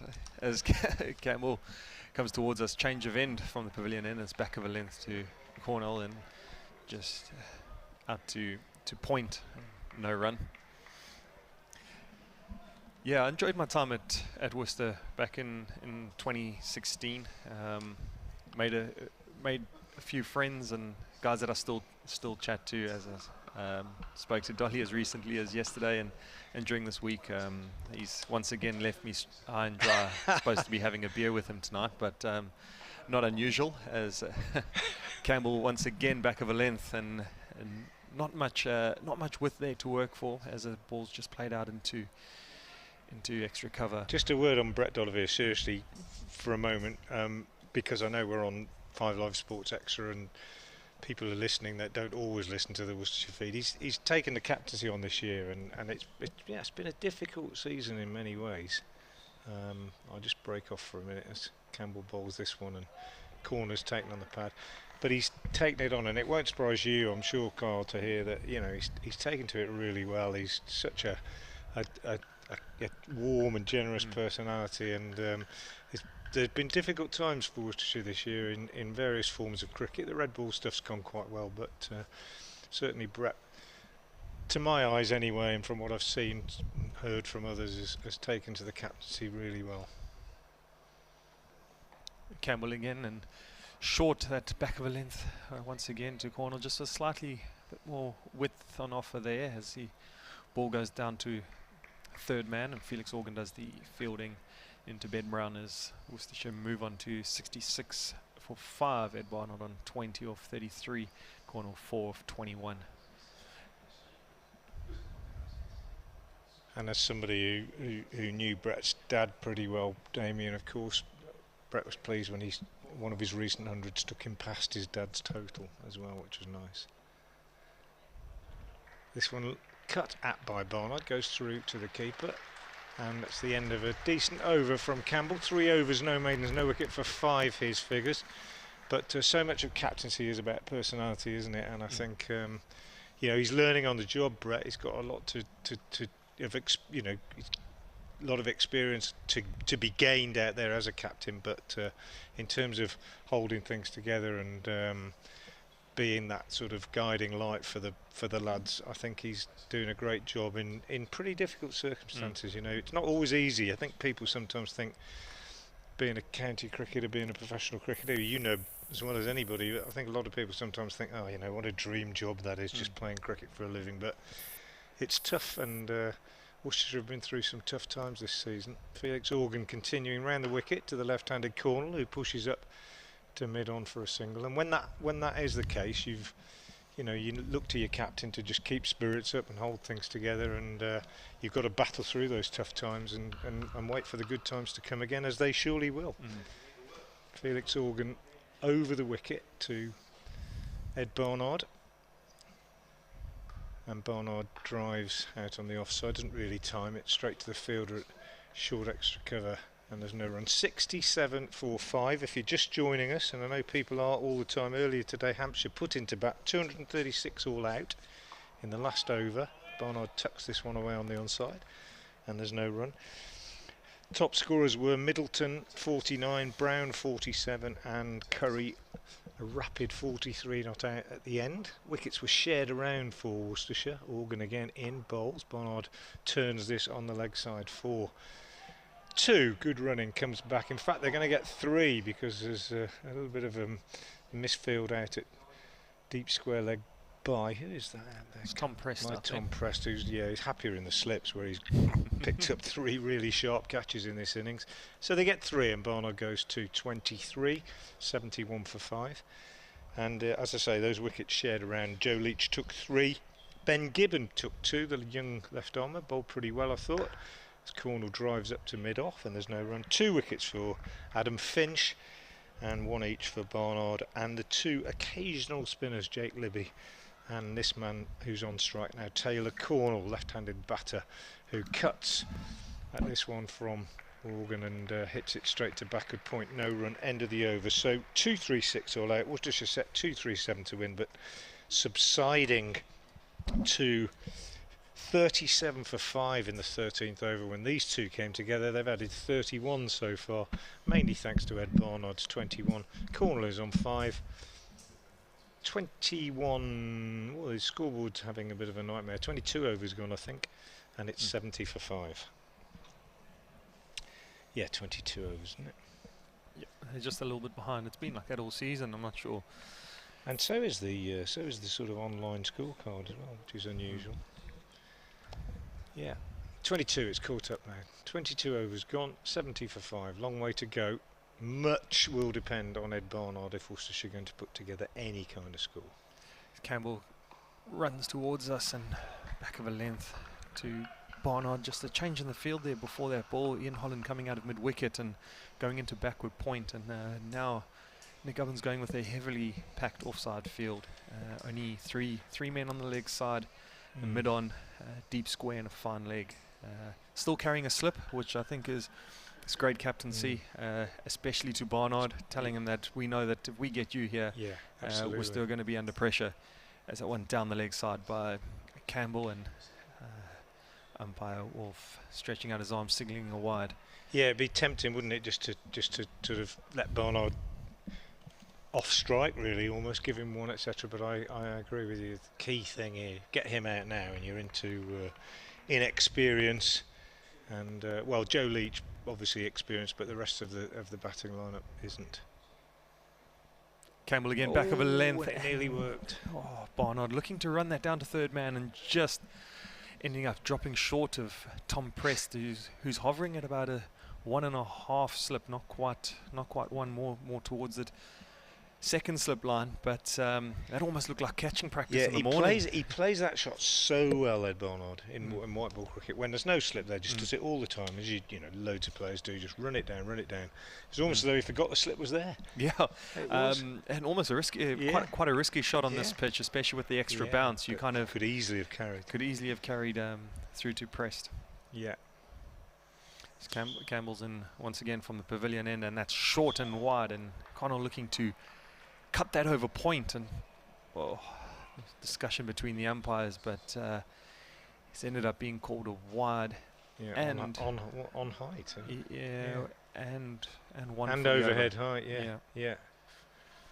It's highly technical work being done by Kevin James here, just to protect our equipment, just in case the sun's going to melt down all our flexes and wires and whatever. Back of a length again from Campbell, and Connell plays that nicely. Soft hands, just drops it into the covers as they sneak through for a single, and the Rapids move on to 74 for 5 now. Campbell into his 4th over, and he gone for 9 runs. Been impressive here today. Started off from the hotel end, but made the switch to replace John Turner from the pavilion end, and settled back into his work there as he comes in again, and Barnard plays the same shot as he did, nearly getting caught a few balls ago, but executes this one better as it goes down to third man, and Turner does the tidying up and balls into the keeper. Yeah, he just plays it so late, that one. It is a very characteristic shot that Ed Barnard plays, and as you say, when he gets it right, it just looks run of the mill, but just when he's undone by that little bit of extra bounce, it almost brought about his downfall earlier in the over. Oh, Campbell shortened down the leg side, half an appeal. Maybe heard something there, thinking that it might be a glove, but no interest from Ben Brown, the keeper. And once again, umpire doing a few exercises, signalling wide to the scorers. Going back to that shot, you can see that it's almost like a guy playing a pull shot. Some of them they played so naturally and they get onto it so quickly. It almost looks like that's just instinct for Barnard as he runs it down. Campbell back of a length again, really peppered this sort of shorter length as Campbell, and Connell just plays that into the covers for no run. He plays it so late, that's what gets me. Almost the ball's almost past him. It's a very deliberate. It's not it's not a high risk shot at all. He plays it a bit like Joe Reed does it a bit, I think, as well. He just lets the ball almost come past him, and he executes it very well 99% of the time, I would say. Campbell bowls again. Duconu cuts it. It's a very good shot with the back foot. More of a back foot punch than a cut in front of square, and runs away for 4, which ends in a bit of an indifferent over there from Jack Campbell. A couple of wides, and the 4 to finish as the Rapids move on to 84-5 after 23 overs. Yeah, good shot from Taylor Cornell. He'll feel better for that. First boundary and takes him into double figures. Second player to go into double figures. He's been out there for quite a long time. He's an opening batsman really by nature, and he stuck around. He's played some useful innings in a brief career for Worcestershire so far.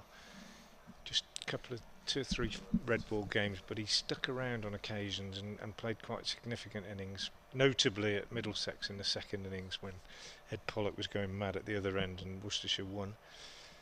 Felix Organ bowls to Ed Barnard, who just goes on the back foot and pushes this up to long on for a single, takes him to 26 and the total to 81 for 5. And it's very, very early in Cornell's career, but what he has shown is that he's got a bit of spine and a bit of determination about him.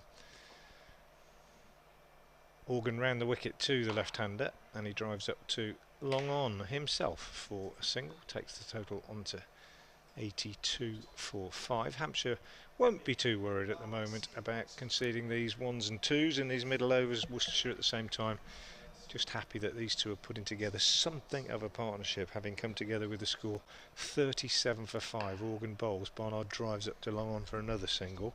The men out for Worcestershire, Ed Pollock caught at deep backward square leg on the boundary by Felix Organ off the bowling of Ian Holland for 5.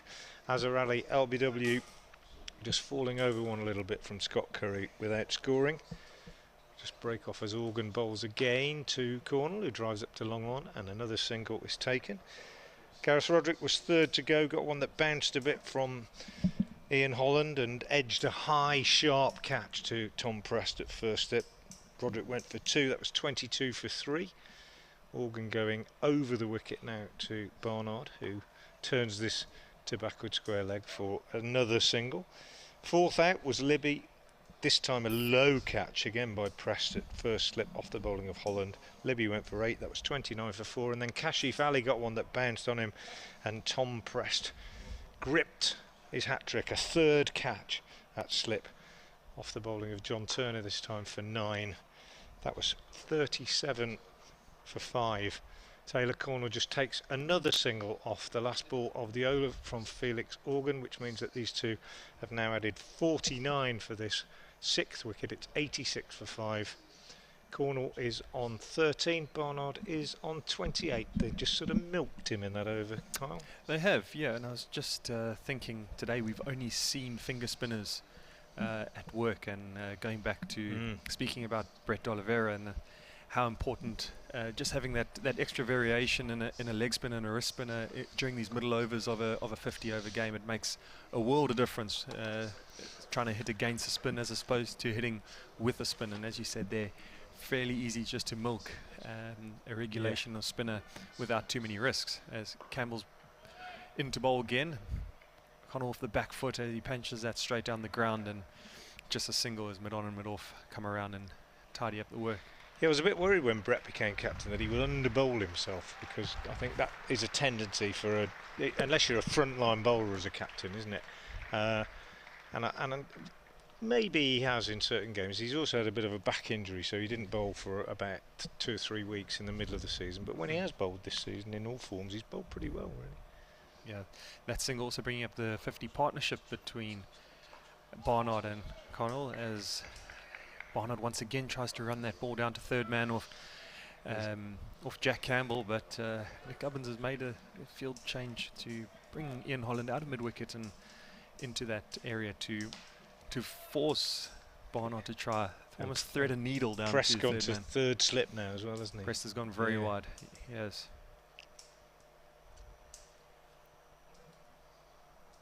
Oh, it's update time, isn't it? I'll have to go in a minute. Although they didn't come to me last time on the half-hour, Kev. Very annoying. Campbell down the leg side, quarter wide again, adding to his couple of wides in the over before.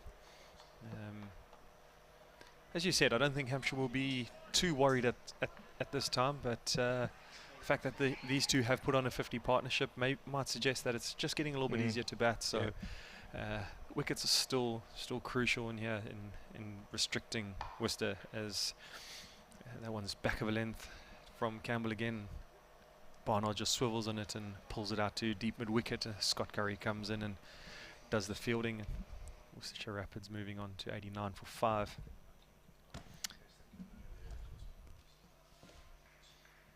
We spoke about fairly inexperienced Worcester lineup following these two, but there's still Leach to come, who I've seen play a few dangerous innings in the past, can hit the ball well and backs himself and can be very dangerous in these situations. It's full from Jack Taylor on the leg stump as Cornell turns it out to deep square. Fletcher Middleton in and one bounce into Ben Brown as Cornell moves on to 15 not out. Ed Barnard 29 not out. Well, they've put on a few of these two now, haven't they? 37 they came together. Bit of more respectability to the Worcestershire innings. Yeah, and even now that run rate still not out of hand, sitting at 5.8, but it's just the wickets that are an issue. Is that good length from Campbell beating the edge of Barnard and almost dying as the ball got to Ben Brown. I wonder if that might have been a cutter just sticking in the surface a bit, because we've certainly seen the ball leap off a length and carry through nicely to the slip cord and through to the keeper. Yeah, it's been a good wicket to bowl on, hasn't it, really? If you're a bowler, you will have enjoyed today, on the whole. It's Campbell's in and Barnard turns that one away off his hips out to deep square. Scott Curry doing the fielding again. Yeah, we were talking earlier about this 50 over competition and how much value it has and has it's lost its value, etc, etc. I think 50 over cricket, for a value for money ticket, is definitely the best format. You're getting runs, you're getting wickets, you're getting a full day's entertainment, weather permitting in the UK obviously. But if we had seen what we think is a par score here today of 270, you're looking at well over 500 runs in the day, 10 wickets taken, 5 wickets taken now, 15 already. You certainly get your value and your money's worth in a full day of 50 over cricket. So I still think there's a lot of space left in the game for it. Here's Felix Organ with his off spin, and that's pushed out into the covers by Barnard. And there's no run. Do you want to do one more and then have a break? Sure. Yeah, is that right? Yep, I can. Kyle Abbott will stay till the end of this over, then Raj Maru will come in, former left arm spinner. Ralph Brooker on the tweets at Solent Sports says, as that's driven up to mid-on by Barnard, he'll move on to 31, 92 for 5. Afternoon, gents. Excellent spell from Kyle Abbott in the commentary box. There we go. Thank you. I appreciate that. That's very nice. All-rounder. Well, according to Brett Oliveira, he's laughing at me. Doesn't think that's true. See, he was probably talking about it from a batting bowling point of view. Oh, let's just overrun on the 45 on the offside. And there was a very deft cut, which I think has come off the top edge, and it's gone for 4. And it was Campbell who came round to his left and actually overran the ball. Yeah, I wonder if that, couldn't quite see from the angle here, but I wonder if that just spun on the second bounce. Often you'll hear the keeper shouting, spin, spin, spin, and how often you hear it, sometimes it still just ends up spinning past you. Yeah. It's a little bit of a little twister or a hurricane coming across the ground. Yeah, some of the advertising boards and now the sight screen go. Oof. It's pretty dusty. Wow. We've been shielded a little bit, but yeah, you could almost tell outside that would have been very gusty indeed. All these leaves suddenly blew up and dust. Ian Blackwell, the umpire at the standing end, holding down the bails there. I don't know if they fell off. He's now taken his hat off too, but I can see one of the advertising boards is almost blown onto the ground. Which one's that? Whereabouts? There, on the right here. Oh gosh, yeah. Felix Organ, I'll do a quick 30-second update in a moment of what's been happening in the game so far. Organ bowls off the back foot there. Corner, I think it was a half shout for an LBWs. It may have been pad first as it went onto the bat, but he's picked up a single anyway, and he moves on to 20. And the Worcestershire total on to 97 for 5. Still needing another 140 to win this game. Worcestershire, as that's a drive into the covers by Barnard, and that's fielded by Scott Curry in front of the tunnel area. So we had a canopy or a tent blown over on the left above the tunnel, and then some boundary boards blown. Oh, you can see, it's come detached from its attachment on the railings there. That's played back to the bowler, and that'll be the end of the over. Thank you very much, Carl. Carl Abbott, Hampshire's overworked seamer, in commentary with us today. He signed a new 2-year contract. In fact, you can hear my interview with him right now on the Solent Sport Twitter feed. That will also be heard on our sports show tonight if you're listening to BBC Radio Solent. Here's the update. It's coming up right now.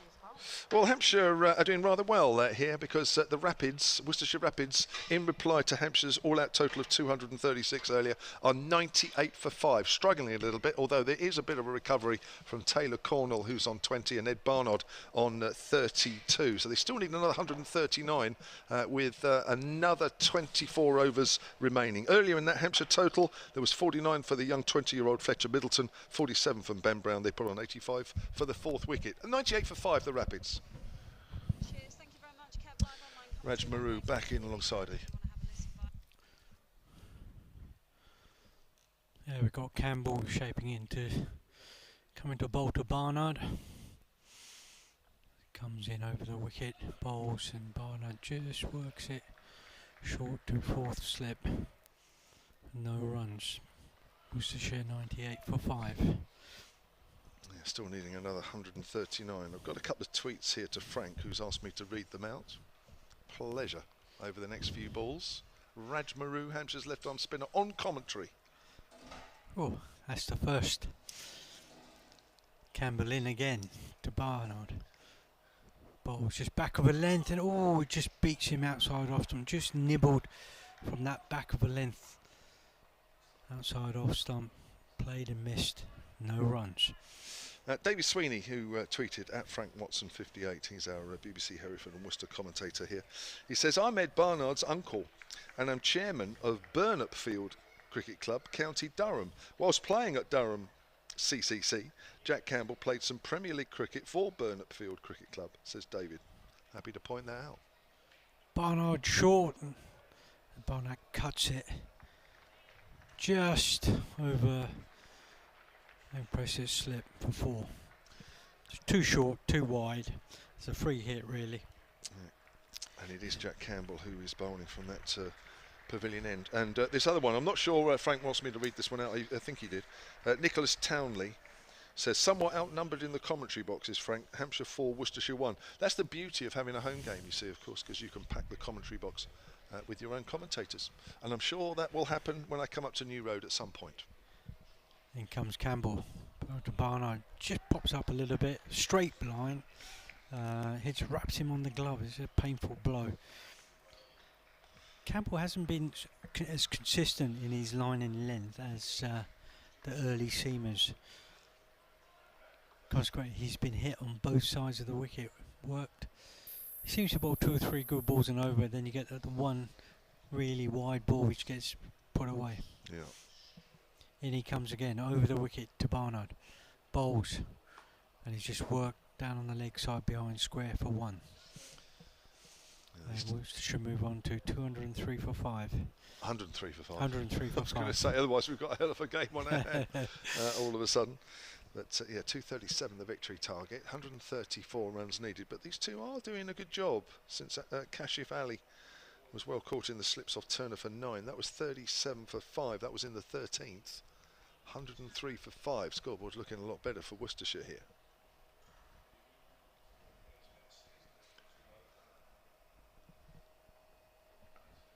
Cornell just works that one down to 3rd man, picks up a single, just wide outside off stump.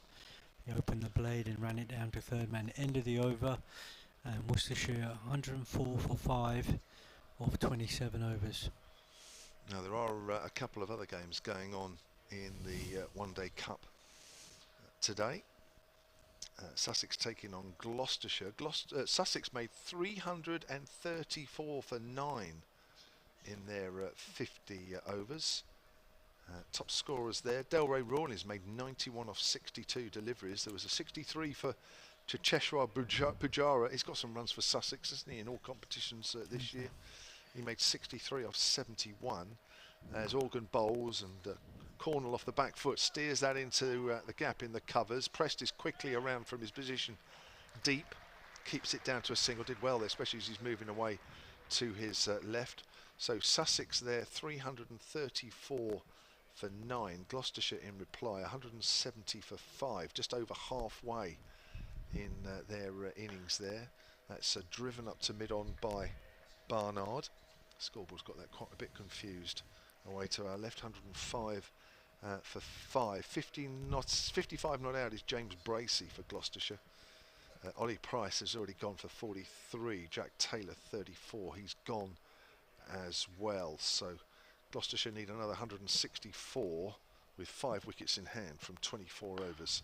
That's driven out on the onside, down towards deep mid-on by Barnard, who moves on to 38 now. And the other game, which got underway a little later at 2 o'clock this afternoon, that's a day-nighter between Essex and Derbyshire. Derbyshire 217 for 5 after 42 overs, as Cornwall gives himself some room and hits that out into the covers. So it's Barnard, and on the leg side that'll be, because of course he's right-handed. And Rapids on to 107 for 5. Guest is not out 57 there for Derbyshire. So those are the Royal London One Day Cup games taking place today. Organ round the wicket. Again, Cornwall's on the back foot, steers that into the gap in the covers. And Cornwall is a batter that looks as though he's growing with confidence in this innings. 24 of 39 he has, 109 for 5. He's worked the ball around nicely. I just feel like Organ, when he's bowling, he's about 2 or 3 yards short in his run-up. So he just lacks that extra zap in his action. He's a bit predictable and easy to pick up in his line and length. Driven up to mid-off for a single. That'll be the end of the over. 110 for 5, 28 gone, 22 to do, 127 needed. Yeah, so you're saying that when he bowls, he's got to sort of pull his fingers down. Well, I just think in his run-up, it just feels like he's 2 or 3 yards short in his run-up. That he gets to the crease a bit too quickly, and then he has to sort of let it go, and he can't really go through his whole repertoire, you know, his whole momentum for the ball to come out, and it lacks that extra deception, if you see what I mean, because you know it's just too flat for my liking. You see the change of bowling now at the pavilion end, and looks like Curry's come back on. What an impressive spell, didn't he? 5 overs, 1 for 22. Picked up the wicket of Azhar Ali playing across the line. LBW for no score. They need a wicket now because this partnership is building, and as we saw when Hampshire batted, and there's a short ball pulled away. I'm not too sure whether as he stopped it went over the line, but umpires have said it's okay, and they pick up 2 runs. Score moves on to 112 for 5. Just too short, you know. I know there is bounce in the pitch, but you can't afford to bowl too short on this wicket. You have to bowl just back of a length like that, and then it's difficult back, because when you bowl that length, it nibbles round and it bounces. People are looking to fend at the ball and keep getting that inside edge, that outside edge. It's difficult to play, but you have to hit that length consistently to create the pressure. I think Scott Curry on the whole did it in his first spell, and certainly Ian Holland did. 3 for 11 from 7 overs. He certainly found the spot, didn't he? Yeah, they did, and it was a great opening spell from both of them. In comes Curry again to Barnard. Bowls just on leg side, just slightly too full. Works it to square leg for 1. But it seems to have sort of gone flat out, and now the partnership is building. The atmosphere in the middle has sort of gone flat. The crowd's gone quiet. I think Hampshire need a wicket to get everybody going again, and just need that bubble. You've got to think in days like this and in situations like this, you've got to make things happen. Things won't happen for you. You've got to make it happen. Otherwise, the game will get away from you. Curry coming round the wicket at Cornwall, left-hander, or pushes it to backwards point for no runs. No, I think you're right. I'll tell you who has impressed me, Cornwall.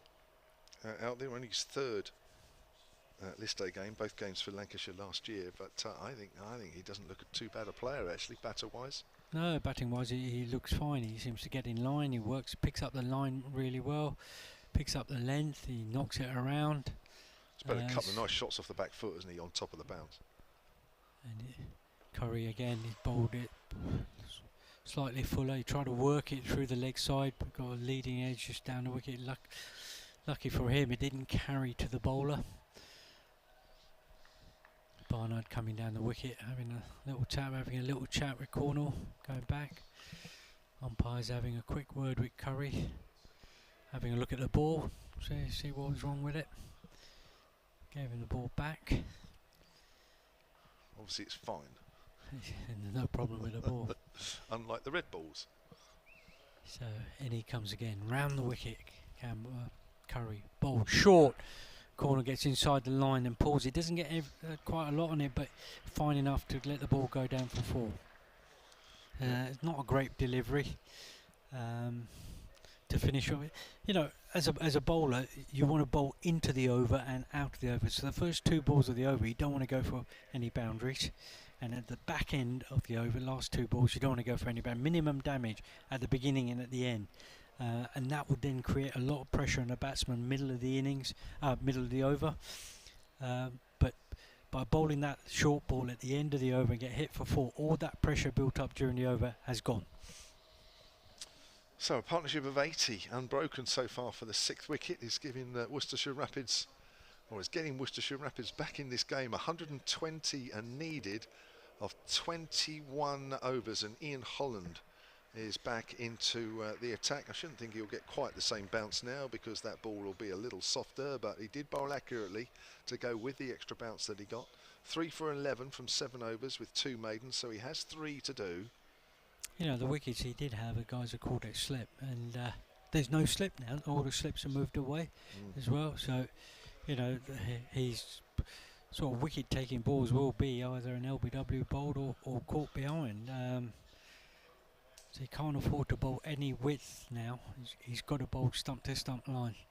In comes Holland again, over the wicket to Barnard. Bowls it wide with no bounce, just crept under his bat. So occasionally the ball here is just keeping very low when you bowl full. Yeah. Really full, then it just stays low. It's interesting, isn't it? Bang it into the wicket and it bounces, almost alarmingly at times. And then certainly with an old ball now, I think as you bowl sort of along the pitch, don't really hit the pitch, I think it's going to die even more. Nice steady approach again by Holland. Bowls just outside off stump, pitches it up, and Barnard works it to gully. No point, no runs again. So 2 balls, no wickets, little bit of pressure building again. No dot balls. Just join them all together, create even more pressure. It's just bowling line and length here, isn't it? Really try and make the batters do something they don't want to do.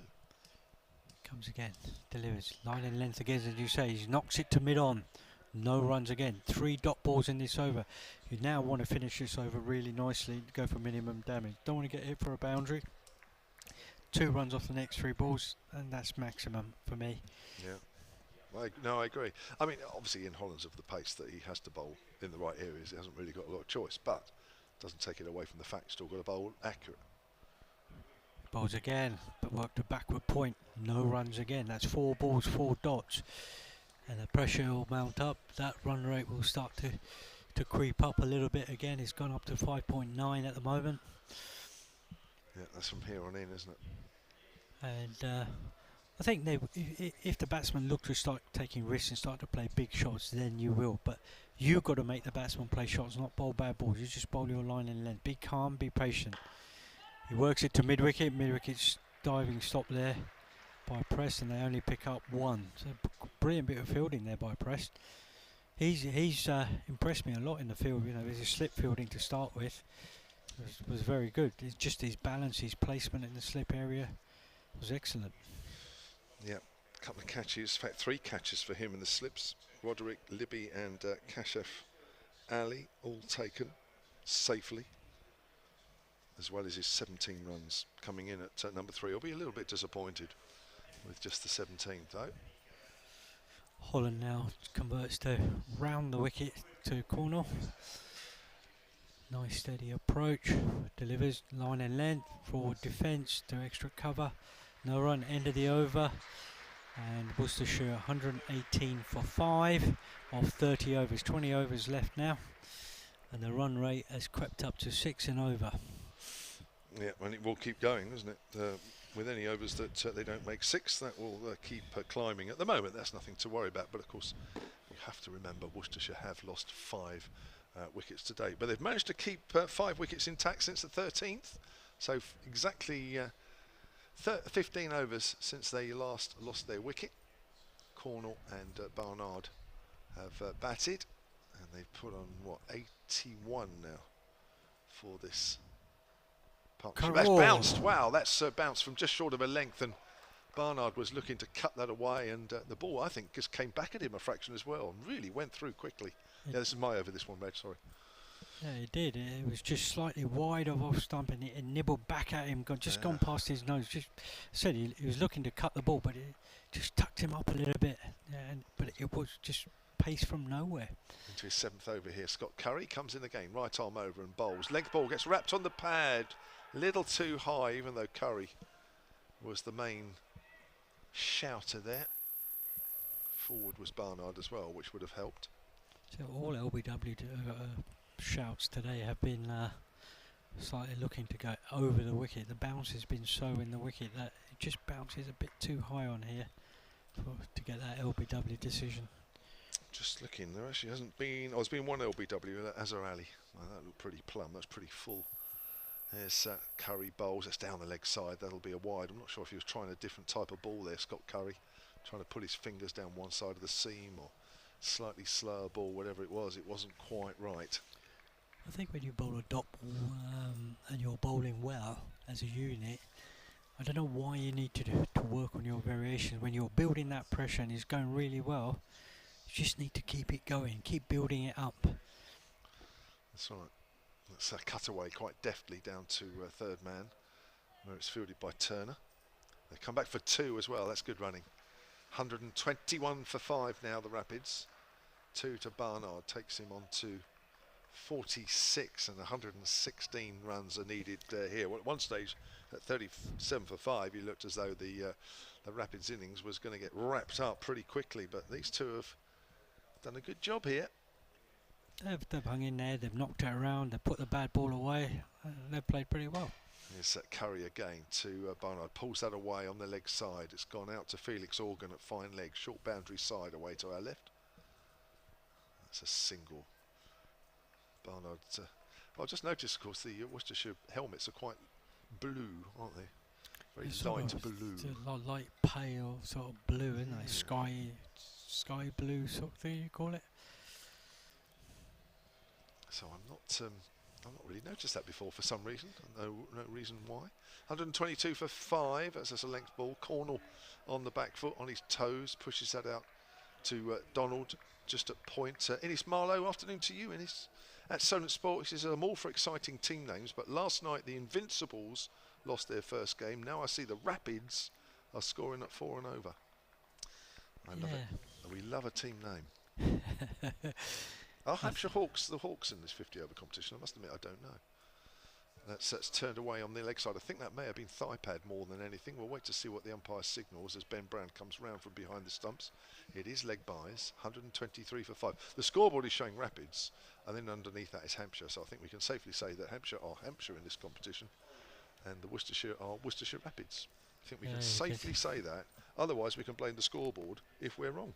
Yeah, the colour of the helmets you were talking about, the Worcester helmet, it matches their trim on their kit as well. Oh, it does, yeah. Very observant, Reg. There you go. So if you're watching on the live picture feed, Worcestershire require 114 of just over 19 overs. In fact, it'll be 19 overs now. That'll be 1 ball behind. Fletcher Middleton and Ben Brown with a little cameo from Scott Curry, getting Hampshire to their total of 236. They were all out with 3 balls left potentially of their 50 overs. Will that be costly come the end of this game? That they could have batted another 3 balls and maybe eked out another 7 or 8 runs? We'll find out. It won't be that long. No. Holland is going to be into his 9th over now, following round the wicket to Cornell. Sun's disappeared behind a cloud. It was getting very warm here for a while. It's just clouds are coming. Hopefully the tides come in now. Oof. Nibble around a little bit. In comes Holland, lets it go. Does And then down the Don't wicket. tell me the tide doesn't. The tide doesn't work here, surely. You know, there's something underneath this ground. I promise you that when the tide is in Southampton, the water here, underneath here, gets up. It nibbles around a little bit. Does it, Kyle? We were here when they dug it up, and having worked here for a long time. Oh, really? There is something underneath here. Oh, okay. All right. In comes Holland, just back of a length.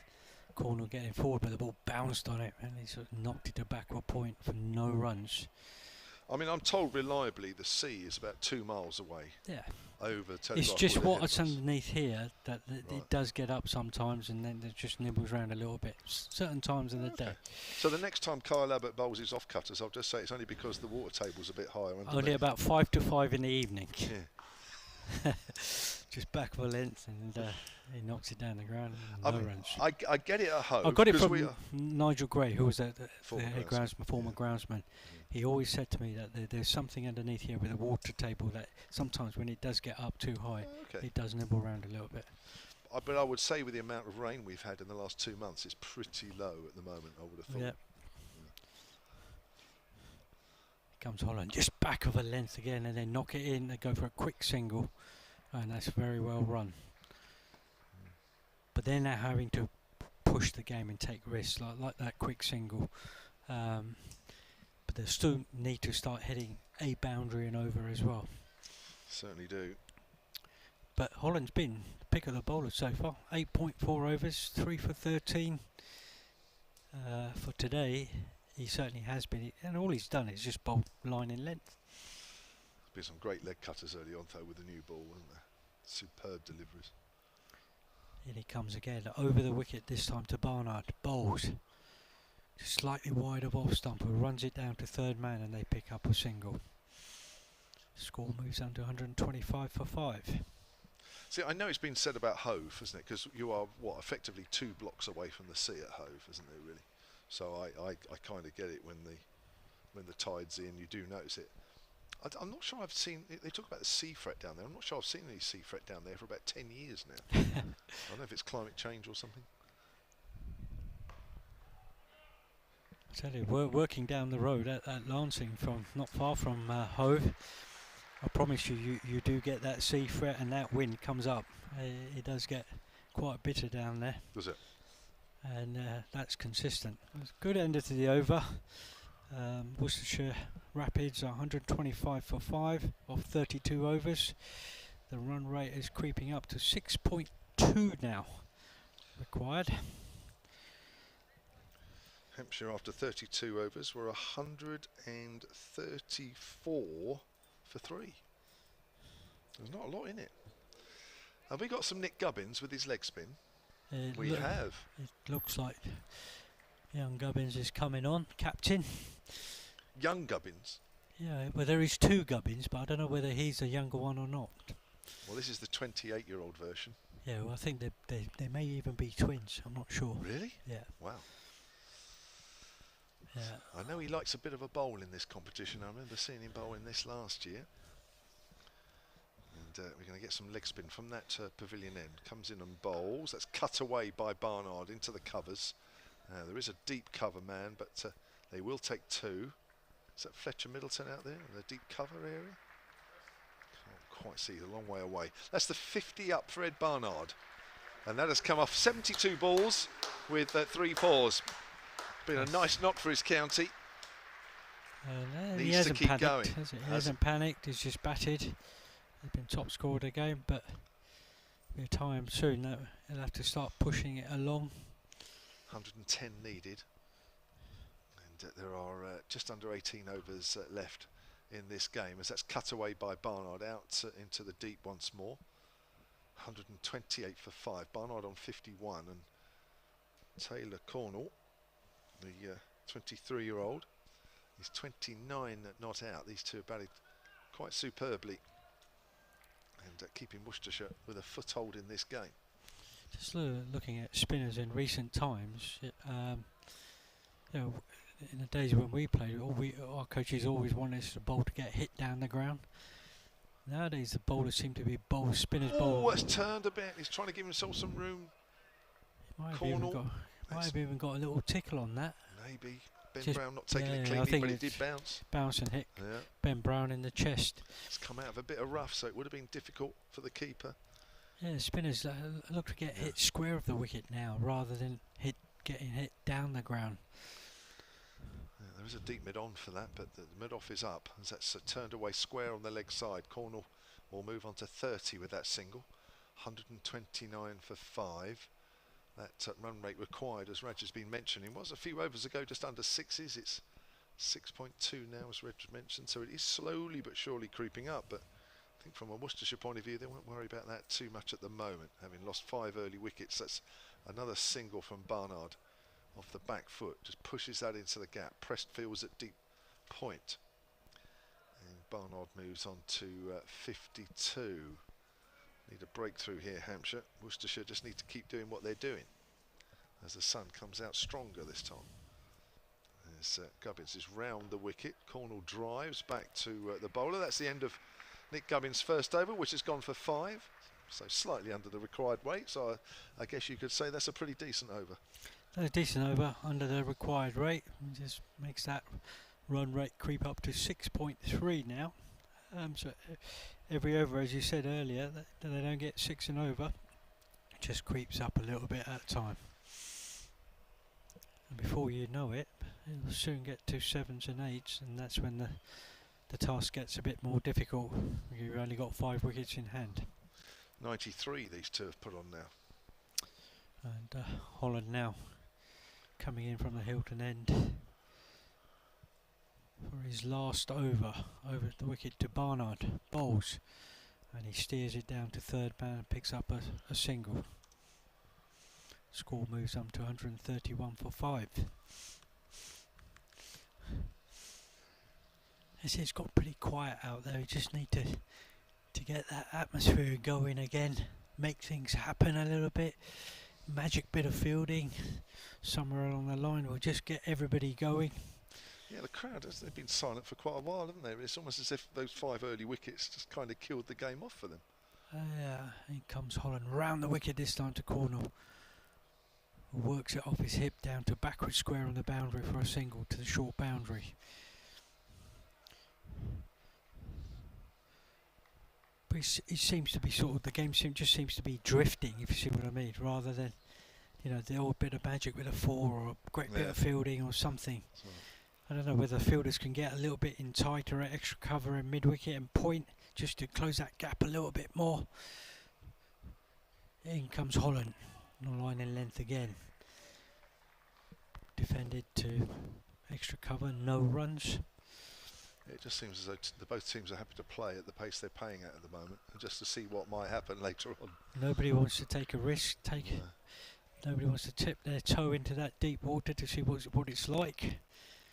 Just keep ticking it over at the moment. Comes Holland over the wicket. Barnard knocks it down the ground straight to Holland, who picks it up and no run again. Just looking over to the nursery ground away to our left, looks like a lot of youngsters there just doing some fielding drills. What is it, like quick cricket?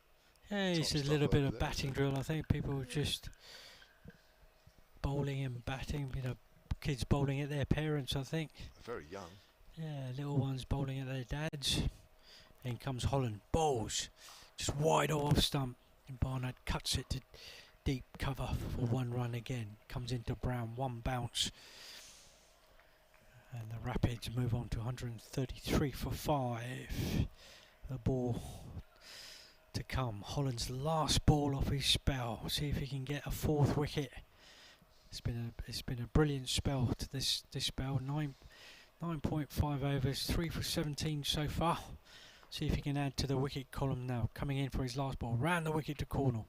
Bowls, who knocks it to mid-wicket, no runs, and that's the end of Holland's spell. 10 overs, 2 maidens, 3 wickets for 17. I think he might keep his place till for the next game. After that spell, been terrific from the Hampshire medium-paced all-rounder. Carol Illett has emailed suncricket@gmail.com, says, do you think that one-day cricket should revert back to the knockout format? That's a format that me and Raj used to play. In my opinion, the old 55 and 60 over knockout games were more exciting to watch. Well, you always had something to play for, didn't you? Every game it was like a final. You had to win to go through, and if you went through, there was extra bonuses in your pay packet. So you had to win. One way of looking, that's me. Gubbins bowls, that's cut away, one bounce to Turner on the 45. I have to say that I know all the counties had warm-up games against minor counties. Worcestershire played Herefordshire, Hampshire played Dorset. I would make that part of the competition. I would make that the first round and then go on from there. That's a sweep shot, and the batters almost getting each other's way as they complete a single there. Barnard moves on to 55, 134 for 5 in the 35th. Simon Medley, suncricket@gmail.com, says, I think it's fair to assume in this Royal London 50 over competition, Hampshire are just Hampshire and not the Hawks.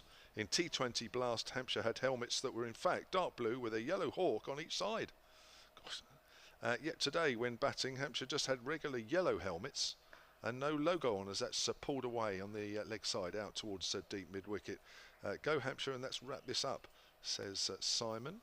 I think that's pretty comprehensive. To think that players now have more than one helmet. Wow. 135 for 5, 98 these two have put on now. There's a sweep shot, there's a shout for an LBW, mainly from Gubbins, as the ball goes out on the offside. That might have been just outside off stump line, that one. Yeah. Barnard went to sweep the ball from outside off stump, missed it, quite full. 135 for 5, 2 balls left of the 35th. That's driven up to mid-off. That's I thought it was almost stopped at extra cover there. But, a run it will be. 136 for 5. And that sun is getting very, very warm indeed here in our commentary position on the camera gantry, the 4th floor effectively of the hotel. Gubbins bowls turned away on the leg side for a single. 137 for 5. Or was it 136 for 5? It's 130. There's the 100 partnership. Of course, it's 137 because they came together when it was 37 for 5. That's come off 133 balls, that 100 partnership. And 82 minutes these two have batted together. Raj, I'll get you to do one more over, and then we'll get Frank here in. Well, we Frank now Watson. have a change of bowling now again at our commentary end, and it looks like John Turner has come back on, and he's going to come round the wicket straight away to corner. Slightly more defensive field than what he had earlier. Nobody catching. 5 fielders saving 1. Fine leg back, deep square back, third man back and point back. The 4 in. In he comes now. Bowls to corner, who drives down the wicket, straight down the wicket for 4. That's a lovely shot. It's the first boundary for about 3 or 4 overs. That'll help the run rate a little bit. Half volley as well, wasn't it? Yeah, it's just a loosener as he came on. And it goes to show with experience that when you have experienced bowlers coming in, there's no looseners. They come in and hit the spot straight away. And when you've got an inexperienced players started their spell, they're always stiff. They always want to get into it. In comes Turner, bowls back of a length, goes to drive, miscues it with the outside edge to deep point for a single. How many times have we seen that when young bowlers come onto bowl and they say, well, I'm still stiff, I haven't got going yet. but you know, the way cricket's played now, you've got no, you've got to be loose at all times. Require any time you come onto bowl, you've got to be loose. He comes in over the wicket now, this time to Barnard. Bowls it just slightly too straight and works it to square leg just off his hips for a single. That's 6 runs off the first 3 balls off the over. Under pressure. And they're up with a run rate in this over. We just really need a wicket, that little bit of magic Hampshire need from somewhere. In comes Turner again. Bowls back of a length. Barnard, Cornell trying to work it through mid on. manages to hit it straight down the wicket back to the bowler for no runs. Score still remains on 143 for 5. That's the ball he should have bowled first ball. It's got to be on the money, hasn't he? It's got to be on the Straight away. money. Put pressure on the batter. Don't put pressure on yourself.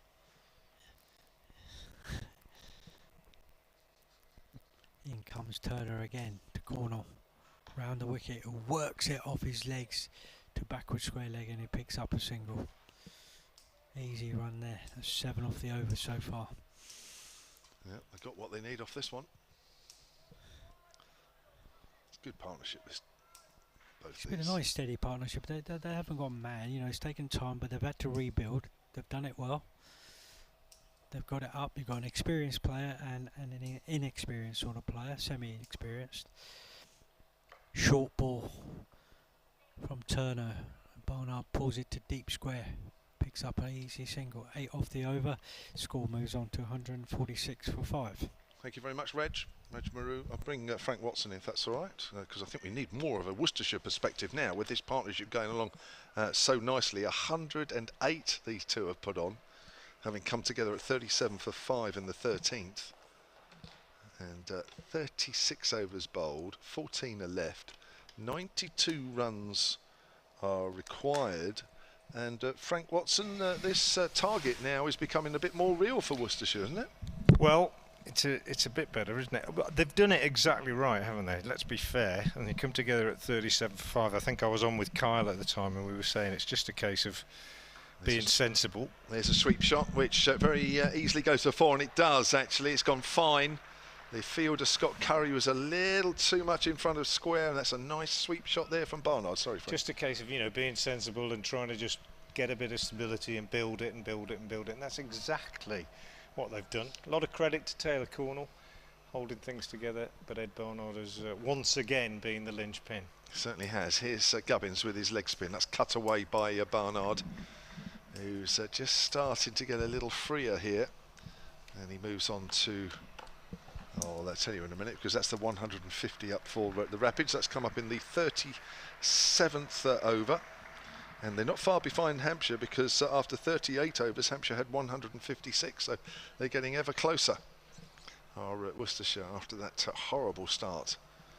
Gubbins into his 3rd over, none for 14. Barnard has 63 off 86. But Cornwall has impressed me as much as anybody, Frank, to be honest. Driven back to the bowler. And there is no run for somebody who's played very little cricket indeed. Yeah, that's right. He's very looked good out there. There was one shot he played off the back foot. I think it was to Turner early on in his innings. As he works that away on the leg side, where he was right up on his toes and forced it through the covers. Punched it through the covers. Thought it was an absolutely super shot. Kept it down and hit it with power. Yeah. And not too many. You don't see too many players playing like that. 151 for 5 then, and we have 2 balls left of the 37th over. As Gubbins comes in again and bowls. Barnard drives, doesn't time it, so they're able to come through for a single as quickly in as Fletcher Middleton, but not quick enough from point. 152 for 5, the Rapids. Building and building the confidence. These two, and I'm sure the batters coming in later will probably just feel a little bit more confident as well, even though we'll be into the bowlers and what have you, as that's driven up to mid-on by Cornell, who's superbly supported Ed Barnard. 153 for 5, and he'll keep the strike. Yeah, one of the things that about Worcestershire's season, which, you know, particularly in white ball cricket, I don't want to keep going over it, but it's been disappointing. One of the things is that coaches in interviews after the game, and occasionally when you get them behind the microphone for a sort of little resume of the last couple of weeks or whatever, they pick out the positives, don't they? So we lost that one, but so and so did one. And I think that sometimes irritates fans and listeners who, you know, same with football managers, isn't it? And they say, oh, here we go, we lost again, but you're picking out the positives. But it's true, isn't it? And even if Worcestershire were to lose this game today, you could say, well, you know, just look at the way that Taylor Cornell played there for a young rookie coming into the side. Just look at Henry Cullen keeping wicket and how well he did. There are always positives.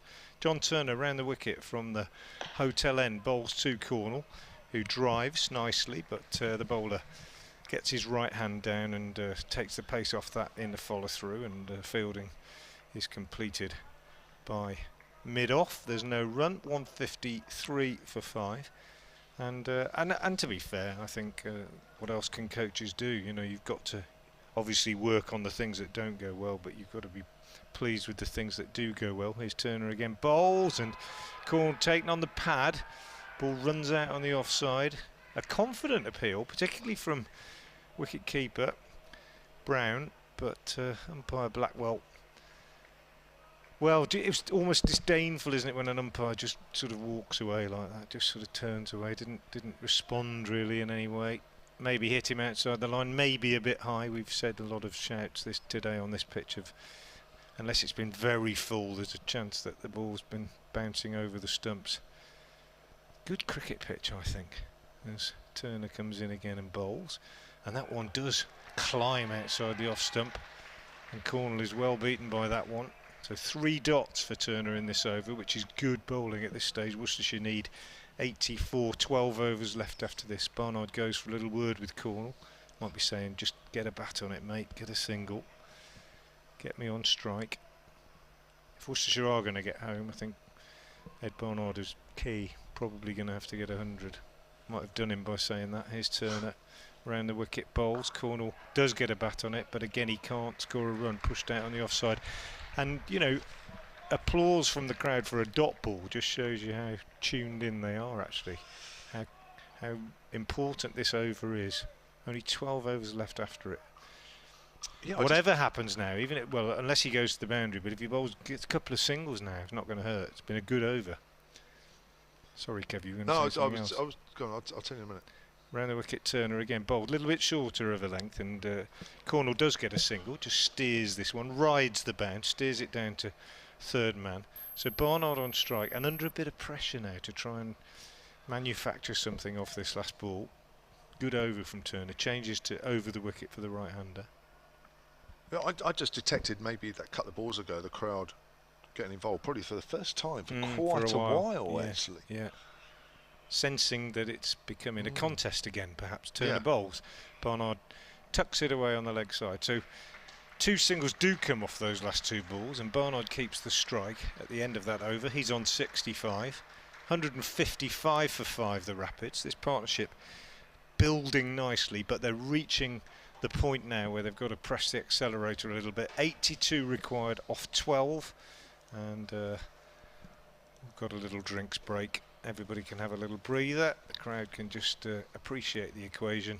And Duckworth Lewis is always a good guide for where a team is when it's chasing, isn't it? And Duckworth Lewis is on 167. Yeah. The Rapids are on 155. So you'd say they're just behind it, but not too far off now, thanks to this partnership. Well, there's an even closer measure, because after 38 overs of the Hampshire innings, they were 156 for 5. Yeah, there you go. So there is nothing really between the two sides now, and that's amazing, because Worcestershire have been way behind in a large part of their reply. So well done to Ed Barnard and Taylor Cornwall. They really have slowly but surely hauled Worcestershire back in the game. I think the only thing that may just be beyond them is that Scott Curry coming in at number 5 hit 43 not out of just 27, a bit of a cameo at the end, so they're probably going to have to match that from here on in. But these two have certainly given Worcestershire a chance, more than a chance. Joe Leach is capable of playing that kind of an innings. Henry Cullen, the debutant wicketkeeper, is a proper batter in league and second team cricket. So he's down at 9. So yeah, they've given themselves a chance. Could have a good finish, and and let's be honest, an hour and a quarter ago, we didn't think we were going to have a contest at all. No. In fact, on the quiet, I think 1 or 2 of us were just hoping that the innings would just quietly fold, and because it was so one-sided, but it certainly isn't now.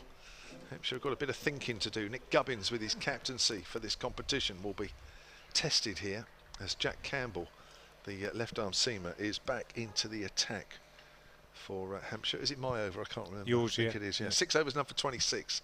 Comes in, he's round the wicket this time, the left-arm seamer, and that's turned away neatly square on the leg side by Barnard, who seems to be in complete control out there, knows exactly. It's almost like he's calculated it all in his head as what he needs to do, certainly up to this point, and from here on in.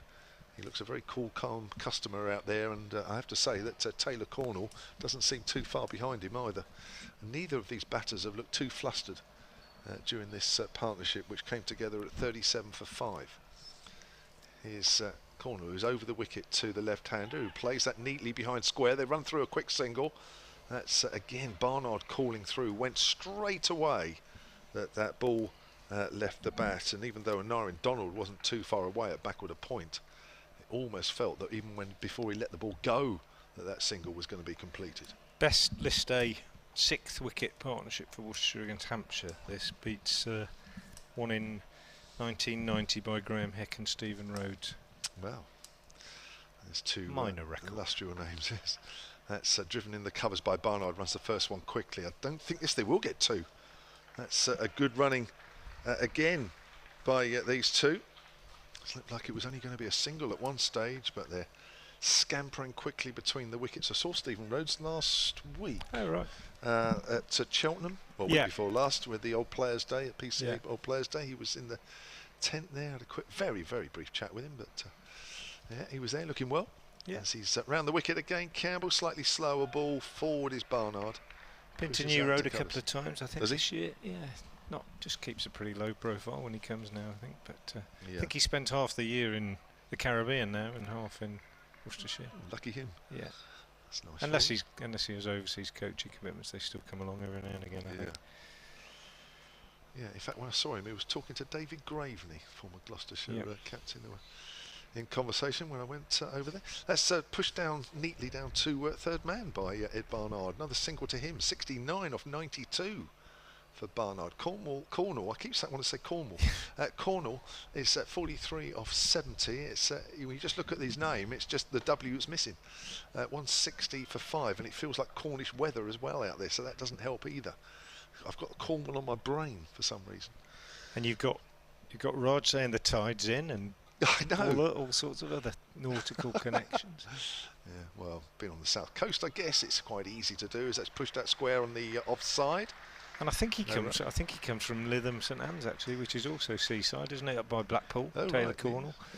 Nice. Last ball of the over, dot ball, 160 for 5. Worcestershire needs 77 off 11. Even I can work out the rate.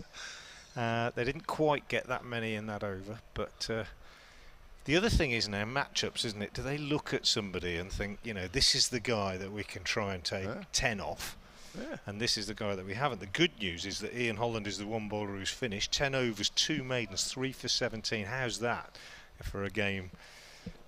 Figures in a game like this, no maidens whatsoever from the Worcestershire bowlers, but 10 overs, 2 maidens, 3 for 17. Holland's excellent figures. Felix Organ coming on with his off spin at the hotel end. Maybe he is somebody that they might try and take to. 5 overs, no maidens, no wicket for 31 so far. He's in and he bowls, and Barnard doesn't score off the first ball. It's a big playing area. There's quite a few twos out there, you would think, and quite a few of the deep fields, particularly on the leg side. They're 10, 15 yards in off the rope, aren't they? Trying to make sure they save 2. It's a must here, that. And it's a big hit to clear them, isn't it? So, and that's knowing your local conditions, isn't it, a little bit as well? But it was a no ball. Was it? Yeah, 5 in the ring. 5 out. Sorry, thank you, Carl. Well, that's a bit silly, isn't it? Do you get a free hit for that sort of no ball? Yeah. Yeah. A little bit careless then, shall we say. Organ in, bowls, and Barnard makes the most of the free hit. Well, not quite the most. He gets 4, not 6, but came down the pitch, got inside out, hit it over extra cover. He didn't really time it perfectly, but he hit it well enough to reach the ropes. Fairly shortish boundary to extra cover when the batsman's at the far pavilion end. So 4 to Barnard. Bonus runs for Worcestershire. And Organ in again, bowls, and Barnard just more conventionally just clips him up to mid-on, or long-on, long-ish on, because he's about 15 yards in off the boundary. And they take a single. Barnard goes to 74 off 95, and Worcestershire 167 for 5. They're the Rapids on the board. They've got their Rapids kit on. They're playing the Hawks, but no, we're not Hawks in this. Oh, not in this. No. There you go. The Rapids against Hampshire. Yes. It's odd. It's an odd mixture, isn't it? Sometimes some counties do, and some counties don't use their sort of short form names. Cornwall can't score off this next one. Just pushes it back up the pitch to Felix Organ. round the wicket to the left-hander, halfway through his 6th over. He's in, he bowls, and Cornell again can't score. Good bowling from Organ. Cornell just punching it away on the onside, but straight to the fielder. It's short mid-wicket. There's a short mid-wicket and a short extra cover, and then there's a third man and a backward point in the circle as well as Organ bowls, and Cornell goes big on the leg side and is caught at long on. So good pressure from Felix Organ building up in this over, and because he had been unable to score off the previous 2, I guess, Taylor Cornell taking it on, going for the big hit over mid on, long on, didn't get hold of it, and that fielder, who I said was 15 yards or so in off the boundary, was absolutely perfectly placed, and just had to move in, what, 5-6 yards, and then took a decent low catch down at around about shin height, but a very good knock from the inexperienced Taylor Cornell, and loudly applauded by the Hampshire supporters as well as by those Worcestershire supporters that are in the ground. Taylor Cornell, his innings comes to an end, caught at long on by Scott Curry off the bowling of Felix Organ for 43, and Worcestershire are 167 for 6. Yeah, do you know what? I was just thinking before that ball, because I thought Ed Barnard might have just have gone up and said, "Look, don't lose your head." And I was thinking, yeah, don't lose your head. I know it's a couple of dot balls, but in the overall scheme of things, with 2 guys going well, I know it's easy from here, but don't do anything silly. And I think he did. Yeah, I think you're right. Joe Leach is the new batsman. Scoreboard spelling his name as in Leach in the jungle, as opposed to how it should be spelt, Leach, like Jack Leach, the England left-arm spinner. And he is... that would wind me up, you know. He is capable. That would wind me up.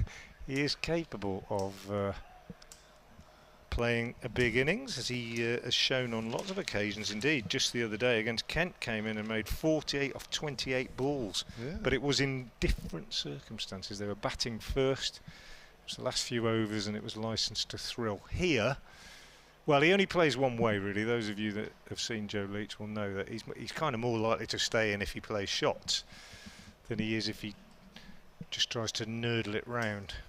But interesting one. Slip's gone in now as Organ bowls to Leach, and he drives up to mid-off. What a good over this has been, despite the fact that he started with a no ball and there was a free hit.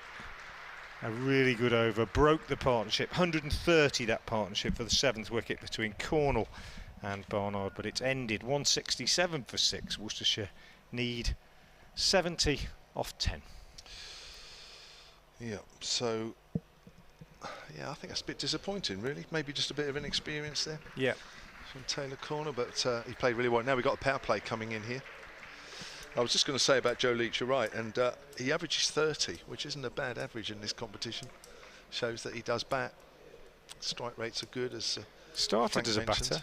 People have heard me say many times before, he actually started as a batter who bowls, and then his game developed and became a bowler who batted. Useful all round, isn't he? Yeah, decent. Good service for you guys. Yeah. He had a bad injury early on in the season, had a back injury, missed the whole season. Yeah. John Turner then to Barnard. Barnard tries to cut that one and misses as it goes through to the keeper. I think John Turner's been quite impressive. I think he's another one that hits the deck a bit, so he gets a bit of extra bounce. I think the ones now that hit the deck will just still find a bit extra here, even though the balls are a bit old, and that might just make the difference as things get tight, assuming Mr. Barnard stays out there, because I think, well, he's out there, and Leach now with an A. We'll take things even closer. Barnard just works that down to third man, plays that late. A man with no number, Campbell, throws the ball back to the keeper, and there is no run. I know Frank's got to disappear in a moment. I'll get Carl back in a moment, if Carl's happy to do that. Carl, happy to come back in for a few minutes, or do you want to have a break? You can just sit and watch and enjoy the game. Right for a minute, yeah. No, I think he wants to enjoy the cricket now. I can tell. I've seen that look before. It's the sort of look he gives James Vince. You know, at the end of a day when Vincey says, "No, I don't want to bowl Kyle, again. give me another few overs," and he looks at Vincey and Vincey says, "No, you are going to." Whereas I'm actually a much nicer bloke, because that's turned away on the leg side and say, "Okay, Kyle, you're all right, Kyle." See, I pander to him, which is exactly what you shouldn't do. You know. Well, I will nip off, but I will be back very shortly. Yeah, so that's right. I might get Raj in for a moment, but he's just on the phone, so I'll hold things for a few minutes. Come in for 2 or 3 overs, Kyle, just to finish off. Yeah, you're a good man. See, look, I see that. See, I worked on reverse psychology there, as John Turner bowls, and that's driven out into the covers by Barnard. Moves on to 76, 170 for 6. You see, if I was your captain, I'd worked you out straight away. I know how to handle you now. Bowling. Does my face say it all? Yeah. Have you given that look to James Vince a few times when he's asked you to bowl?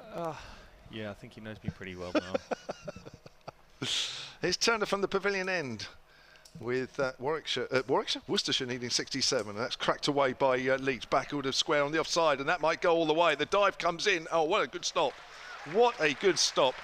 And that is 2 runs when it could have so easily been 4. And I think that's Tom Prest again. Yeah, it is fantastic effort by Prest down there on the deep third-man boundary. And as a whole today, Hampshire have been pretty good. There's been 1 or 2 missed fields here and there, but as a whole, they've fielded very well. Certainly have. 172 for 6. Leach is on 3. We're in the 41st over here. 65 are needed. Worcestershire not out of this game yet. Turner, last ball of his 8th over, comes in, right arm over and bowls, and that's hit down the ground in the air, gone through mid-on, quite straight. He hasn't quite timed it. That may not go all the way or get pretty close. Again, it's pulled back. Again, there's some excellent piece of fielding at the top end of the ground this time. And again, that's down to 2, so that could have quite easily been another 4 runs off this over, which Worcestershire haven't got, but they have moved on to 174 for 6. Yeah, fantastic teamwork there between Toby Albers and Ian Holland giving chase. And when you're getting down to these last sort of 9 overs, and when the required rate is just over a run a ball, those 2s that could quite easily have been 4 can make a difference in the end. But timely wicket coming for Hampshire of Cornell of Felix Organ, caught on the boundary, and you probably felt just a little bit of inexperience crept in there. Only an over away from the last power play being started, the extra fielder going out, which would have made things a bit easier as Felix Organ starts a new over from the hotel into Barnard, and it's gone out to deep mid wicket, and they just get a single. Yeah, with the field now relaxed even more, there'd be more gaps, and you just felt at 6.8 at the time that shot was probably not on, where he had played so well through his innings, but perhaps just a little bit of pressure and a little bit of inexperience creeping in there.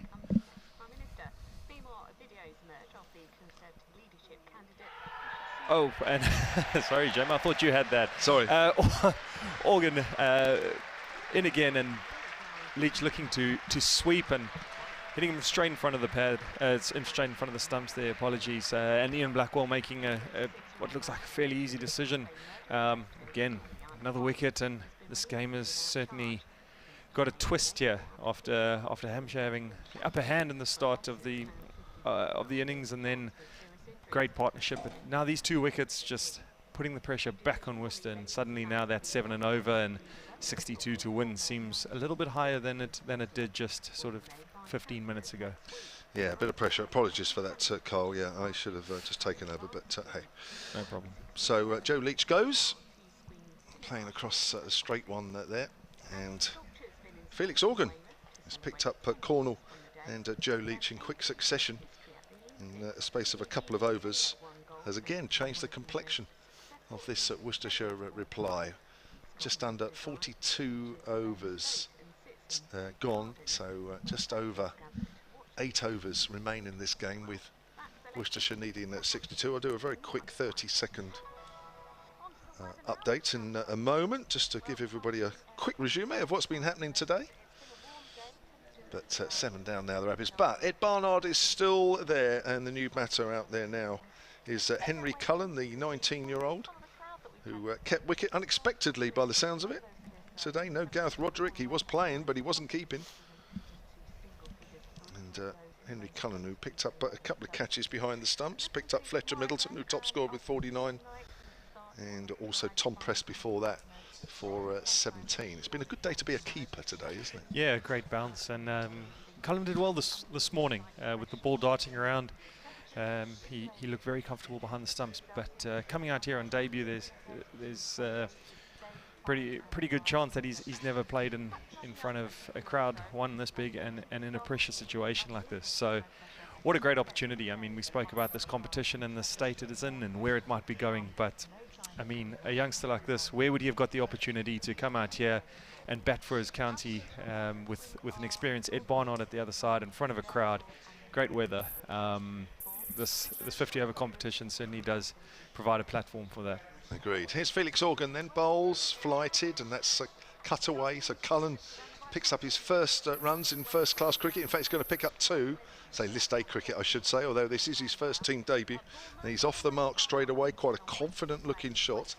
Worcestershire need another 60, 177 for 7 here. We'll leave Kyle Abbott on for 2 or 3 more overs if that's right, Frank, and then I'll bring Frank in for the last few overs. Or Kyle, you can stay on, it's up to you, just for a couple of overs as that's played out on the 45. And there is no run. We are 25 to 6 here at the Ageas Bowl. It's probably about as warm as it's been any time during the day. In fact, even Kyle Abbott's keeping out the sun. You know it's warm when someone like Kyle Abbott's trying to keep out it. A man who's a lot more used to the sun than I will ever be. That's driven back. 1 bounce to a diving Felix Organ.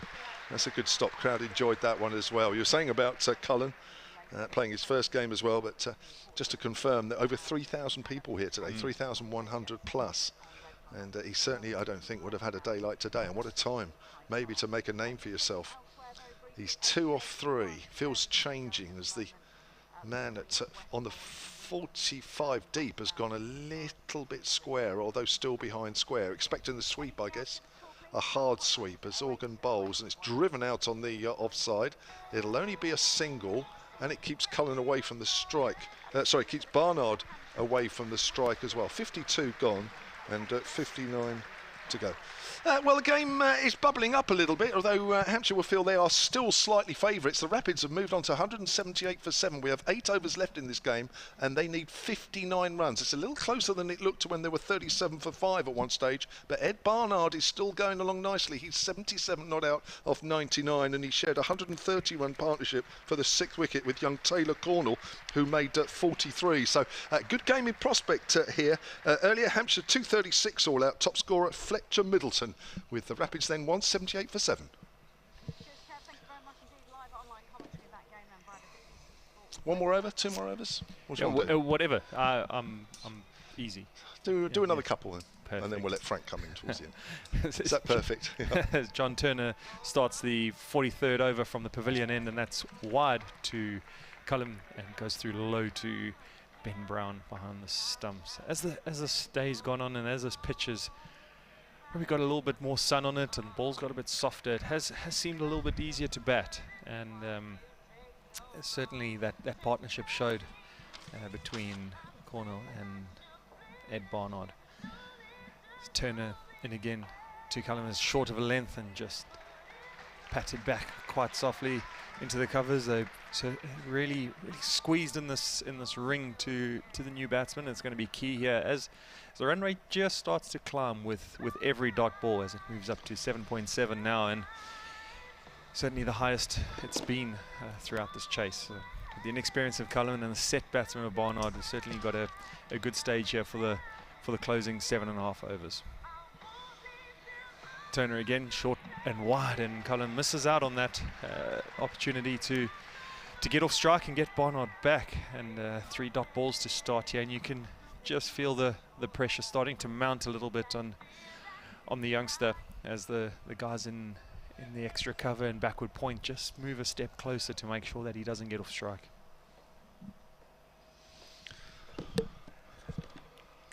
Turner, and he's swung across the line there, back of a length from Turner. The ball's gone straight up, and comfortable catch by Ben Brown just on the edge of the ring, and could feel the pressure starting to mount there on the youngster, and felt like he had to make a play and get Barnard back on strike, and all he's managed to do is swing one across the line and the ball going straight up, and as I said, Ben Brown settling underneath it and taking a comfortable catch. And Cullen's gone for 3 off 8 balls as the Rapids lose their 8th wicket. So yep, they lose their 8th wicket, 178 for 8. still requiring 59. Again, maybe a bit of extra bounce. Turner hits the deck a little bit more than the others. I know Campbell does as well. That may come into play a fraction, but you're right. The problem for Barnard now is having somebody stay with him. Yep, that is. And Cullen probably thinking that that boundary on the leg side is shorter and looking to target it. But as we've seen, no one's really come in today and been able to strike the ball purely from ball one. Guys that have got themselves in and haven't scored at much over 100 or even close to 100 strike rate. So really asking a lot of himself to try access that boundary after just facing 8 balls. So Hampshire have enjoyed 3 quick wickets there. 167 for 6 when Taylor Cornell went. Joe Leach 175 for 7. Henry Cullen just gone at 178 for 8. All that's happened in the space of 3 overs. Yeah, certainly a huge momentum shift here. Just when that partnership went past 100, I think Hampshire would have started to worry slightly that they established themselves and it could get quite tight at the finish. But as we know, in 50 over cricket, the wickets are so crucial, and they managed to just grab it at the right time and put the squeeze on the Rapids now as Finch comes to the wicket, requiring 8.1 with 7.2 overs remaining. Getting tougher.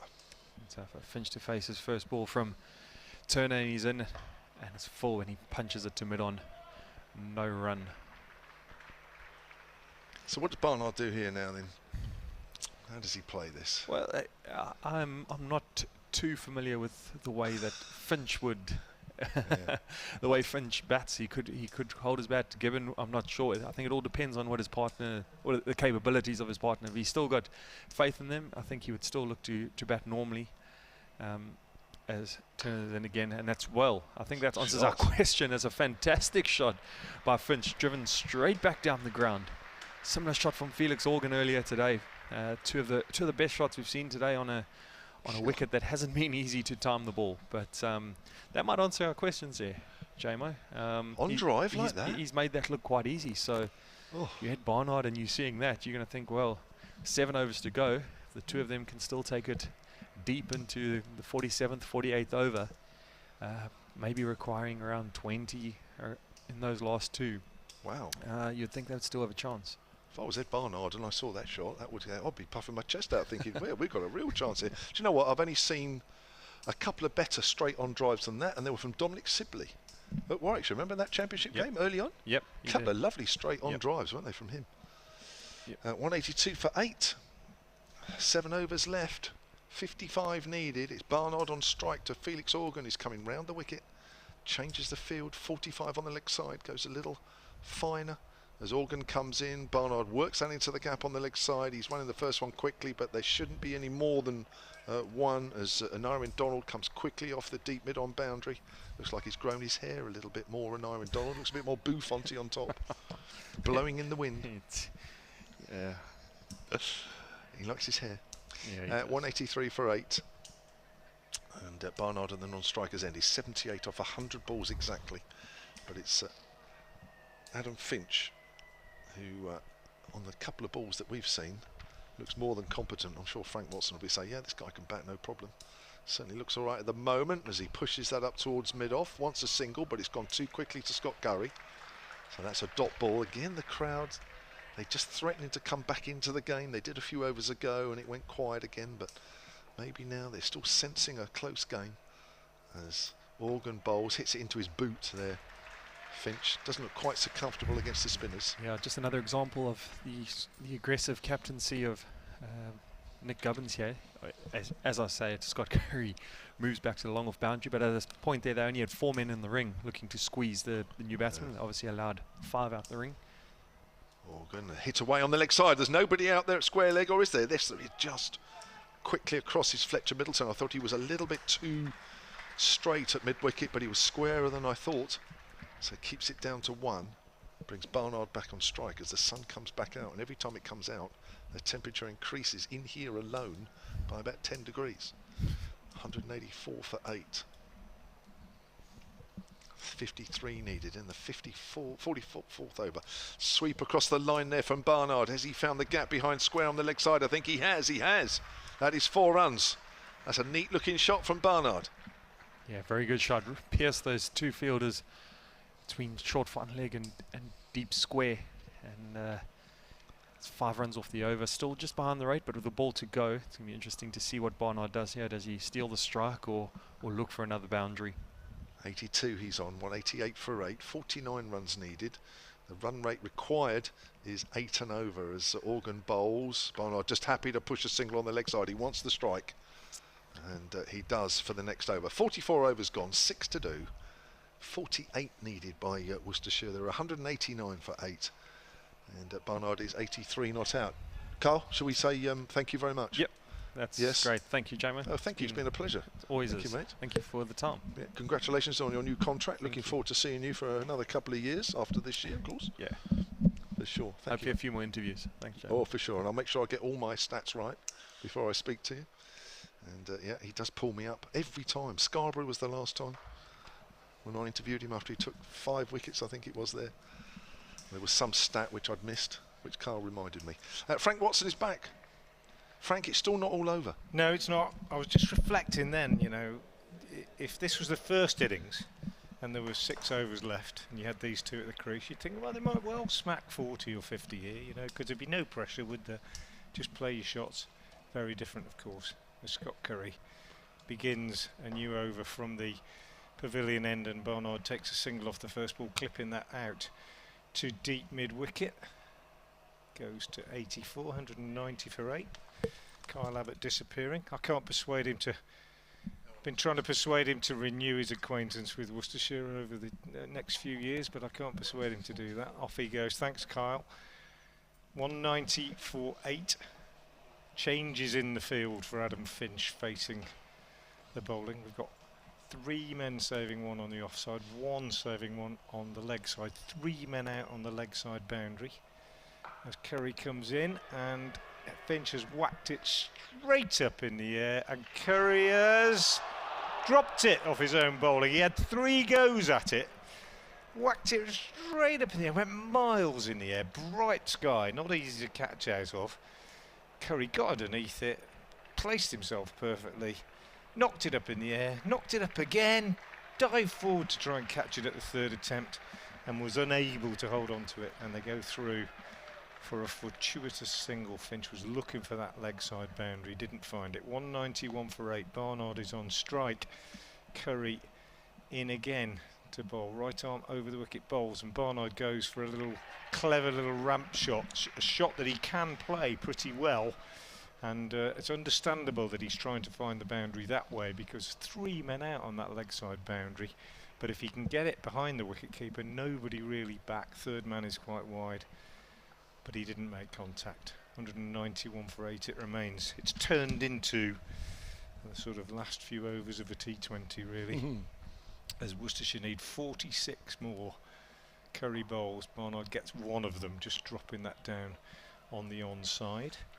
And they need 45 now, and what have they got? 32 deliveries left if we're thinking in terms of T20 terms. 32 deliveries, 45 runs required. With a batsman on 85, you'd say it's not impossible, but it's a big field. It's a very, very difficult field to find the boundary. We haven't had a 6, have we, today? I don't think. I don't think we have. I think you're right, Frank. No. It's a long way, particularly on, well, straight down the ground, particularly. There's been quite a few shots that have been hit that you thought looked like 4, and they've been pulled up just inside the rope. Think of 2 that Joe Leach hit, actually, in his brief innings. Curry in, last but 1 ball of this over, the 45th. He bowls and Finch goes big again, and this time he is going to be caught, and he is caught out at deep mid-wicket. Probably doing the right thing, trying to go for the 6, but for me possibly just a little bit early. Could have been just trying to get 2s and 1s for the next over or 2, but taken in the deep by Albert out on the square leg, well, coming in off the square leg boundary. Finch perishes. Another wicket for Curry, his 2nd, and Worcestershire just falling away really after that outstanding partnership of 130 for the 6th wicket that got them back into the game. But the telling statistic as Finch goes for 6, I'm afraid, Kevin, is that other than Barnard's brilliant 85 not out and Cornwall's 43, no other Worcestershire batsman has even managed to get into double figures. No, big wickets early on, weren't they? Pollock and Ali, certainly when the score was on 10. But I just can't help thinking now that, you know, there's over 5 overs left. Now, I know it's easy to say from a distance, and you think, well, you know, it's very easy from here. You can analyse it perhaps a lot easier than 2 batters out there in the middle. But, you know, poor right. Ed Barnard now is going to be batting, assuming he can even bat towards, you know, get towards the 50th over. He's going to be batting 5 overs on his own, basically. Yeah, you're right. Asking Ben Gibbon to do a lot. And I think this has all started from Taylor Cornwall's shot. I was just going to say, you called it, didn't you?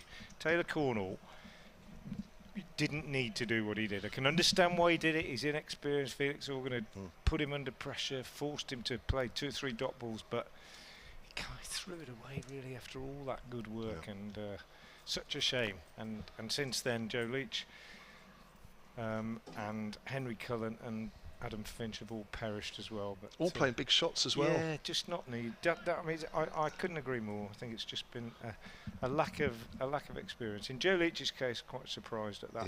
Really playing that sweep shot, but you know, not an easy field to penetrate when Organ was bowling. I could see why he went for the sweep shot. Yeah. But Ed Barnard will be disappointed at the lack of support that he's received since Cornwall was out. I think 192 for 9. As Curry bowls to Gibbon, and he's out. LBW, first ball, and Hampshire have won the game. And in the end, they've won it comfortably by 44 runs. And Curry finishes with 2 in 2. Yeah, he's on a hat-trick for the start of the next List A game, and in the end, it was a much bigger margin of victory than I think it might have been. It certainly looked as though it would be bigger at 37 for 5, but the way Ed Barnard batted and Taylor Cornwall, and they really did set things up for Worcestershire, and they'll be really disappointed actually in the end that the way they have folded, because 1, 2, 3, 4, they lost their last 5 wickets there. I would say for less than 30 runs.